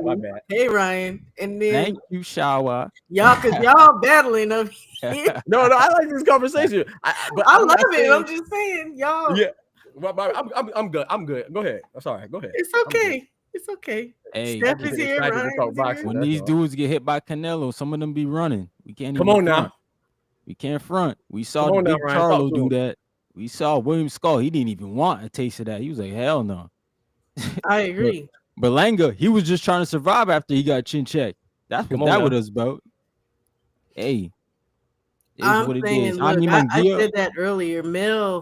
Maul said clearly that Mel made some mistakes in thinking that, and clearly they have talked to each other about this. So he made a mistake thinking that in gaining the weight, it was going to, cushion some of them blows. And then 2, that he thought he was going to be able to work at the same, Obviously, again, you expect to be a little slower, a little slower reaction. Even he just made a mistake in going up there thinking he was about to do what he's going to, and it didn't happen. Mm-hmm. 2 weight classes for Bud, though. Oof. I just have questions. I really have Charlo fought a similar fight versus what's the name too. So that wasn't the first time he fought like that. I don't think it was just like, he got touched by the power and he was spooked. Go rewatch the first fight with Brian Castano.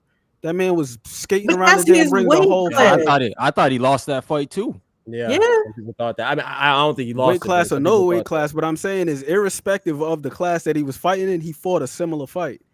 Like, I don't think that was something that was unique to the fight with Canelo. Oh, he no, fought the same exact way versus. But you don't think go rewatch it? You don't think he laid down? You think he just didn't fight? No, he fought a similar. He fought a similar fight. He fought a similar fight versus Brian Castano. He didn't fight like that with Tony Harrison though. So I mean, maybe when he get touched, that's how he react. I was just about to say that's to me, that's what that means. That doesn't mean that it wasn't that Canelo wasn't effective. It just means that I'm not saying Canelo wasn't situations. I'm not saying sometimes in certain situations you revert back to certain reactions, and that's I'm what just saying. that's how it wasn't reacted, unique to that fight. That unique, style that he though. tried to that style that he tried to implement. It was not unique to that fight. It wasn't like, I got touched. Now I'm gonna just skate around.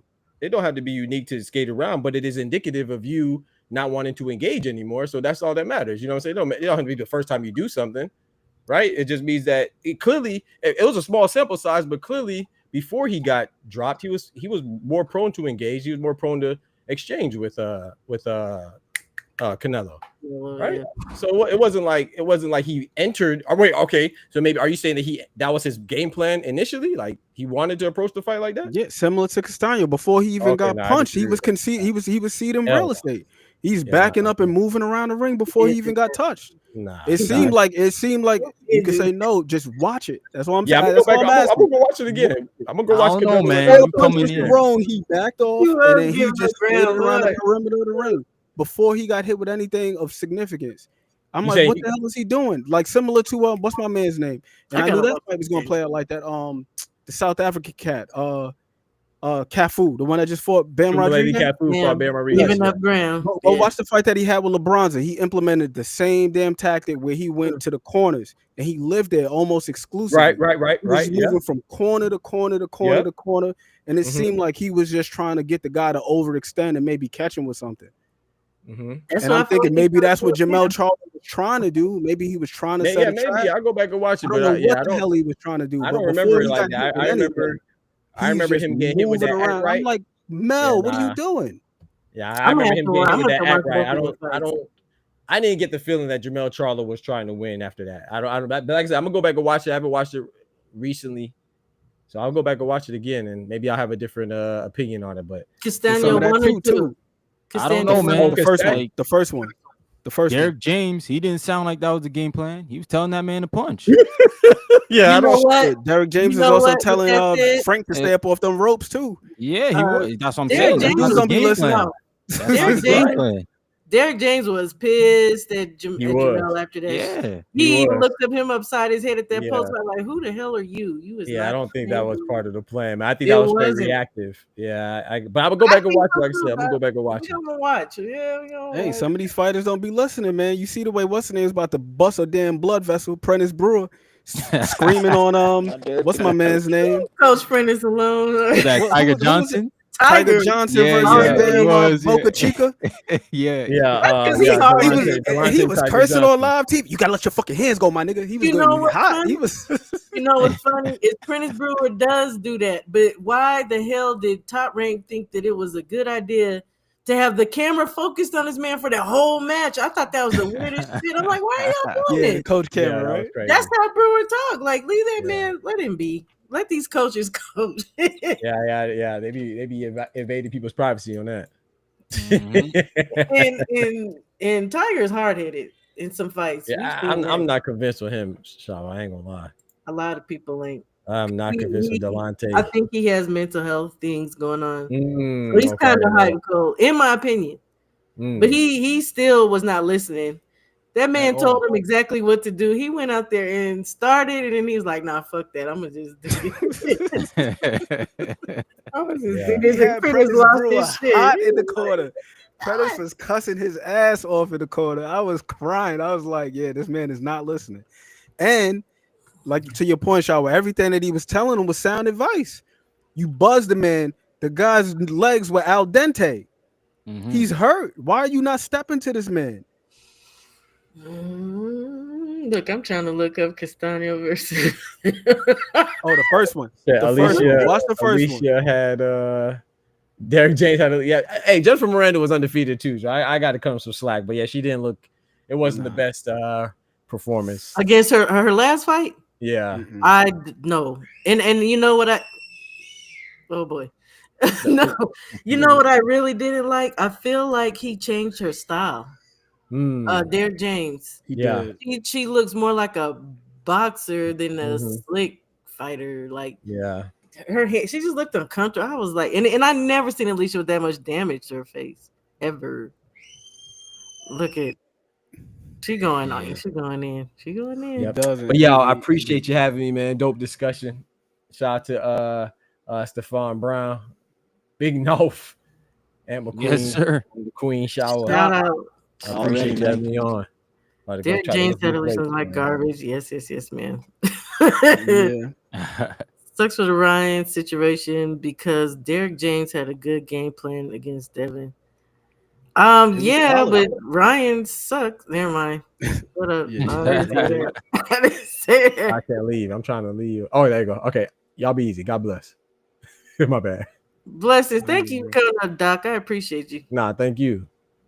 If you're going live later, I'll be there. Well, actually, Ryan, you going live tonight. Oh, yeah. I'll be live for the Olascuaga joint.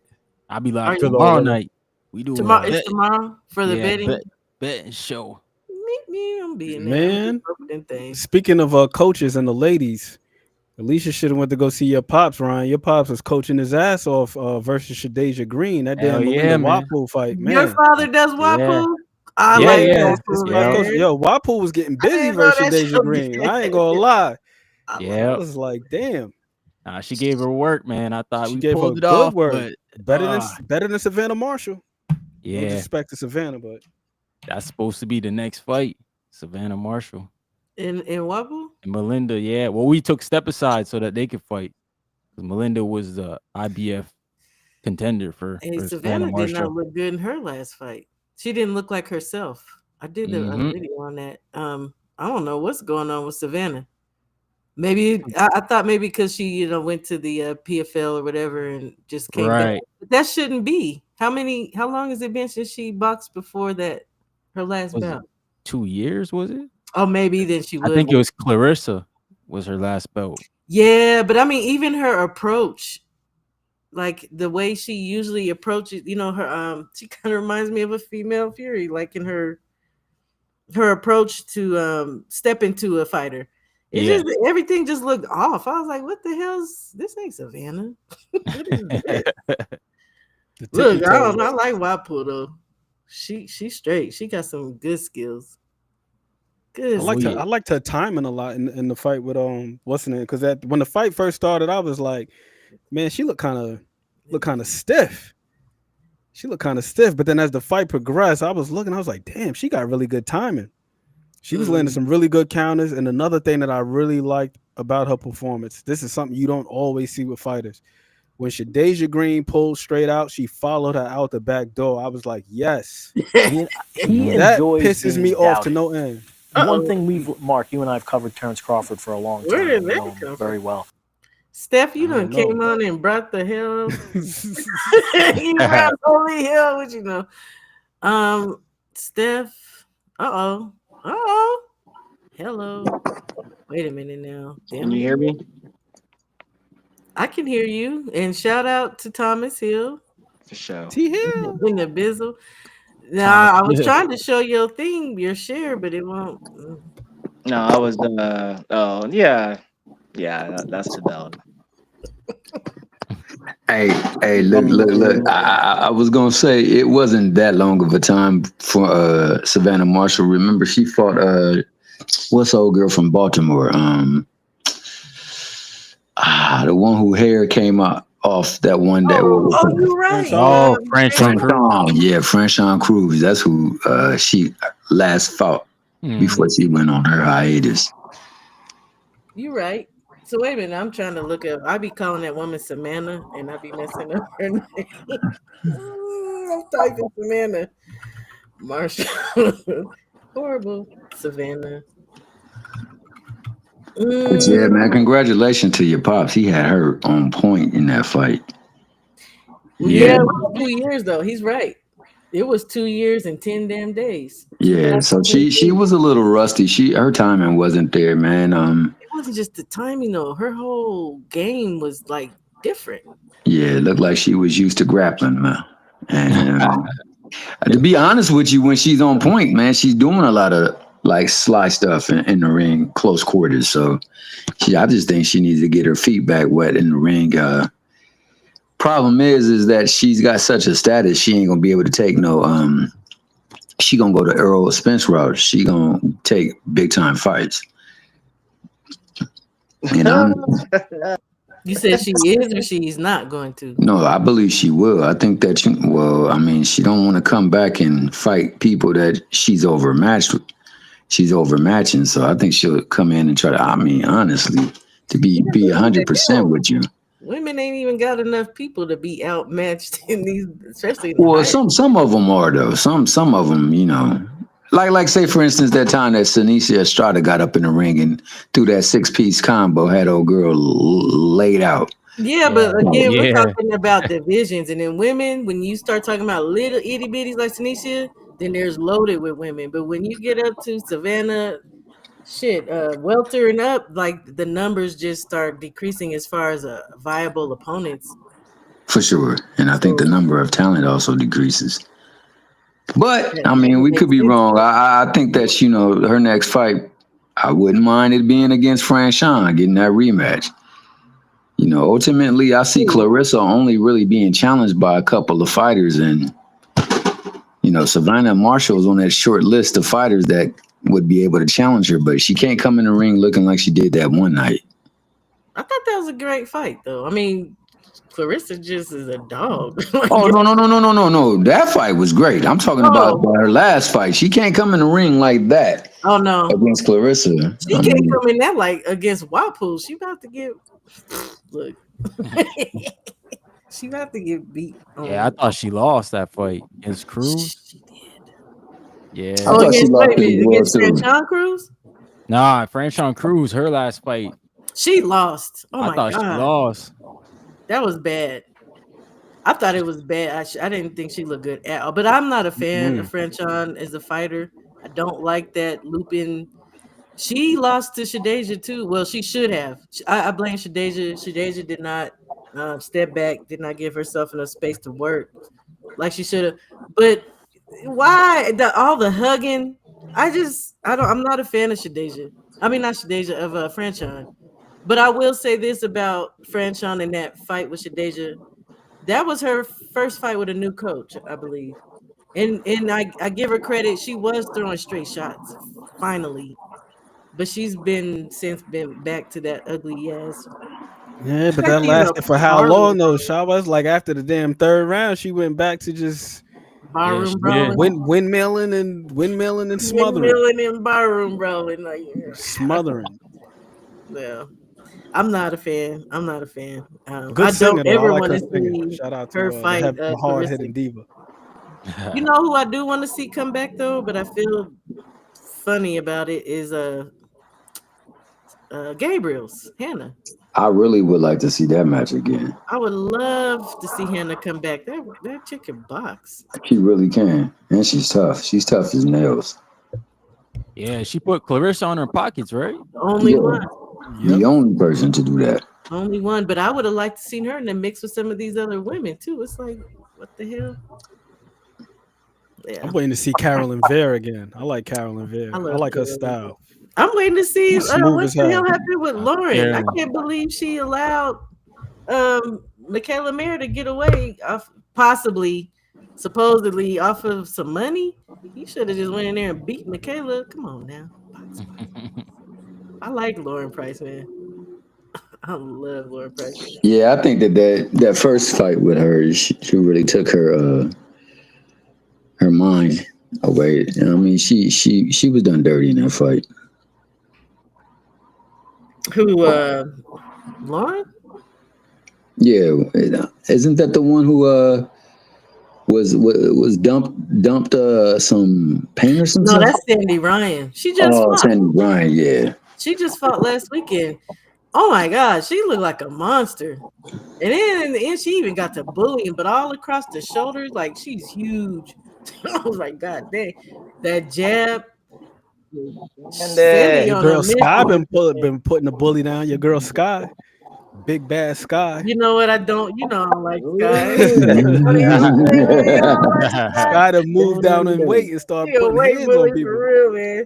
There's a You know, monster. There's a monster at that division. Ellie Scottney, man. Ellie Scottney, Yeah, Ellie man. Scottney is no joke. Wait a minute. Ain't that the Ellie same got some rap. division that Elizabeth said too? Ain't that the same division? I think Sure. Elizabeth's at Elizabeth 130. Shobo, yeah.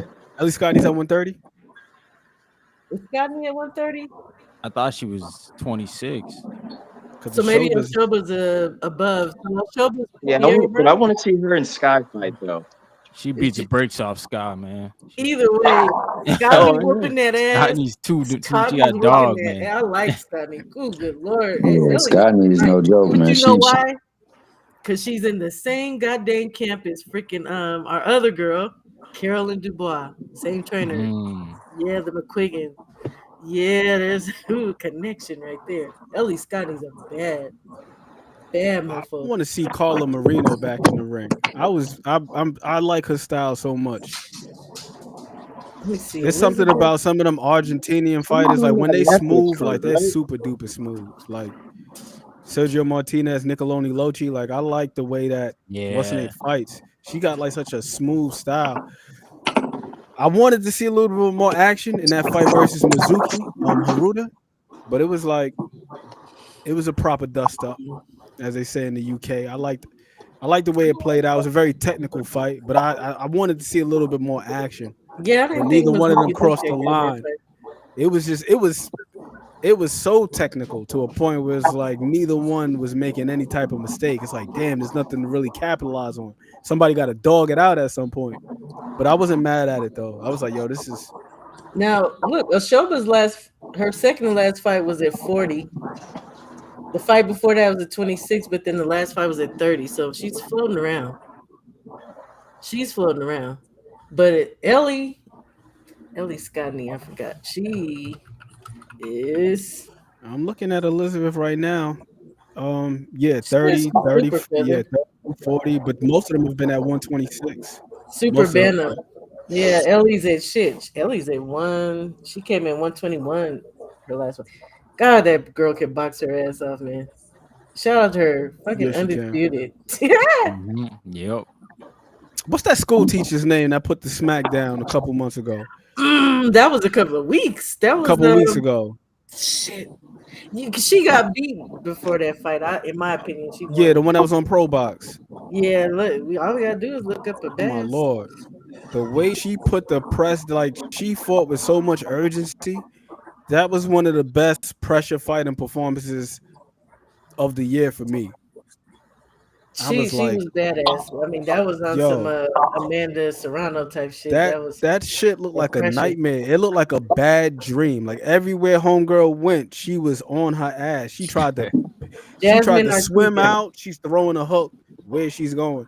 She tried to escape weak side. She's cutting it off. I was like, God damn. Like the angles, the volume, the power, just the persistence. Right before that fight, she fought Regina Chavez. Regina is she just be getting dogged. But that chick can throw her fucking hands, man. She throw her hands to the point where she never stops punching in her fights. I really like that girl, but Artiga got the win over her on that fight, but then Artiga came looking like this in that last fight. She looked that was like 2 totally different fighters. Artiga whooped that. You're right. That was a few weeks ago. That was on the Barao Tellers. That was on that. Yeah. That's what I gotta do is look up a Artiga. She's good. She looked better with Tony. Oh, she's talking about A-Bomb. She was way more slick. actually counterpunching successfully. Shout out to Ryan. I see you popped off. Thanks for coming up here. She Man, had that looser style though when she was with Tony, with the low lead hand and everything, and looking to counterpunch and stuff. Alicia, you know how Derek James is though. He got that very with strict Tony, that's ass. what I'm saying. Yeah, She looked she more got like that a strict flick. ass. He got that strict high guard style. Like everybody fight the same with him. I don't think it's a good look for her. I didn't like it. The more I think about it and look back at it, the more I'm like, that's not Alicia. It's okay. Thanks for coming up here, Ryan. I appreciate you. Appreciate you. Yeah, no, for sure. This was a hell of a panel today, and it was a hell of a discussion. I sat back and I enjoyed it. I only came up because I figured that nobody said anything about old girl over Franchon being the last fight, but it's been a while since she's been in the ring. I don't know if that truly affected her, but 2 years is a long time, especially when you're going against somebody that was prepared. She was prepared for that fight. She was going to take advantage of every opportunity, so they had her right.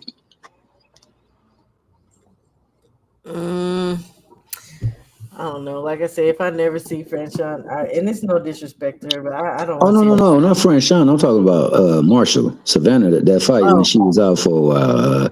Franchon, I mean, it is what it is. I mean, Franchon like to muddy the waters. That's how she fights. That's the perfect way to explain what she does there in that. Yeah. Look at Steph. God dang it, Steph. You with this. Mr. B Well. That's Mr. B Well right there. Yeah, Mr. Mr. B Well over there with Virgil. Dun, dun, dun. Yeah, I'm I from know. Texas. It's Texas boys right there, Represent, you know? represent. That was no, I switched to my tablet because my phone was cutting up. That was starting to anger me, and then it cut out. I didn't get to finish my spill Look. earlier. But that was a Regis Cho back in the day, a couple years ago. But yeah, definitely interested to see how these fights play out. My man Steph, he been consistently saying that Crawford about to stand on business, and he said he even gonna stop him. So interested to see how that plays out. I think that Mbilli fight is gonna be a barn burner. I think, and I'm hoping that the legacy fight between the lineages, well, I should say the lineage fight.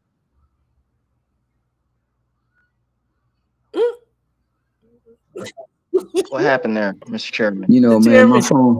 I'm on Restream. Restream don't do well with me, boys. Sometimes it kicks me to the curb.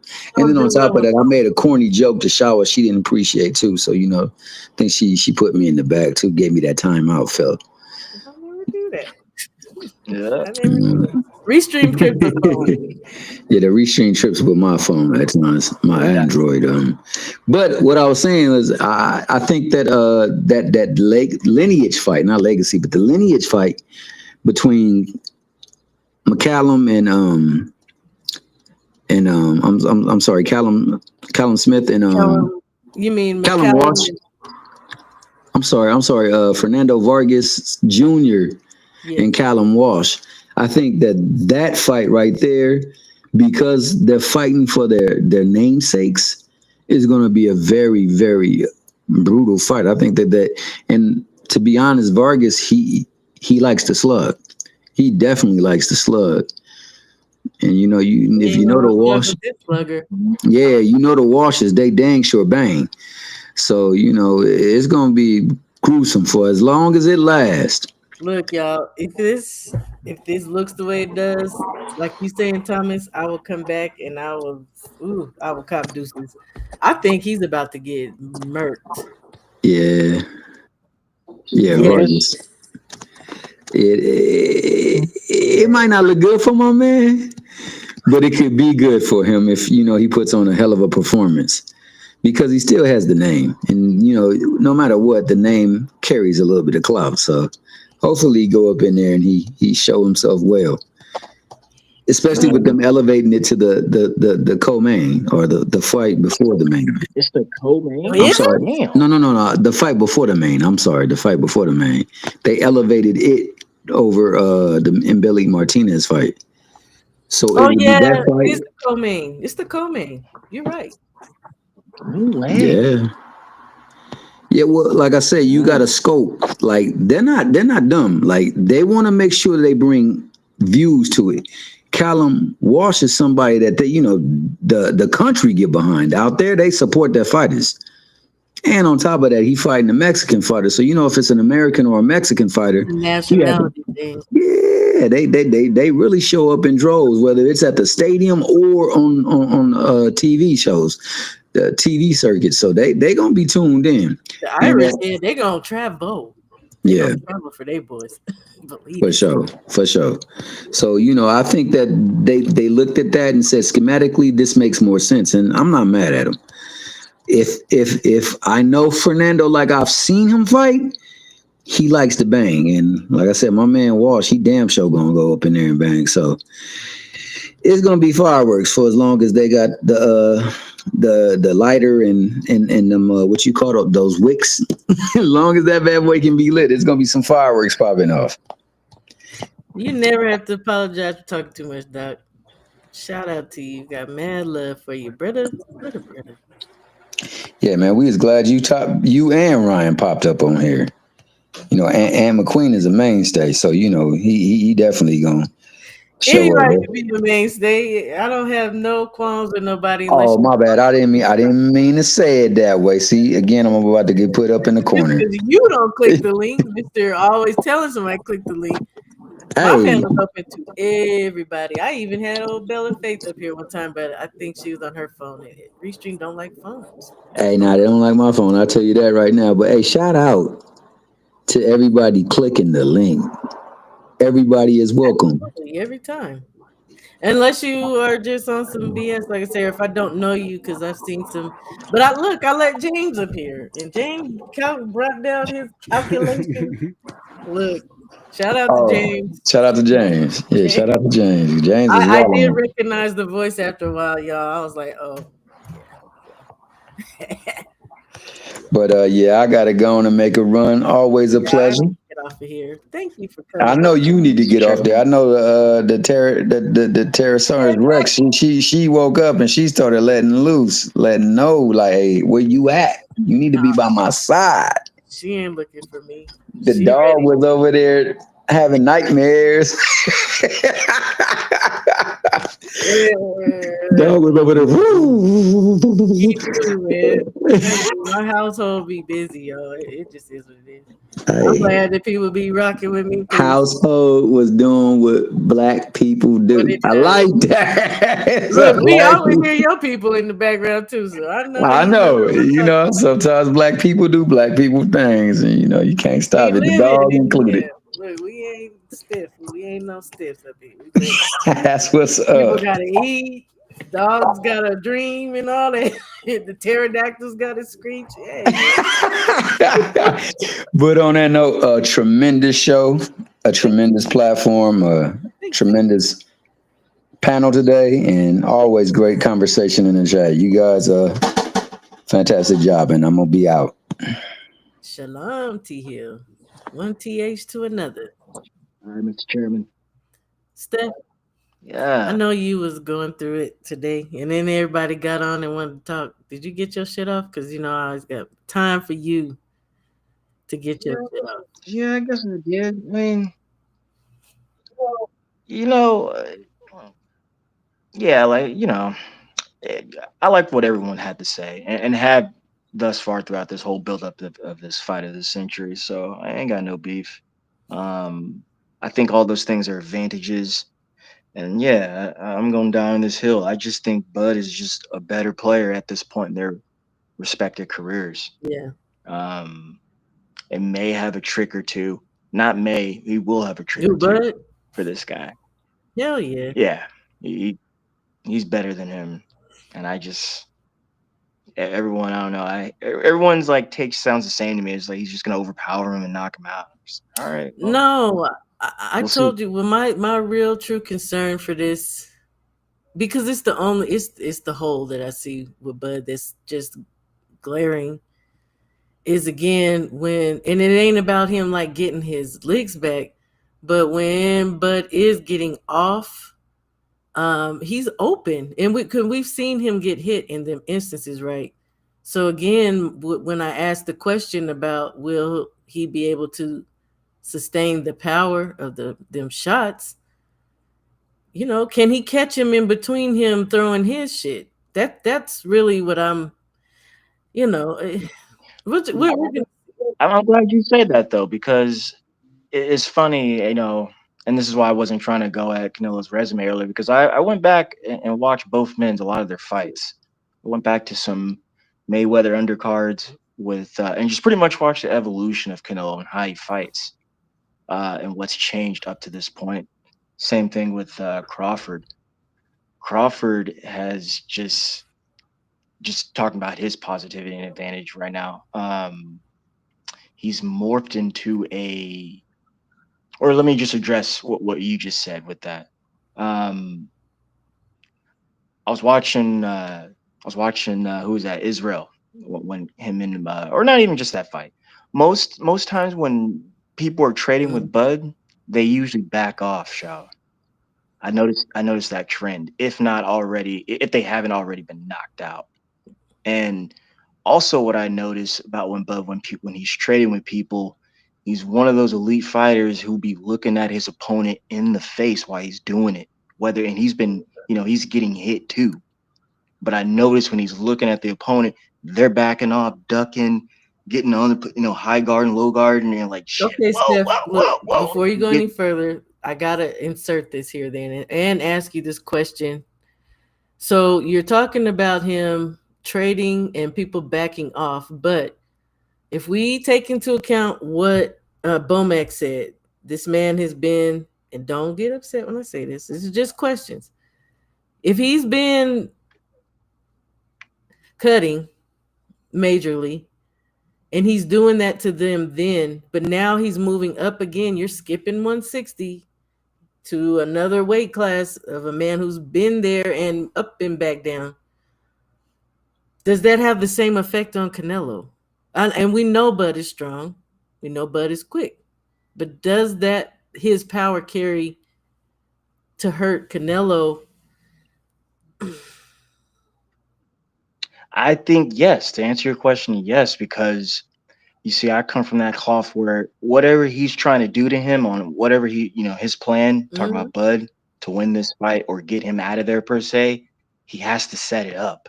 So that's an accumulation. That's 12 rounds, and that's what I'm really trying to get to when I'm illustrating my points. Basically, it's not going to be what we think. I think this is going to be a tactical Yeah, fight.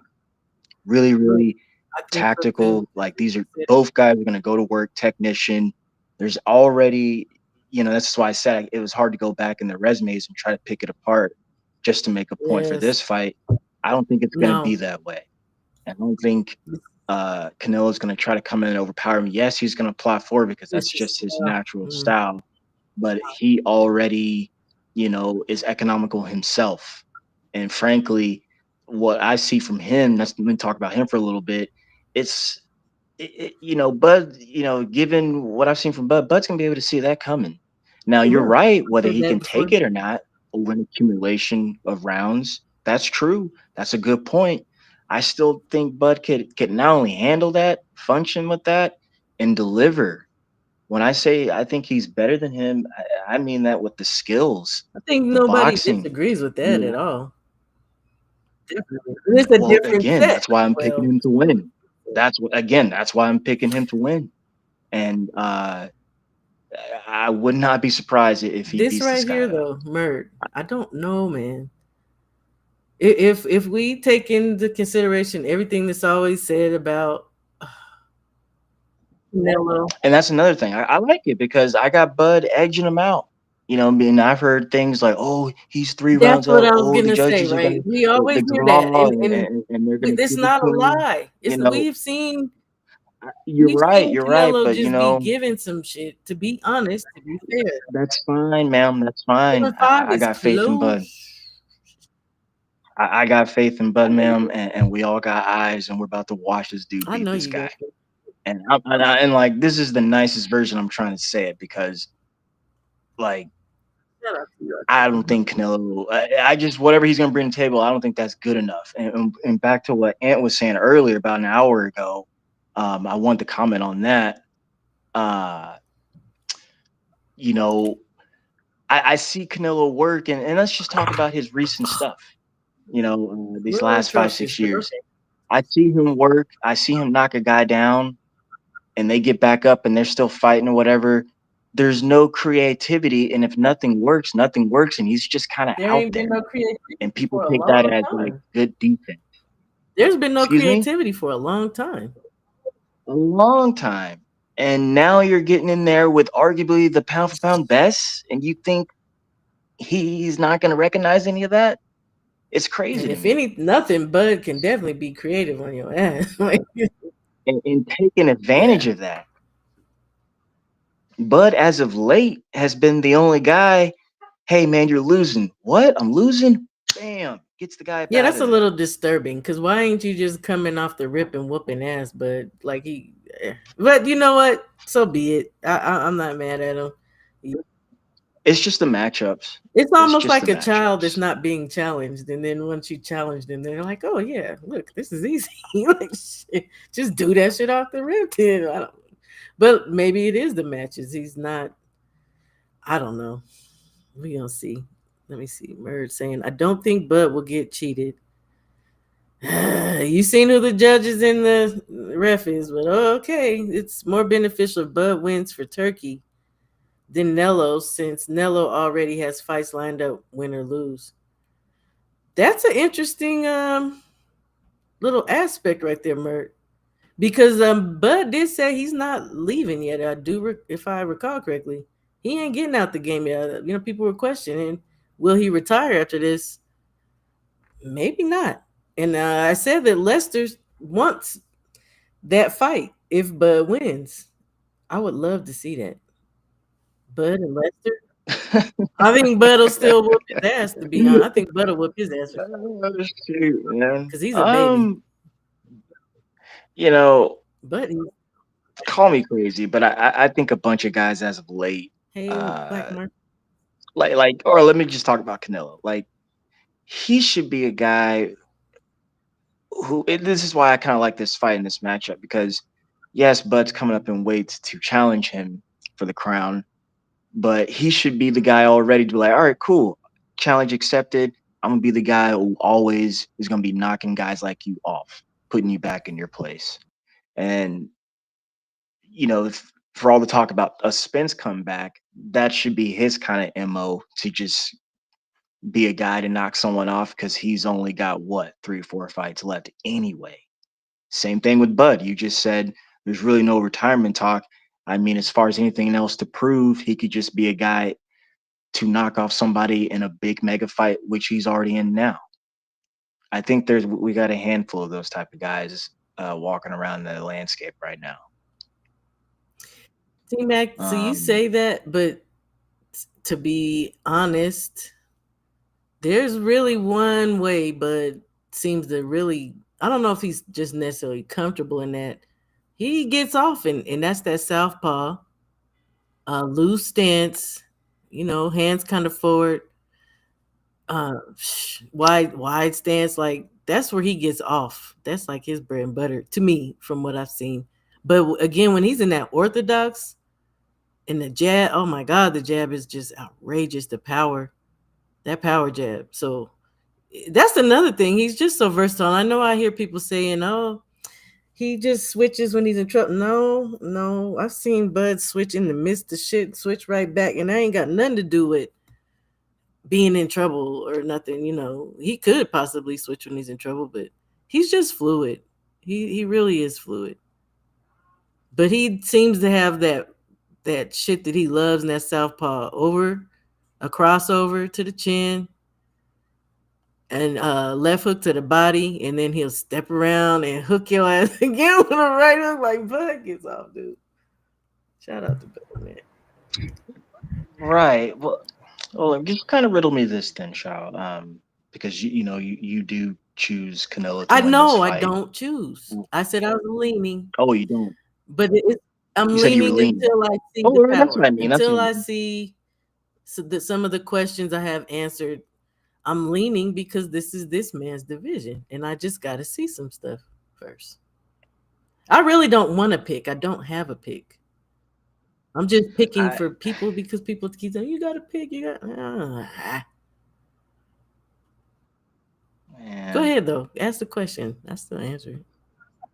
No, it's not that. It's just, when I hear your statement like that, I just, my head just goes back to the performance enhancers and things like that. Hey, I've So, said that can be but a factor I here. really don't want to harp on that. I've said Excuse that me? can be a factor here. I don't ever. Well, I already Yeah, I know it's don't a put factor that past because him. I think that's what the man When I does. say that Bud is getting up for this fight, that entails that incorporates possible usage of some apparatuses. I'm just saying he has the most to lose. He has the Wow. most to lose in this fight. Ain't no everybody knows that. Wow. There's no question. Wow. So in Wow. considering all things, hell yeah. I mean, and he's allowed to get away with stuff already off the top. That's see, that's interesting. Run the fade. Just run that shit. I mean, that's really interesting because and Oh shit. I guess his laptop pooped out too. He was about to drop the Megaton bomb. Restream said, I don't think so. Nah, too real for YouTube. They had to cut his wisdom short. Did you pick? I don't think I asked you. Did you pick? I don't think you picked. No, I didn't pick, but I told you. Just for the fallout, the blowback, I want to see Bud get it done. Justice for Yoriokas can wait. I'm still heartbroken. Love me some Gamboa. That was hard to watch. My guy getting beat the hell up like that, but these things happen. But justice for Gamboa can wait. But I do see more avenues. I see more avenues tactically for one Bud Crawford. I see more avenues for him to get it done than I do for Canelo. And then there's just other little things that I've been looking at, mainly the inside game and all that I've stuff. got someone at the door, real quick. So hold on a second.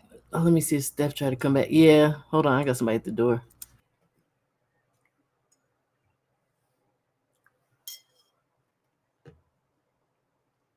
Yeah, 2 cents. He was about to drop one of those mathematical equations that my man James Crawford or James Chisora, whatever his name was, the pro boxer. James had left my man Steph the manuscript. He's about to share that with us. They pulled the plug, too raw for YouTube. Restream damn near shut down. Started overheating.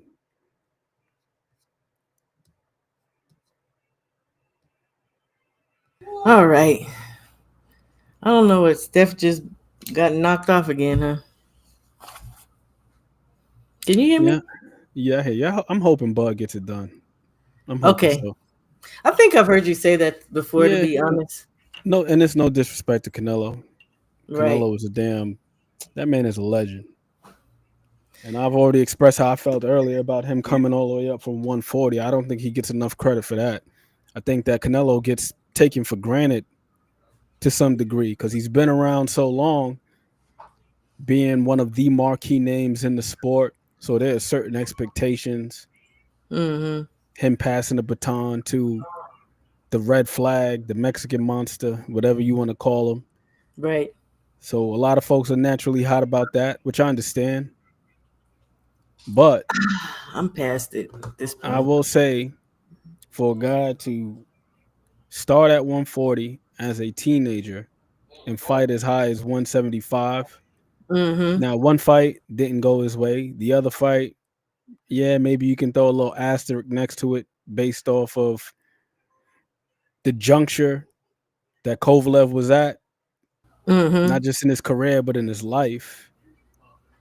You know, his trainer, former trainer, came out, said the man was drinking heavily, couldn't get off the bottle. Oh Got Lord, stopped by yeah. Andre Ward, got knocked out by Alita Alvarez. So he was kind of prime and ripe and ready for the picking. Yeah. Which I don't even knock Canelo. I don't knock any of these guys who make those type of moves. You know, folks would be like, "Oh, these guys are cherry picking. They looking for advantages." You got to do what the large professor once said, and that's stay chiseled. If you stay on top of your game, nobody can cherry pick you. But if you start having all of these extracurricular things happening in your extracurricular life, then that's when you become a mark. You become a target. Right? I mean, it's no different than Yeah. animals hunting in the wild. You I think a don't know. lion? You think a pack of lionesses are gonna see a damn a gimpy gazelle and be like, nah, we don't want him. We want to go after the big rhinoceros. Hell no. Nah. Guess what? Gimpy leg gazelle, you gonna get your Wait ass toe a up minute. Wait a and minute. drag Canelo's back supposed to down be to the the gimpy pride. leg? Nah, I'm saying that's what Kovalev was at the time. Oh, Kovalev, yeah. At 175. That's what Kovalev was. The man got stopped twice prior, and he was heavy on the bottle, and he was dealing with a whole lot of issues in his damn in his No, I'm not personal gonna ever life. excuse him for not doing what the fuck he's supposed to do. What is he Ever. supposed to do? In fighting, as far as in fighting Benavidez?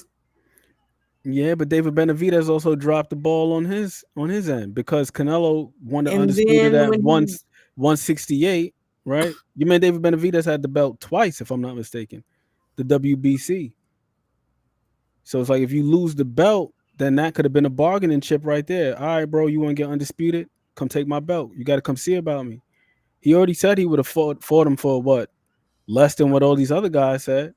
Because David Benavidez is looking at it as a come up. But I think this is is he? my thing. You're talking about a financial, but is he? No, Or does he? not financially. Not financially. This puts him in a different bracket. If he was the one Absolutely. to knock Canelo off and do it in a more convincing fashion, because one thing that Canelo has working in his favor is this. He got schooled by Floyd Mayweather. People say he was only 23 years old at the time, right? But Right. he didn't get his ass beat. He got overwhelmed by Dimitri Bivol. But he didn't get his ass beat. Like he wasn't out there like leaking. He wasn't getting lumped the fuck up. Like he just got outworked, out hustled, and somewhat outclassed. But we haven't seen him get done dirty. I don't think we will.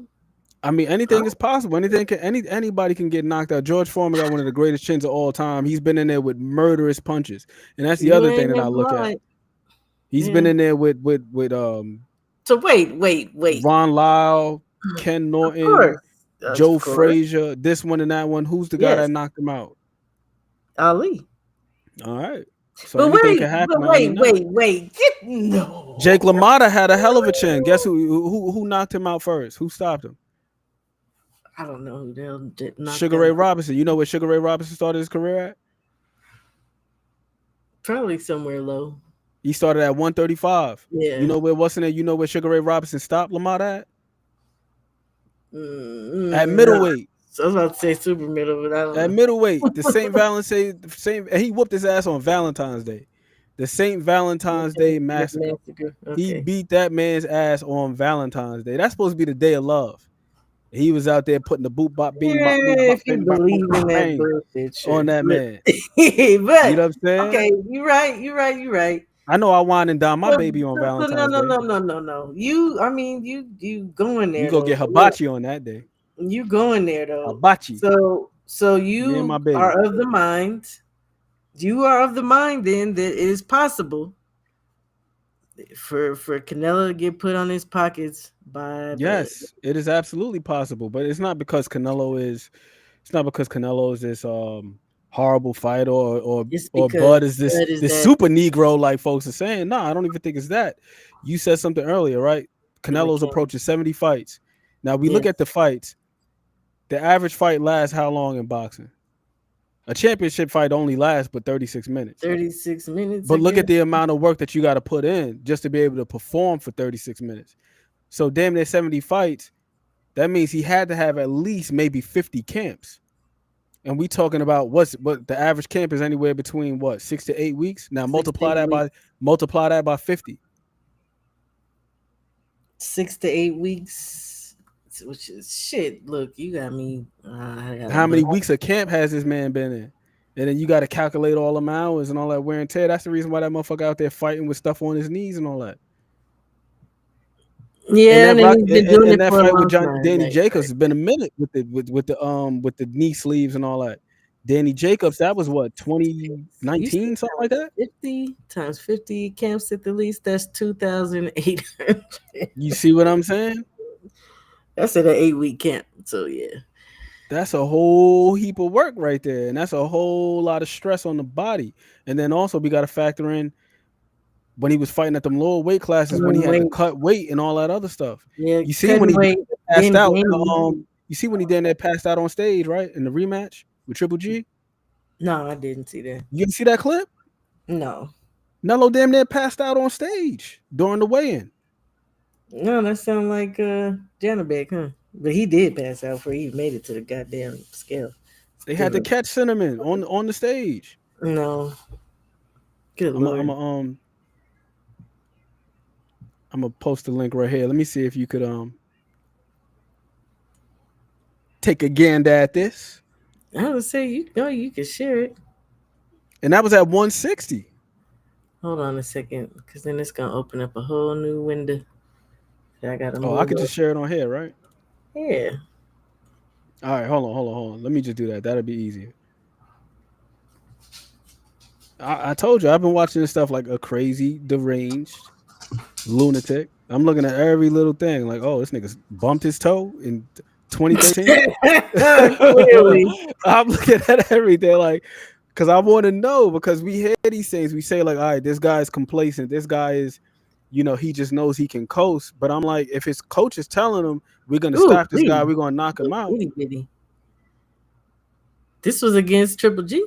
Yeah, this was the rematch. God damn, he looks tiny.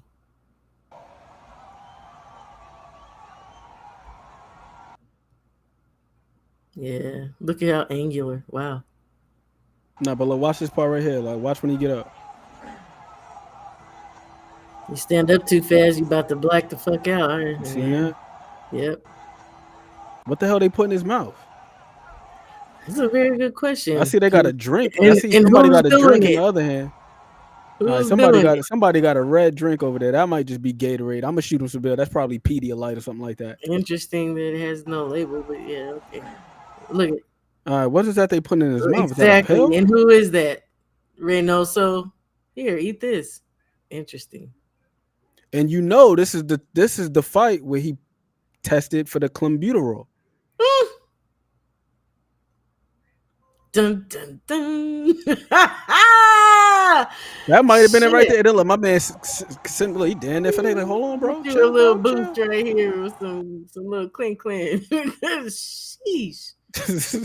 Oh boy. Well. So this is what I'm saying. So at 160, it was like if he was struggling to make it there, then we don't know where the hell he's at in terms of like lifestyle outside of the ring.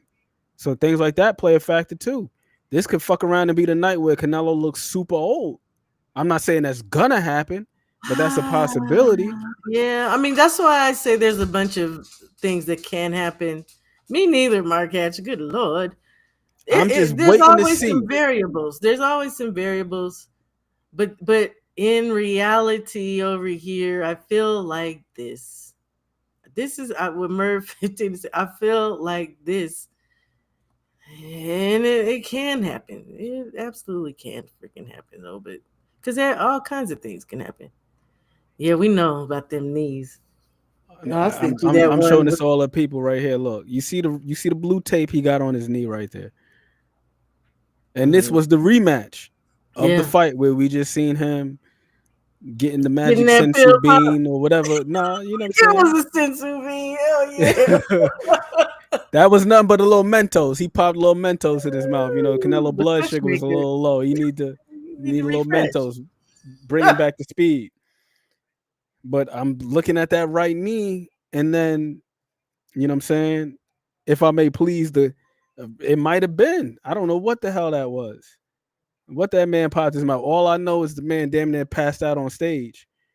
So you You see the tell blue us, tape on the knee. because Oddfellas the resident detective. You tell us, Oddfella. You be on your shit. I know you can find out what the hell. What All the right, hell? here we go. What you feeding this man? Good Lord. If I may share this with the about court. this dude. Here we go. Now this was the William Skull Oh. fight. This was around round 4. Now peep, homie, outside the ring. Look, this the same knee that you just had the damn tape on. Rub-a-dub-dub-dub. Yeah, he's massaging that shit. Mm-hmm. Canelo looking down. Yeah, make sure you know what I mean. He's Get like, that deep. get that shit. That feels good. He ain't rubbing the left one, but that same one that had the tape on it in that damn Triple G fight.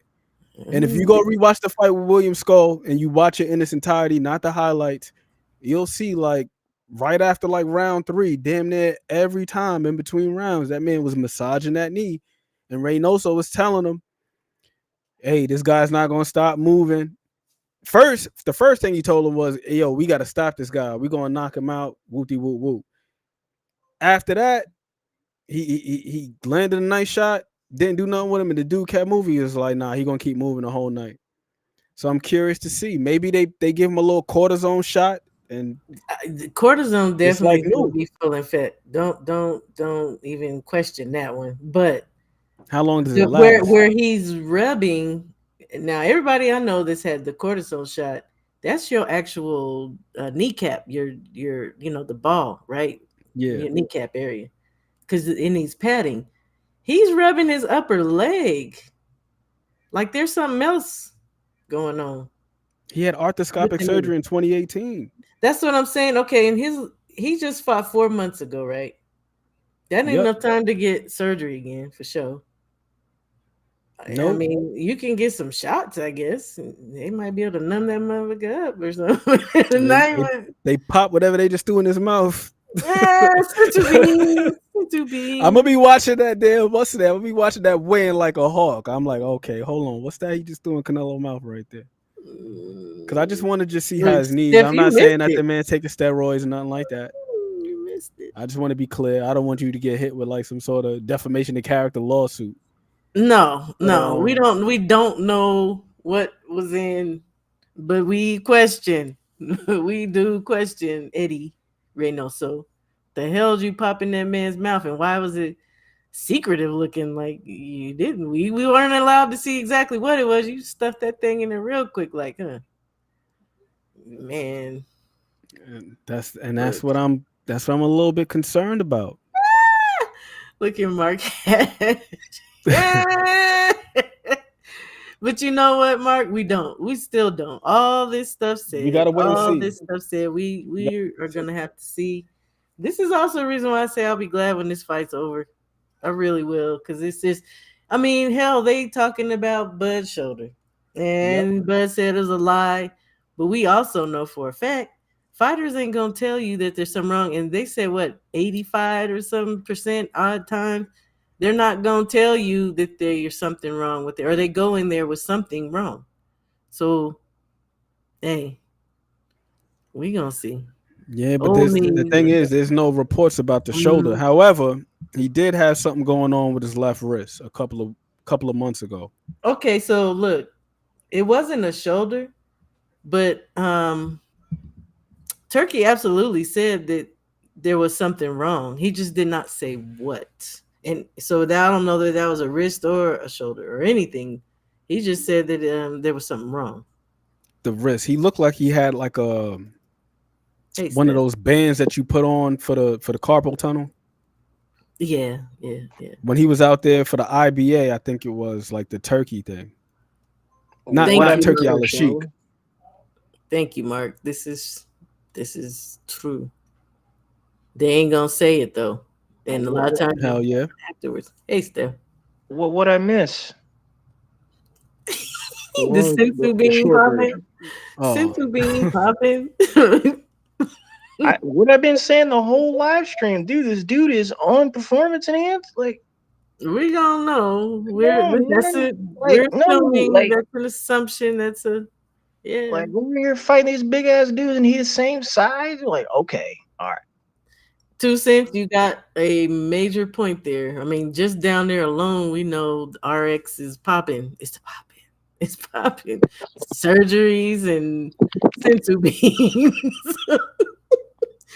South of the border, surgeries and sensu beans is popping off. You hear me? All kinds. But these are assumptions. We do not know these things. We are just having a conversation. That's all. And but through thick and thin, I'm still encouraged for Bud. Like, he's still gonna Right. beat this dude. I still think that highly of Bud. I still think he's that much better than him, because this guy needs all of that to beat a talent like Bud. Then so be it. But it won't happen come this weekend. Notice I'm not No, putting and out there, oh, I hope, and I'm rooting, and I hope. No, he's gonna beat this dude. speaking it Talk into that shit, existence. Steph. Speaking it into existence. He's Hey, going to beat this dude. I don't And care. it's I not gonna don't. be pretty. It's not gonna be pretty. Like, there's a lot of implications, I don't want it to for the be. boxing world. I even heard you say you want to see some other guys challenge. I, I want to say I don't foresee things like that happening, but I don't know. It's to see. There's a lot of implications after this fight. So, but we all gonna see come Saturday. It's gonna be fun. It's gonna be fun, and then it'll be over. Like I wish. We'll be on to the very next shit. Not even the whole day. We'll be right on to Inoue, and Yeah, MJ. yeah. Can't wait for that. Can't wait for Maybe, that. maybe not. Now, oh yeah, Steph done already did the prediction. Bud's gonna go out there and whoop his ass. Nah, I don't even think Inoue and MJ gonna get shine unless the improbable happens and MJ pulls off the upset. But outside of that, Bud goes out there and whoop see, Canelo's ass.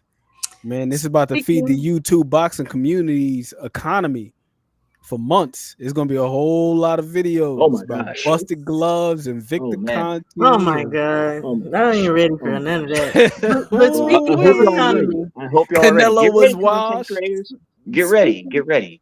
yeah, Because I told you I'm ready for the trolls I, if Canelo wins. Good lord. there's a few channels I've told um, about my prediction. I'm not to be the one to be, put in their face or anything like that, but I hope y'all are ready, because I this is don't about to care. blow up YouTube boxing. Bud beating this man. It's about to blow it up. Will it though? You could take that down, son.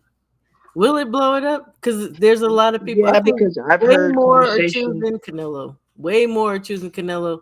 But clearly, a whole bunch of people are choosing Bud too. So it's just gonna cause some trollage. Well, the But I thing don't think is, people going for Bud is gonna be trolling over. They're gonna be just be like, he kicked ass. Yeah. right, yes, man. And the thing Canelo's is about gonna that kill. is because, you know, after this win, when and if he does get the win, and he will, where does that rank Bud all time? And I've gone on record in the same breath and said, I still, got Bud winning this. I still don't put him up there, you know, top 5 all time.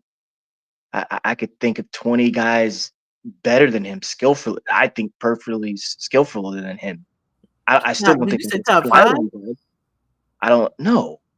Just because he won undisputed 3 times, I think that's great. I think that's great, brother. But I also think, in the same breath, a lot of people aren't awarded that, and that does make his situation so great. But still, I'm just going off the skills. Ray Leonard. I'm a huge lights out James Toney guy. I think he's top 20 all time, like all time of all boxing. That's how good James Toney was. Of course. And Lots of guys, and including the heavyweights, the lower weights, all of them, man. It's just crazy in this day and age that we would say that about somebody. But well, that's because people. Never mind. Somebody was talking about this earlier, but yeah, I think it's crazy too. and Doc made a It's good point respectful. earlier about his pound for pound status with those 3 rotating guys. But even after hearing all that, I still don't think Inoue on the pound for pound list. I got him at like 8 or 9. given all his greatness. He's not. I don't think he's better than guys at 147. That 154. dude ain't I don't. even that flipping high for me. You ain't busting the top 30. Sucker. In the way. You are in the way. Let's go. Never mind. You're hilarious. I'm not. You're in the I'm way. a hater, I guess. Hate. 503 ain't in here no more. Call me a hater, but I know I'm a hater. No, I You're in think the I way. think what it is, the both of you seem to having a concept of pound for pound that is a Measuring lot stick. closer to the original intent. No And I think heavyweights for sure. I I would like put that. heavy. Get I Usyk would the put hell out. heavyweights in there. I would put heavyweights in there. But I'm looking at it the way Steph. Well, I'm presuming you're looking at it like this, Steph. If you're saying, okay, this guy, they're the same size, and we're just looking at everything that they do, just skills, nothing more or less. Because you made a great point about achievement being more of an accommodation than it is like a merit-based situation. Because that's just the nature of boxing. You got guys buying rankings. We were talking about this the other day, Shaw, with the IBF. Robert Lee was literally taking money from fighters for rankings. So with that being the case, if the other guy doesn't have the backing that this guy has, then how the hell can we say that this guy is definitively better simply because he's got a higher ranking or because he's been put in position to win a title? Or like Raymond Morataya or somebody like that. And that's no disrespect to Raymond. I think he's a solid fighter, but I mean, he didn't beat the champion to become the champion. He beat a guy in a title eliminator and then was ultimately upgraded to champion. So we'll see how that turns out after he defends it. If he defends it, then you can say, all right, he stamped himself, he's legitimized himself as a champion. But you're just looking at skill for skill. I don't know if I got Inoue anywhere in my top 5. Maybe top 10, maybe on the back end. I'm just looking at just skill for skill. Because if it's become a thing now where it's like that one issue that he has become glaring to where you're getting dropped by the guys like Neri or dropped like, what's the name? And I did shoot him some bail because he moved up. But Who, anyway? yeah, I shoot him some bail because of the what's the name. But this is why I also say it's important to look at these guys in their totality. Like you got to really look at older fights and see if certain things still present themselves. Because sometimes they do. It's just a matter of being able to take a punch from this other guy.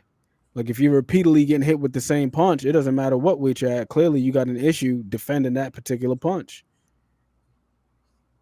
And it only intensifies in consequence as you move up. So that's what I'm saying. Just like on skill basis, like I think he's good, but on a skill to skill basis, like I've heard somebody say he's like one of the most complete fighters. I'm like, complete where? Like his inside game is damn near non-existent. He's very strong mid-range, Like you say, he got a nice snappy jab. I love his left hook to the body in particular. But then he does have certain drawbacks to his style. I mean, it's pros and cons to everything, but it is pretty glaring with him. Like him dropping the backhand and all that other shit and leaving himself completely exposed to left hooks. Chin. Yeah. Yeah. It's kind of like Dillian White with the damn uppercut. Like Dillian White, every time this man gets touched by an uppercut, he's snoozing. Still in the gazebo. It's like, bro, you haven't learned how to defend that punch yet. It's like, goddamn, like what's going on? Like I've heard Andre Ward talk about, getting dropped by Darnell Boone in his 6th fight. And then Virgil Hunter made it a point for him to go in the ring and work on defending the uppercut. And guess what? After that, Andre Ward wasn't out there just getting clipped willy-nilly by uppercuts. We've seen it with Abdullah Mason, the fight that he got dropped versus Vasquez. He was exchanging with his head on the line, and then you go watch his succeeding performances after that. He changed up his habits just a little bit. He's still being aggressive, but now instead of just throwing and keeping his head on the center line, he's slipping to the outside while he's throwing his shots. He's not sacrificing his assertiveness. He's not sacrificing his offense in favor of defense.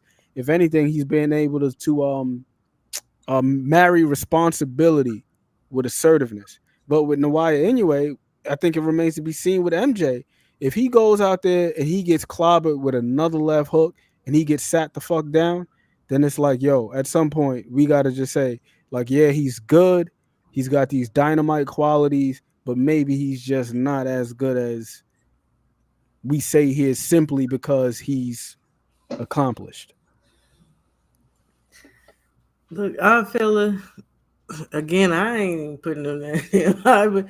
I think that's considering everybody, though. I mean, in his weight class, yeah, he probably deserves to definitely be higher, for sure. But all in all, yeah, I don't know. Like, I just don't want to get a man. Look, it is what it is. Shit, I just don't want to.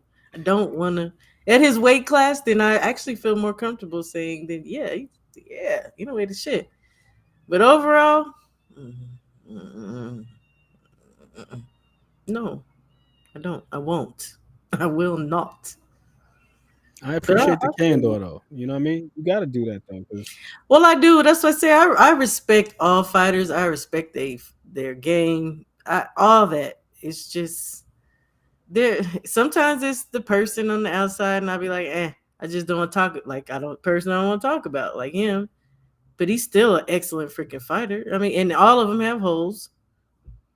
But I don't know. I don't know why I can't give up on Inoue and feeling like it was just so unbelievable for me in the beginning. I'm like, who the fuck is this little boy? And why is he so strong? I just had problems with that shit. And it looked fake to me. And his level of opponents sometimes. I was like, who the hell is this? Who is what's the guy he had? The janitor Butler, like who? Paul Butler, isn't that his name? Paul Butler. Look, okay, that's all. I'm just saying. I don't believe it now. Accolades, knockouts, accolades, and activity. But doesn't it who the activities with? Doesn't that count for something? I don't know. Accolades can be easy to get to. But I'm just shut up. I'm just gonna shut up. Cause some of these dudes be, we talk about that shit. Sometimes there are things that are just available and certain people are allowed to have access to them. And maybe they just popped up out of no freaking where. And not saying that about Inoue at all. I'm just saying there's sometimes these dudes all of a sudden, and we always be like, who's this in the rankings? All of a sudden, they're like 2 steps away from a title shot, and you're like, I ain't never even heard of this dude. What country is that?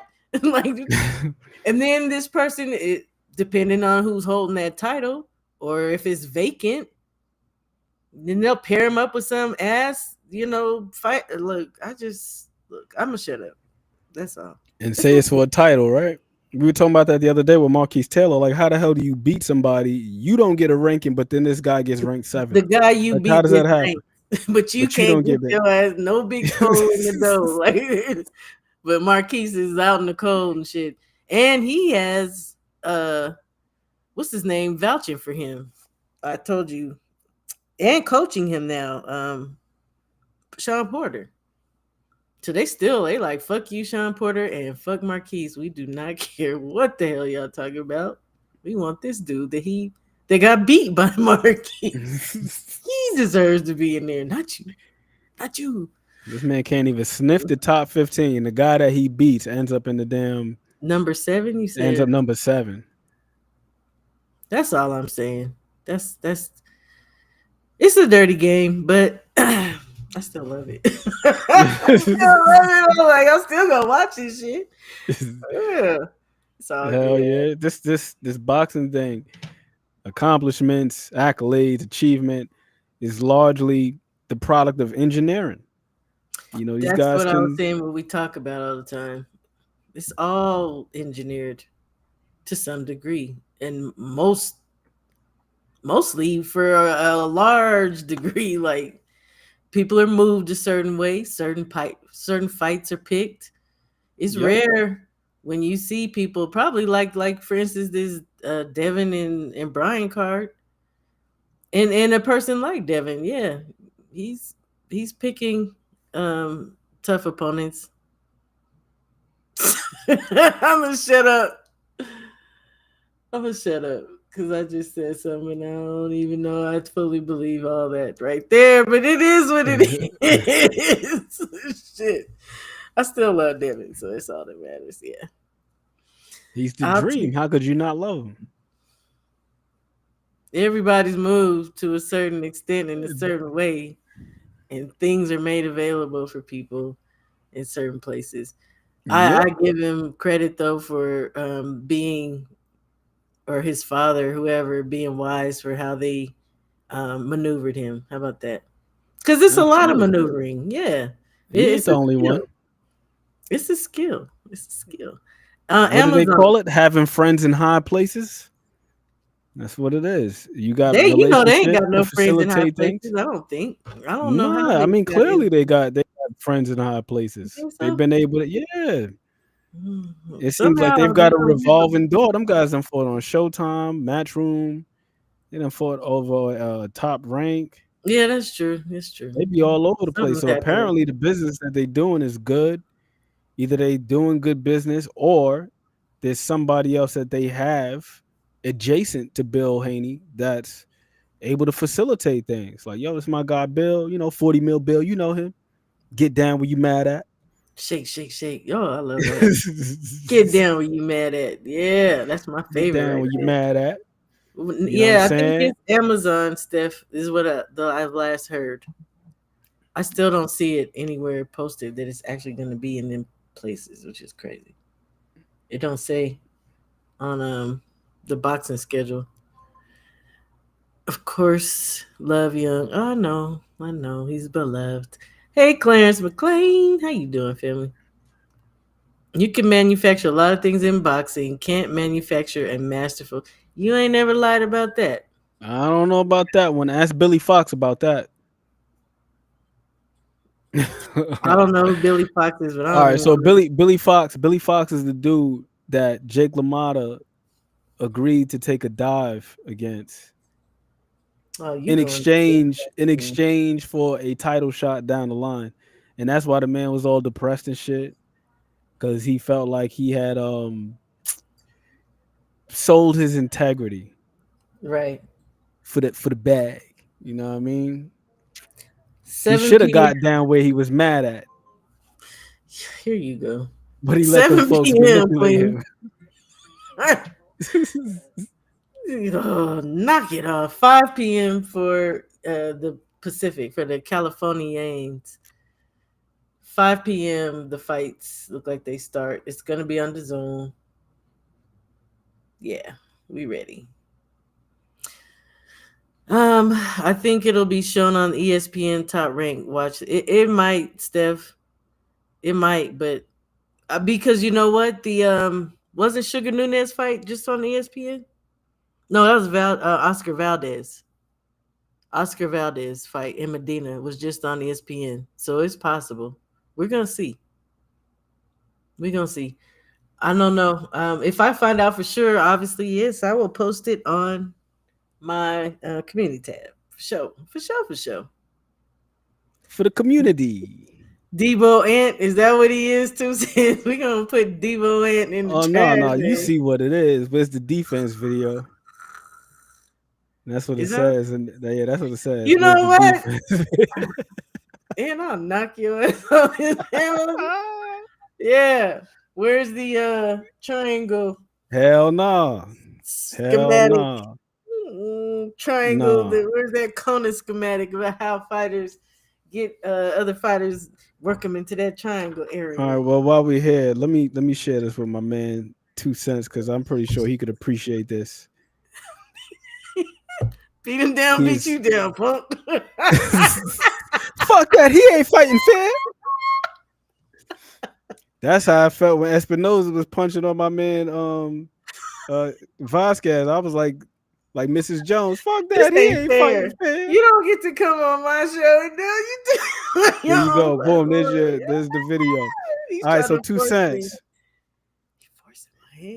As of late, I've been on some real boxing degenerate shit, and I've been coming up with like little graphs, infographs about little boxing related things.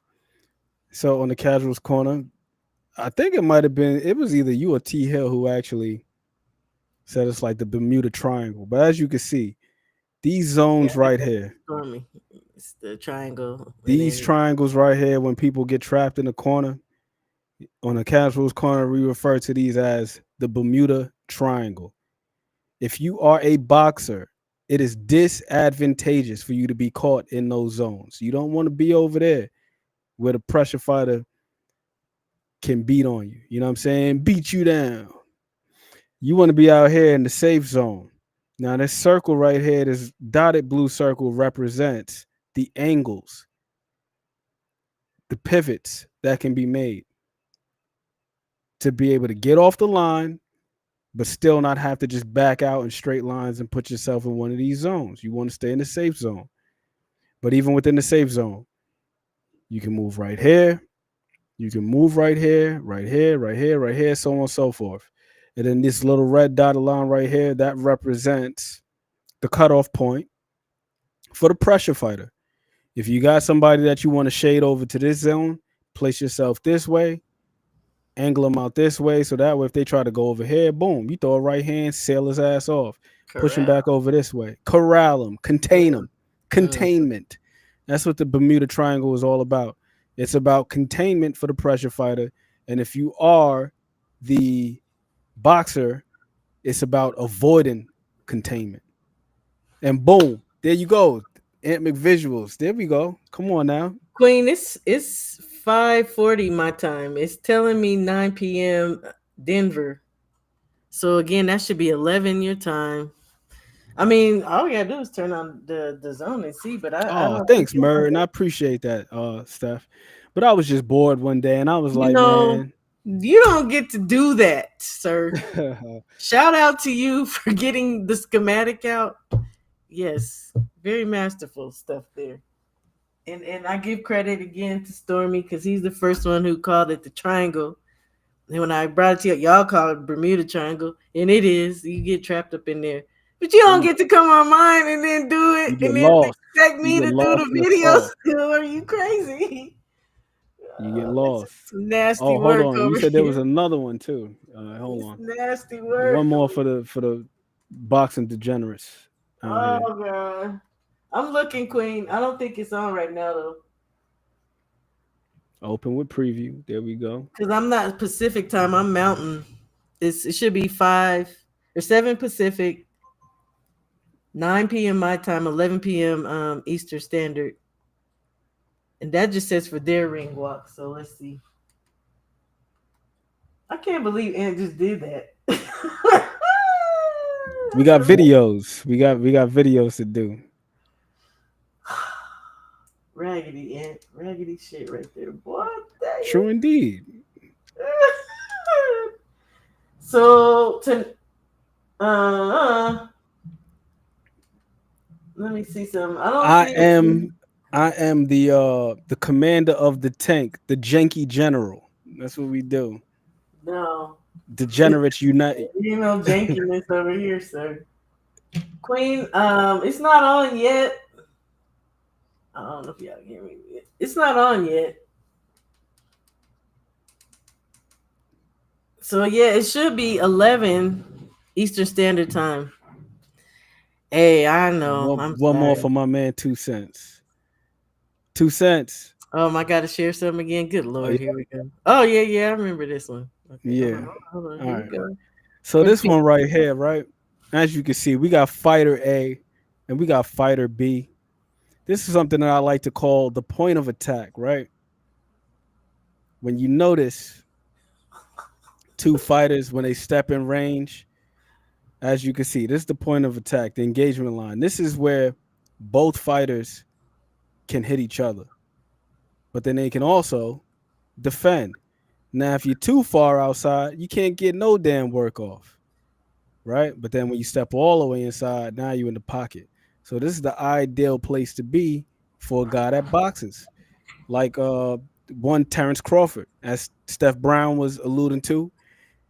my guy Terrence Crawford is pretty strong at the point of attack, as evident in the damn fight with Madrimov. Madrimov was out there with the pseudo pendulum step, lead foot comes out, comes back in, then comes back out. Bud timing his ass, put the jab on him. Boom, right there at the point of attack. And do not allow him to cross that invisible boundary. You know what I mean? And after a while, you condition the guy. It's similar to the gnats in the jar. Y'all ever seen the gnats in the jar? Yeah, And you it's put the something like lid the on it. elephant with the string, or yeah. It's You put the contained. lid on the jar, yep. And then after a while, what happens? They get so conditioned by the lid that you could remove the top of the jar and they will fly no higher than the rim. They stay in the jar. They are now contained. And that's what happens when guys are strong at the point of attack. The opponent becomes hesitant to cross that invisible boundary. You start looking like Jose Ramirez out there. You in range to do something, but you like, damn, I ain't trying to get popped with nothing. You So you know out there what? getting controlled by foot feints and all this type of stuff. Yeah, you know that something about that made me think of Bud, man. Something about what you just said made me think about. That's what it. Okay, so when I was watching film on Bud, you know how we always talk about Shakur being a master distance. Yep. Bud's pretty goddamn man. Oh yeah. I thought to myself, now if Shakur is excellent and great, then Bud if he be masterful with that shit, especially in that southpaw stance. God dang, I'm just telling. It's something about him in that southpaw stance that I guess I just must really like. But he, whether it's going or coming, forward or backward, same with Shakur. He's just, it's the distance, man. He keeps that shit on lock. He does. He does. Yes.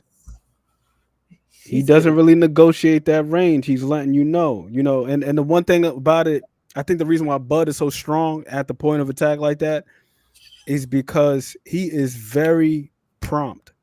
Like you get to a certain point when your foot aligns with his, he's putting something on you, whether it's a jab or it's a lead hook, especially when he's southpaw. Your feet line up with his, you better be ready to defend. The moment you're in range, you better be ready to defend against that dude. That jab is constant. Yeah, it is. And he always winning the battle of the jab. You know what, Steph? Nobody is talking really about Shakur. It's the reality of the spatial awareness it's crazy. It's crazy. And Shakur definitely has that, even if he's mid. He has spatial awareness down. But this right here, I love. I love it. Naggers.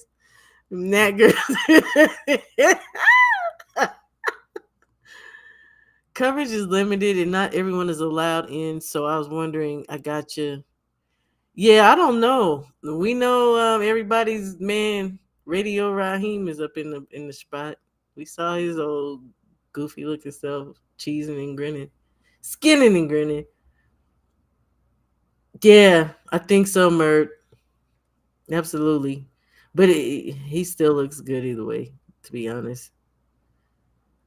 I think Train that left hand a lot. Bud broke his right hand. That's how he started boxing southpaw like that. Broke his right hand in the gym as a kid. But he didn't want to stay out the gym, so he got good southpaw. Worked on his left hand. And then Shakur is just really... he's really orthodox. He's right-handed. Yeah, okay. But he fights. I think Young Sir bad. But he ain't the master. No, I ain't ever said he's a master. No, I didn't say he's a master. I said if he's good, then Bud is masterful at it, is what I said. But I bet you might like that one, huh? You know what I usually say about master? Show enough. I got a goddamn shirt with show enough. I usually will say F Bud, but I'm gonna leave it be. Exactly. Yep. Exactly. Now, he may not write with both, but the way he gets down it's natural. I call him ambidextrous in his fighting style, not just a switch hitter. And he ain't the only one. It's other motherfuckers that kind of naturally could do that. But Yeah, but they not the thing with him is there doesn't appear to be like a real drop off when he's in either stance. I think that's the thing that's very unique about him because you got some guys where they'll switch and they'll do it in spots. that and But then when they switch their jab and their actual the volume falls in yeah, the opposing, like they don't get shots off enough or a lot. Yeah, that's what I say. He's natural. He's more natural. But I mean, not but Boots. Isn't it when Boots switches to orthodox that his shit falls off, or is it southpaw? it's southpaw. It's southpaw. Yeah, the footwork is not as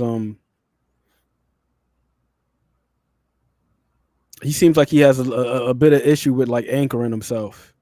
Like when he throws his backhand, when he throws his rear hand when he's southpaw.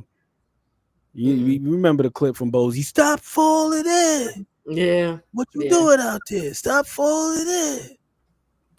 Falling in. Oof. He reaches a little bit with that I backhand. seen It seemed some like he just damn don't. dead leg with Canelo. Speaking of falling in, Yeah, that right hand. I think that's part of the reason why Canelo does the double probe before he throws his right hand. Because I was noticing sometimes with Canelo, right? Like when he throws a butt naked right hand, and when I say butt naked right hand, I mean like a right hand that's just like a lead right hand, no Right. jab that precedes it, no Right. probe, nothing. Just that fool be off the mark like a mug. that's what he be whiffing and missing Yeah, with that like right. you said, it's like that dead leg, that back foot drags forward quite a bit. It So I does. think when he does the what's the name when he does the double probe, it allows him to measure and get the distance down for him to be able to throw the right But he hand. doesn't always do that. Always, right? And No, not even when always. you're A right lot of though. times he does though. If he doesn't get that double tap off, that's when he will whiff and he'll like just totally miss the mark, and fall in and the dead leg happens. Yeah. Is there and do what he does to fighters. I can't read right now. I was trying to figure out Do what what's he the always does to fighters. Bud's about to beat down Saul. Another shocker coming, or I'm underestimating Canelo. He could come in there and do what he always does to fighters. it's Hey, possible. as long as you understand that it's a possibility, Steph, that's all I be at. Like anything can happen in here, and we're talking about two totally different fighters than the randoms. Hell yeah. Yeah, Boots is Hell yeah. more defensively based, orthodox, more powerful southpaw. That I makes sense. agree. I agree. He definitely throws more power shots 2 cents when he's southpaw. I have noticed that. He throws a lot more power shots. Like Shaw was saying about the jab, that's the one thing I've noticed. Like when he's orthodox, I love his jab when he's orthodox. He throws it's up and down, body and Talking head, about head and Bud? body. Yeah, no, I'm talking about Boots. But then Boots. when he's orthodox, it's like the jab frequency, it kind of drops off. He don't really stab to the body as frequently when he's southpaw. He'll still punch to the body, but it'll be with the rear hand. It'll be with the left hand, not with the right hand. Like Mm. when he's southpaw. That uppercut is money southpaw though. I like his southpaw uppercut. That thing is money. It's accurate. You Very just accurate. keep talking about Boots, and I'm just keep seeing Bud. Hey man. I'm still worried about that inside game, yo. Like I'm telling For you. who? For Canelo. Canelo. Yeah. How do you feel about Bud's inside game? That's the question. I think it's actually better than Canelo's. Surprisingly. I didn't think that prior to watching this shit for weeks like a crazy person. I think Canelo's isn't bad. I think put it like this. Again, Canelo's not the fighter of old. So it kind of bothers me to go back and look at some of his older fights versus like 5 to 6 fights. His last 5 to 6. That's really where I just was like, okay, I need to concentrate here because he's not the same dude. Like there's always a base of a fighter that's always gonna be the same. But then there's some things about Canelo that have changed. Um, the jab, he used to use a jab a whole lot Yeah. more in different manners. Now he'll jab and he's gonna jab through a guard possibly, and he's gonna jab to get the right off. But it's just he's more pressure too now. Like he's just this and pressure, and he gonna do, and he gonna do. He Yep. gonna get his. The hooks are not. I mean, not the hooks, but the combinations really totally aren't the same. Like he's a different fighter.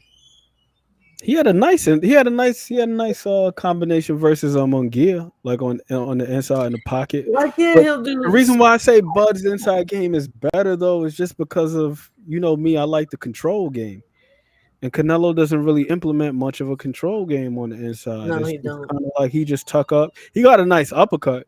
I will give him that. He His does. uppercut on the inside is nice, but for the most Left part, hook is still he nice. does the Double. little. He does this. He gets on the inside. He just tucks up. And we Bud don't seen do that. Ryder get all up and through that. Oh, which reminds me, I gotta finish clipping all that stuff up. The You John Ryder late. stuff. You late. Yeah.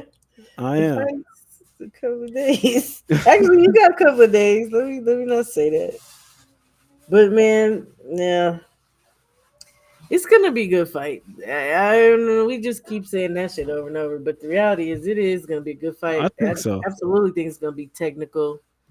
I think I think some Bud fans are underestimating Canelo's ability of what he's gonna mentally. I know he's done set himself up to what he's gonna have to do. He don't want to lose this fight, y'all. And I think people are underestimating Bud at the same time, and maybe myself even. Again, until I see what I see. I'll say this about Canelo. I'm not underestimating his skills because I do think he is skilled. But the one thing about Canelo that concerns me just a little bit, and this is not anything recent, but this is just over the span of his career. It's the inverse of what Steph was saying. Hey, bro, you down on the cards right now. What? I'm down. And then you go out there and you figure it out. You hit this dude with a hard ass foot feint, make him commit, half step back, just to see if he would bite on it. Then you do it again, and then when he bites on it the second time, he commits, and you drill his ass with an uppercut and sit him down. And it didn't even look like it was the most devastating shot, but Sean Porter just wasn't even prepared to get hit with that shot. If you see the way he looked, like he looked down and he looked over like what the fuck? Like, how did I get hit? He looked like somebody Yeah. pulled the rug from underneath his feet. He did. He did. Like, he just looked confused. Like, how the hell? Like, I was just on my feet. How did I end up right here? And He was frustrated for sure. Breadman spoke about Chiron's insight with Bud, and he was saying like the way that this dude is able to thread the needle. And he's like, it's not so much the fact that he's got like crazy punching power, but as he's hitting you with shots that you wouldn't expect him to be able to get off. Dude. He do. All it threw shit around and under shit. I'm just like looking like what the how the hell did he? And I think Super that's where agile his and super agile and reactive. And that comes down to IQ too, and you seeing shit like somebody was saying. It may have been Steph. He's looking, and I love a fighter that keeps their eyes open, that's looking for holes, looking for spots. He's super reactive in that aspect. Shout out to him for that. Like I said, I'll never take anything away from the dude, how he freaking fights, man. That shit is marvelous. It's a marvel. It's something special, man. Loopy shit. There you go. Looping through, in and out. Did you say threading shots? Sheesh. Yeah, it's just like however it needs to get there, because he doesn't always throw his punches the same way. It reminds me of like watching, football season is back. I'm hella depressed because the Giants are trash once again. But when you see certain quarterbacks, man, and they got like a baseball background, they used to play baseball in high school or college or something like that, and these dudes, they don't just throw passes from conventional arm slots, just like go backhand and just do the generic, like Patrick Mahomes. He could throw that bitch sidearm. He could like dive in there. He can contort his body. Like Bud is the same way with the punches. Yeah. Yo, like that shot that he hit, what's the name with? That was a damn lead hand. Kell Brook. And Kell Brook was getting busy. He was doing his thing in that fight. But that punch was so sharp, so sudden. And then I hate to bring it up. It still pains me. Food did not taste the same. Yo, July 29th is my sister's birthday. I'm about to leave right now. I'm about to leave. You can have it. I don't care. It's my sister's birthday. I can't remember it the same. I can't even say happy birthday to my sister no more. I don't even think I said happy birthday to my sister this year because I woke up and I had cold sweats. I said, shit, it's July 29th. It's the same day. It's the same day.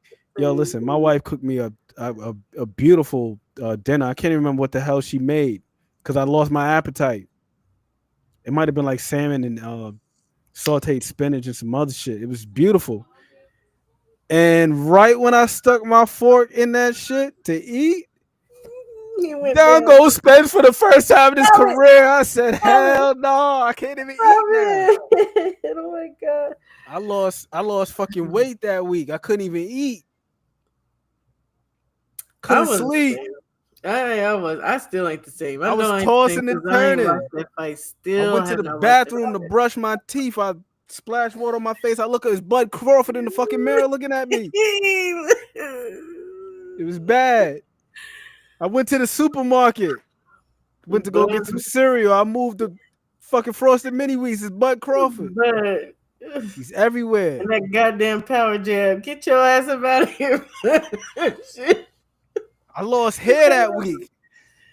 People asking me like, "Are you a Muslim?" No, I lost hair. That's why I wrap my head up. I got a bald head. Shut up. You got hair on your head. I lost my shit. I was stressed out. Shit, man. There you go. Post-traumatic stress disorder.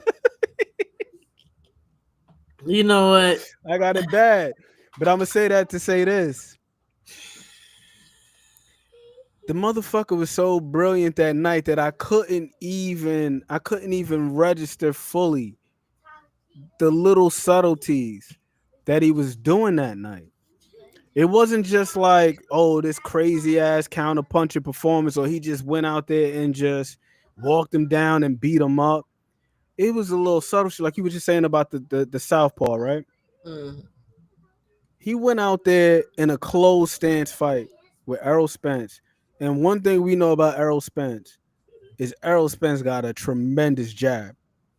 Errol Spence got a jab. Yeah. That man has a jab. I'm going to say it one more time. He has a damn good jab.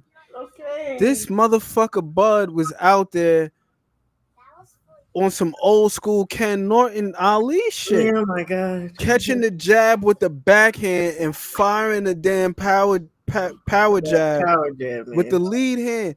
The man was out there like this, catching and shooting at the same time. Yeah. And every single time I see my man Spence knees wobbling, I said, what the fuck is going? I can't even eat. I can't eat. Having this conversation. I can't eat. I couldn't sleep. I was tossing and turning. Bud Crawford was everywhere. The nuances, because I have not went back. I didn't want to make love to my wife. I was so sad. Oh my God. Yeah, baby. Nah. Look, let me tell y'all something about me. None of that stuff's gonna stop me. Ain't oh no, because I love me some Errol Spence. I love me some Errol. Listen, I was ready to jump through the TV and run in the ring and take a punch for him. You know what I did before the fight was even over? 2x4. I got my ass up off of that couch and I said, okay, I'm done. I cannot do this. I cannot watch this. I saw Bud pull a punch. He started And he was like, nah. I was I like, was so look, sad. I'm done. And turn this shit off right here, right now. That shit hurt. When That he shit, first that went down, my uncle get his ass beat or like a family member. it was when he first went down. I screamed so loud. My husband looked at me, and the dog I was came running sad. around the couch like, "Are you okay?" Because I was like, "Oh my god, no! Did he just I fall was from a sad. jab?" I was like, From "Oh a my jab. god!" But the thing is you see, it's the timing of it. Errol had overcommitted and Bud caught him on the way out. And that's what I'm saying. Like that shit is tricky with him. It's tricky with both of them because Canelo, Canelo being that high guard trap, that's the Reynoso bread and butter. He out there in the high guard. You shoot a jab. I refer to Canelo's high guard as a damn Venus flytrap. You shoot a jab at Canelo, that hook is coming out. But it's Yeah, the same shit with Bud. Like you overcommit, you gonna get caught pulling out. Or he might yeah. fucking time you stepping in. He definitely is good with the stepping. Oh my god! And he sets that shit up Beautifully. He sets them up. Yo, So that big joker, that big Australian motherfucker, Jeff Horn, he was in there trying to muscle Bud. Yo, he tried. He got to a point where he was just desperate. The motherfucker switched stances like 3 times trying to zigzag his way in. ain't gonna work. He was zigzagging, trying to get into the pocket, and Bud was hitting his ass with body shots. He was just like, hold on, fam. Like, chill. That's not part of it. Your ass up. You seen what I did to Manny Pacquiao. I'm supposed to come out here and maul you. Bud wasn't going for that shit. You know what, Steph? You in the light. What? God damn it. You know what, odd fella? You and your flat face. You don't get to keep making these faces without saying so. Cause he knows what I'm talking about. Listen, you know what's name is my dog. That is my man's. No, KB? he was for Bud. No. I'm talking about KB. I'm talking about KB. I'm saying KB is my man. Oh, okay. I be on them Just Do stream. Shout out to my man Just Do Boxing. Oh, yeah, KB. He was calling the fight. I closed my fucking laptop when he said, "Yo, I can't," and he was going hard for Errol Spence. He had the Jamaican the little Rasta joint, the little Rasta hat with the dreadlocks. Yeah, we smoking on Bud tonight, and I'm in the chat like, yeah, man, fuck this nigga Bud. Spence about to whoop this nigga, he about to whoop his ass, and I already had my trepidation. You know what I'm saying? I had my nerves because Angelo, Ange, my guy. Yes. Ange is a big Terrence Crawford fan. Is and I didn't know that. Yeah, he loves Bud. Shame on you, Angelo. He went to Vegas to go see the fight live, and he was texting me the whole time. He was like, "Yo, your boy Spence is about to get the brakes beat off of him. I just seen Ghostface Killer on the plane, and guess what? He picked Crawford." Most celebrities had. A lot of people picked him. It went from smoking Bud to like, man, I'm sober now. It was the post fight. Is that where you broke down weed no more. Is that where you broke down? Like it was the post fight. I was, you know what, the post fight. I was like, I was proud of EJ to get up there because some dudes. Yeah, me too. Nah, he thugged it out. Yeah. Him and Sonny Edwards forever got my respect. Like Sonny Edwards, when he got his shit broke up by Bam, and then he went and did an interview, I said, man, I fuck with Sonny Edwards. I already fucked with Sonny Edwards, but more so. I see what you mean. Yeah, man. Sonny. Same with Bud, man. Because a lot of these guys, to your point, these guys don't be showing up when they get whooped like that. And EJ was there, congratulated him, gave him the belt, dapped him up, gave him a hug, gave him his props. I said, that dude is a man's man. He's a man's man. To be honest with you, he's picking him to win this fight. I became more of a fan of Errol Spence that night, like low key. Like it hurt seeing him go out like that, but no, I was already a big fan for several reasons. I was even more of a fan. Because it's easy for these guys when they winning to be up on the high horse. Yeah, but same thing with my man. In how I had been fucking rocking with him, I was like, I knew this dude was a stand-up dude, just like this. And then, like I said, he never came out, made no excuses. I didn't expect him to. Nope. And he picked Bud. He saw, and you know what? That's the only reason why I decided to actually give Bud a shot in my mind. Like the mental block came down when I saw Errol say, "I'm picking Bud to win this fight." I was like, "Damn, Damn, the nigga that got beat by this motherfucker is picking him. I cannot, just shut Yep. him. Amir Khan too. Amir Khan is picking Bud. Amir Khan is Oh, picking Bud, and he's been in there with both of them. Both of them. Well, I see some other people picking Canelo, but like I said, it's all over the place, kind of. But I'm glad to see in the community though there hasn't been a lot of like fighting. There hasn't been a lot of trollage. You get a couple here and there, and I wouldn't even say they're trolls. They're just people who love Canelo. But most Canelo fans, y'all motherfuckers is quiet as shit. I think they shaking their boots a little bit. The prospect of this fight, super gangster. it's got people quiet. Oh, he is. That motherfucker's an old triple OG, and he ain't even older than me. Triple OG. And then when I watched the epilogue, I was even more proud. Because I seen his response. He wasn't back there crying. He said, "Damn, I'm pissed." I said, "Yo, Doc, look, I told you, look, I'm gonna say it and watch him flee and be keeping me hostage." Don't you go no. I'm blaming Steph Brown. I'm blaming Steph. Oh no, Doc. If you going live, I'm gonna try to get over there with you. Steph got me going, man. Steph got me going. But Steph, I think you just excited. I think you're excited for this weekend too. It's a lot of fights.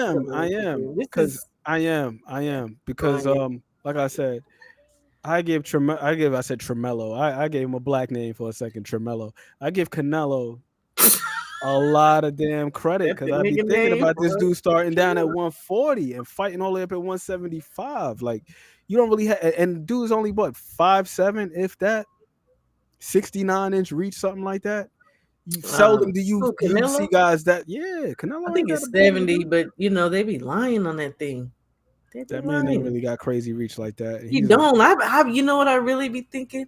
When I watch him, I'll be like, this dude got some hella short ass little itty bitty arms. But then I go look at Bochuk, I'm like, are y'all sure it's 70? 70 and a half, it says. And I'm like, ain't no fucking way. He look like Loma arms. He got a little raptor arm on his He does, but that's why I was saying about the butt naked right hand. When he throws a butt naked right hand, he be whiffing.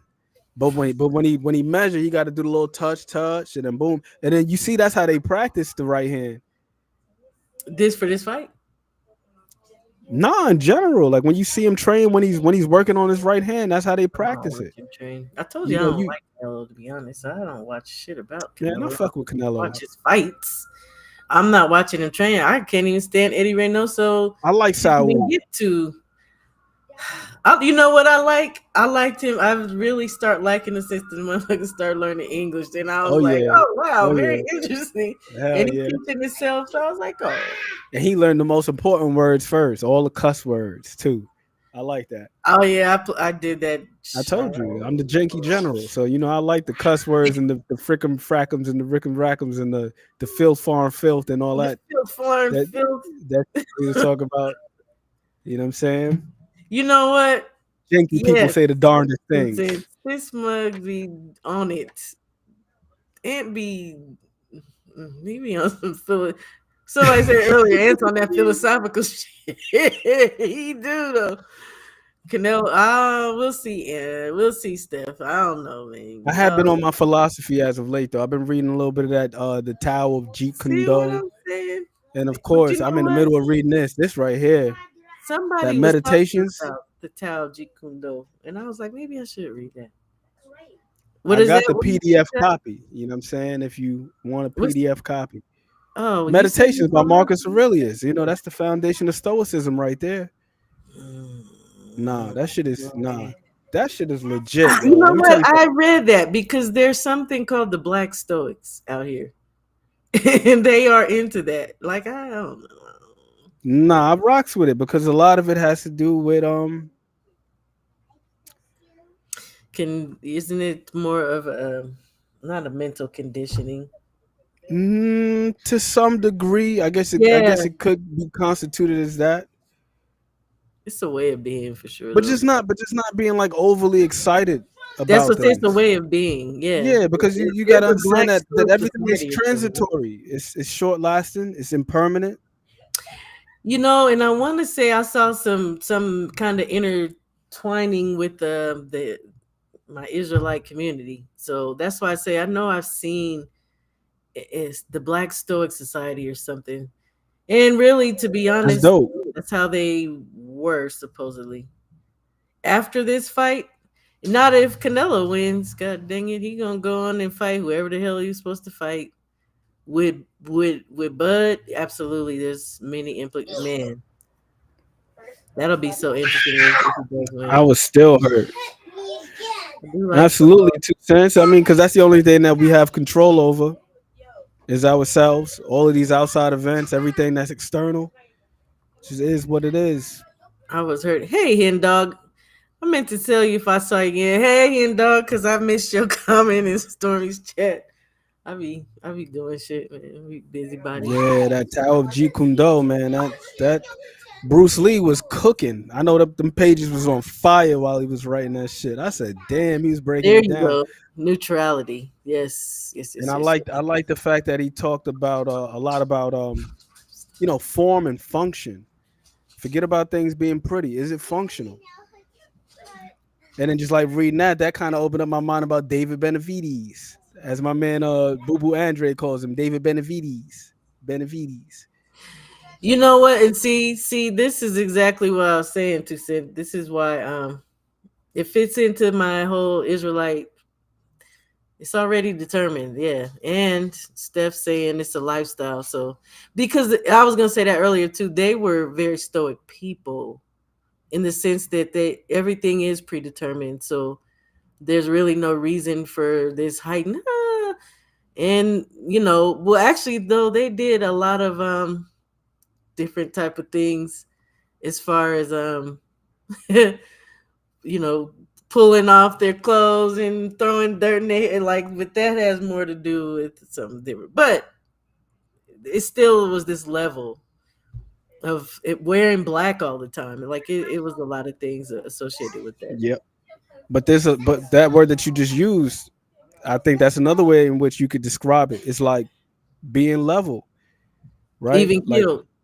yeah, On an all time evenly killed. absolutely. Like he had a section in here where he was talking about the sophists, right? Like talking about the sophists and like what he learned from this dude named Rusticus. And this dude was telling him to basically, when you have conversation with people, to have genuine discourse and not to be not to operate like how the sophists do. The Why sophists, those should you people at not? that time, it's like I'm saying why should you not have genuine discourse? That should be every But this dude was living in like 100 AD, and it's the same shit that we're dealing with today. Oh yeah, where it's very difficult to have discourse with people because you got folks who just want to give you a piece of the truth, not with the intention of getting further or closer to the truth, but for the sake of winning an argument. That's raggedy. But that's what we do on here on YouTube when we debate with one another. Like we don't be on here trying to exchange ideas. Yeah, and I don't. It's just like, all right, I'm gonna let you talk. I'm gonna let you talk, and then I'm not even gonna be attentive. I'm not gonna respond to anything that you just said. I'm just waiting for you to shut the hell up, Shut up so so I I can can make get my my point. point off. I'm telling you, that's how people are. Your I've been turn, saying my that for turn. Your years. turn, my turn. They don't And even we're listen. not having a collaborative conversation. People don't even listen. All they want to do is get they point off. So I don't do debates like you see. I just like to have conversations with people because I like people to some degree. Some of y'all niggas I can't stand, but no, human nature be nature, and that's right. Damn. But everybody's not apparently, genuine. Everybody's not genuine. Having genuine according to this dude, according to Marcus, like that is not our human nature. Like to be adversarial or to be combative, but that's more of like a It's not. condition. It's a It's not. program. It's not. I think a certain virus that swept across the earth kind of brought that adversarial type of spirit onto everybody. Most people, you think about Kemet. In Kemet, do you think they were in there? I don't even think they were debating and arguing. You had a teacher for 40 years. You went and studied up under teacher. Then more than likely, I'm thinking they more than likely had just had conversations. But then Right. virus, like I said, spread across the world of contention, of wanting to debate. That's why I don't like debate, because I feel like it's and then like you said, at some point you're not even willing to listen to the person to actually combat what they're saying. You just want to get your shit off. Well, this is what I think, this is what I feel. But I just said what you just said. Oh, but I wasn't Because it's listening. I need to say preconceived. this. It's preconceived. Ants in his soul. Hey, what the hell is a soul cave, man? Look, I'm gonna get my ass off here, yo. I gotta find me some food before these fights start. You hear that? I know you got them big old headphones on. If you go on live, Doc, look, he be getting off now. Like, I ain't holding you down, no damn hostage, girl. I mean, like, no. If you go on live, Doc, for the fights or whatever tonight, I will be in there. Or if you got the Discord popping, whoever, wherever, however we gonna do it, that's what I'm going to be doing. I might be in a couple of places at the same damn time. This little dog be tripping. Everybody in my house be tripping but me. Psych. Anyway, man, it's been real. It's been real. I don't know how the hell I get on here with y'all, and these hours just be flying by. I think my daughter then came home. I love boxing. I love y'all. And damn, I'm so excited for these fights coming up, man.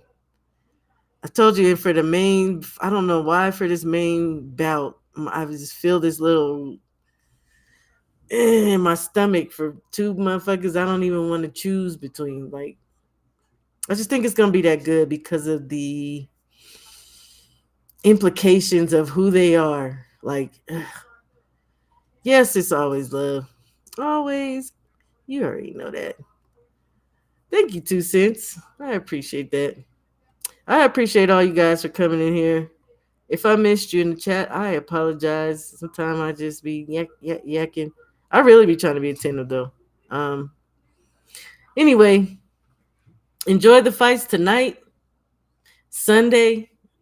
I don't know when I'll be back to cover. I don't even know if I will be. Because I really do, as excited as I am, I want this shit to be over, y'all. It's been a lot of studying for these past couple of weeks. Because it's been a lot of fights.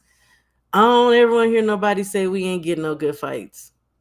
Because we have been getting good fights. If you just ain't been watching them things, or you just really don't fuck with boxing like that, man. Kano, shit, he might be asleep by now. He close to it. You know, Kano, I don't even asked him. I don't know if he's he only watches certain fights. You know, he really gonna watch them Puerto Rican cards, of course, but some fights he don't watch. He don't have no interest in. Kano been playing his video games in the cut, laid back in the cut. And he's usually on there every day playing Division 2. So he was in here earlier today, though. Shout out to my big bro, Kano. I appreciate you guys.